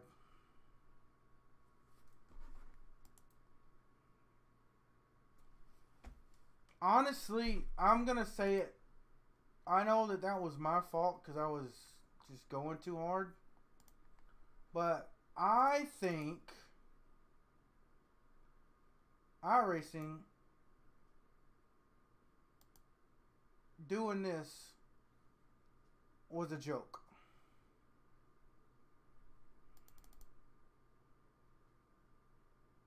How did I... What did I do differently?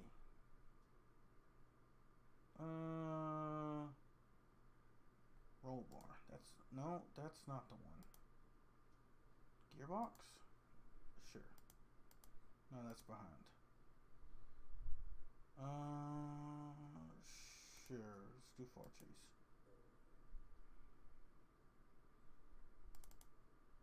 Oh, okay. So, obviously this was puddle. This is the dry line. I just locked up there and just couldn't save it.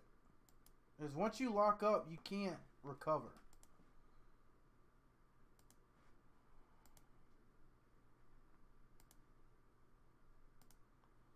Nose. That was not what I was looking for.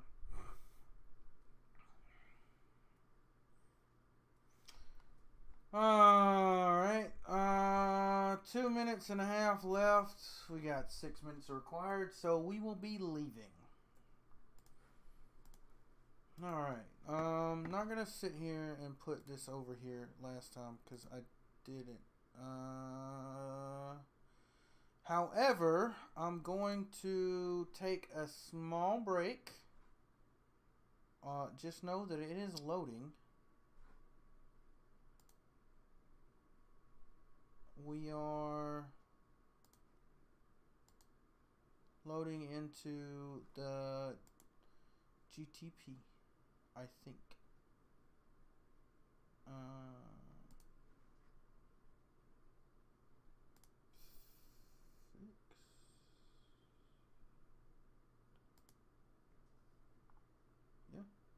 Yeah, we're loading into that. Well, it's going live in a second. It's at 15%. I will be back here shortly.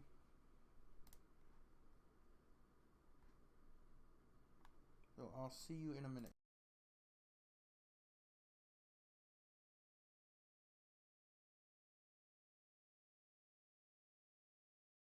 Oh, okay. Well, if that's the case, I hope to see you sometime later. Thanks for hanging out, Byron, and have a good night. We'll see you next time.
biggest question: am I in the race session or not? I am. So, and I am in the GTP, so we are good. It is 5:49 in the morning.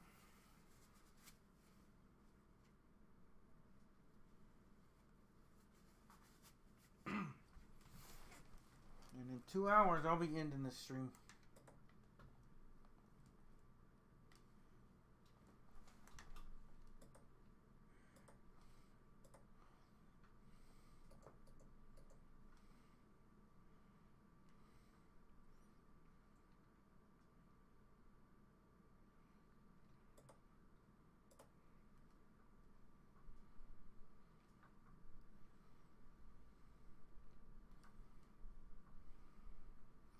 Alright, running this Jimmy Johnson Ally Cadillac scheme for what would have been Action Express Racing had they continued on.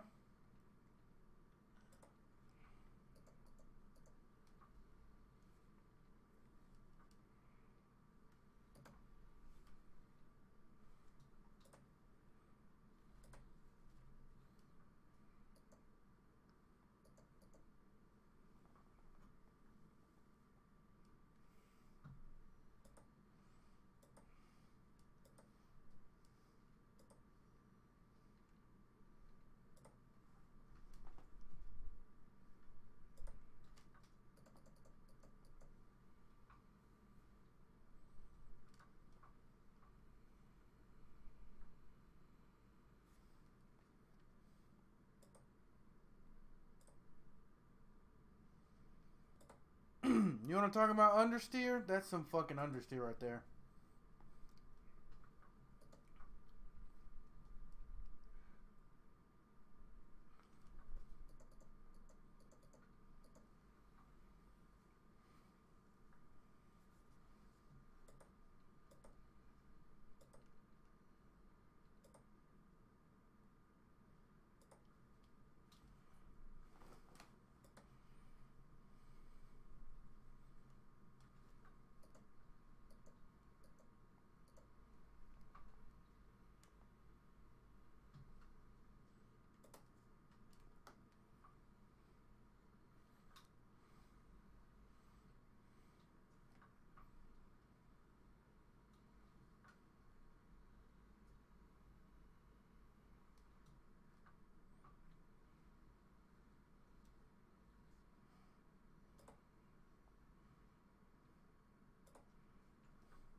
Damn, I thought I was going fucking hard.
Oh man.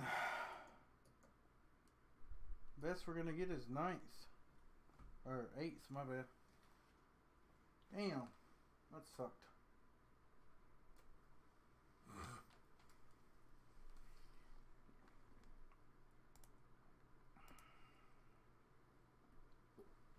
Alright, we can't change our gear or setup, so that's what it is.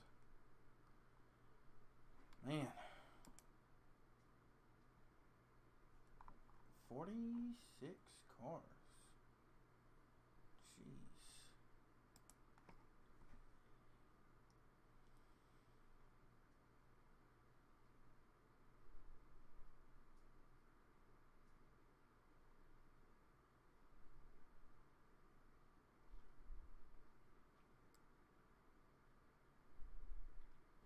Not only is it 46 cars, it's 46 cars and we are the worst of the 46.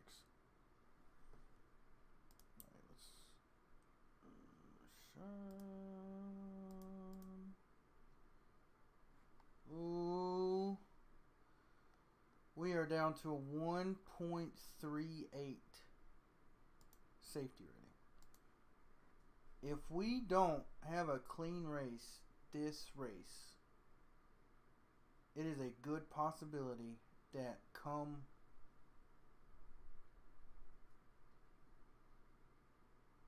the end of the next race, we will be eliminated from the A class and not be able to do this. All because rain on week 1.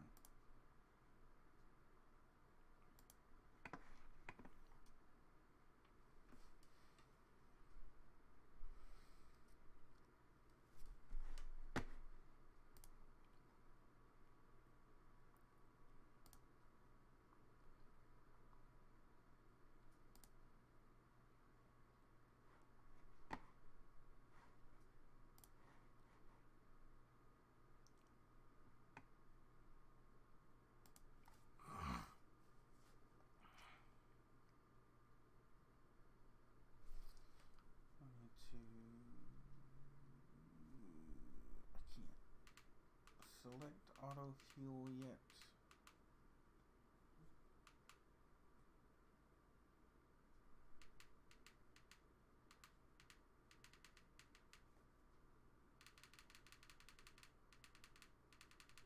It's been around 3 gallons, so I'm gonna put 3.5.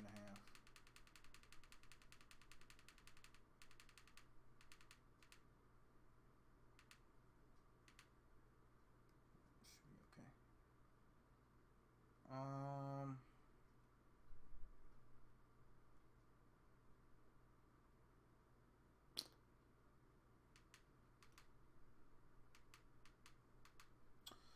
You can't even change the MGUK in fixed? That's kind of trash. What do I want to look at then?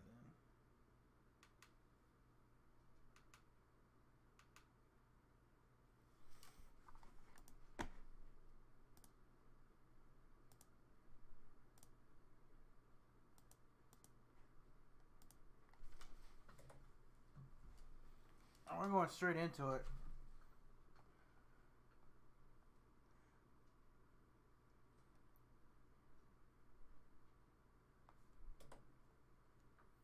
$27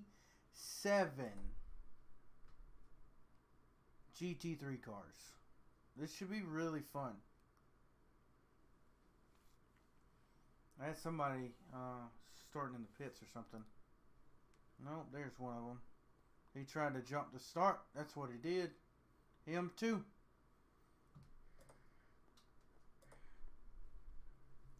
Y'all can have it. Jesus Christ, why is it so bad? What the fuck? Need to figure out my force feedback trouble. I shouldn't be going down the straightaway and juggling that. I guess that's what that F is for. Oh!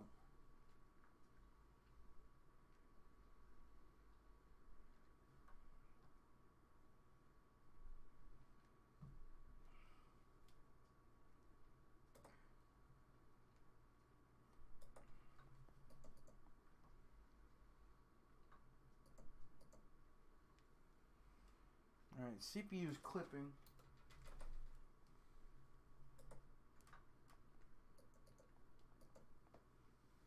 Not having a good time. Is it because there's 40 something cars on the track?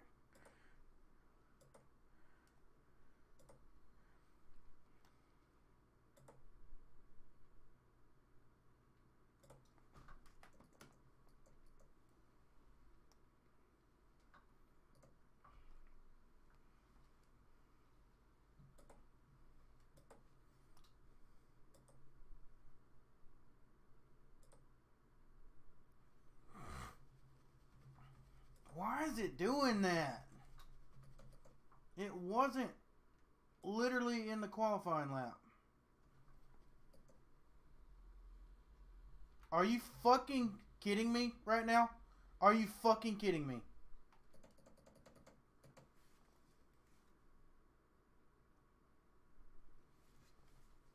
Did you even hit the brake pedal?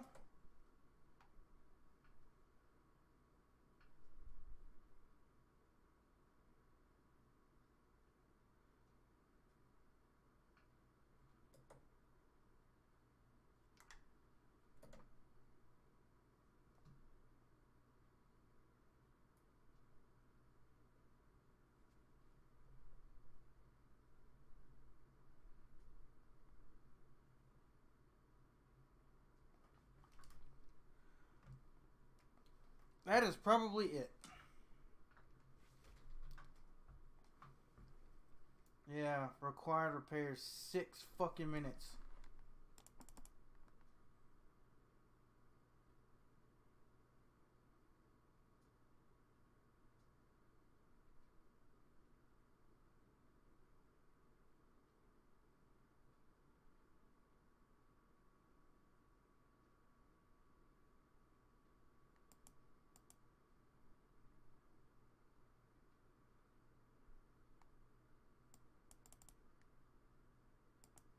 Where's this other dude's car?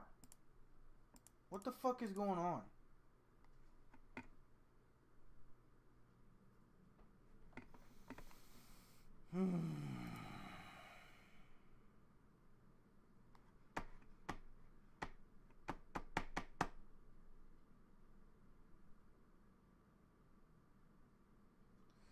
Gain time illegally? Gain time illegally? What time did I gain, iRacing? Also, what happened to the fucker that just annihilated me?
Does my ping too far up?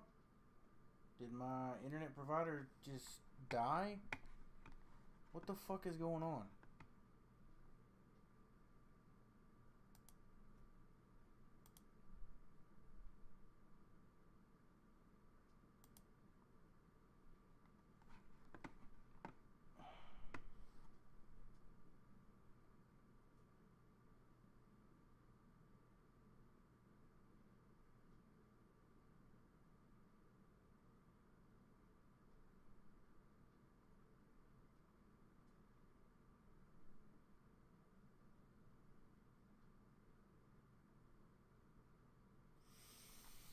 Well, I've got nobody watching right now, so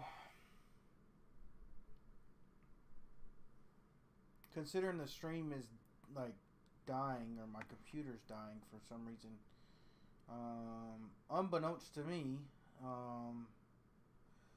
I suppose I'm going to end the stream. Because that was some bullshit. And I guess I'll see you guys on Thursday. And I'll let you know what happened.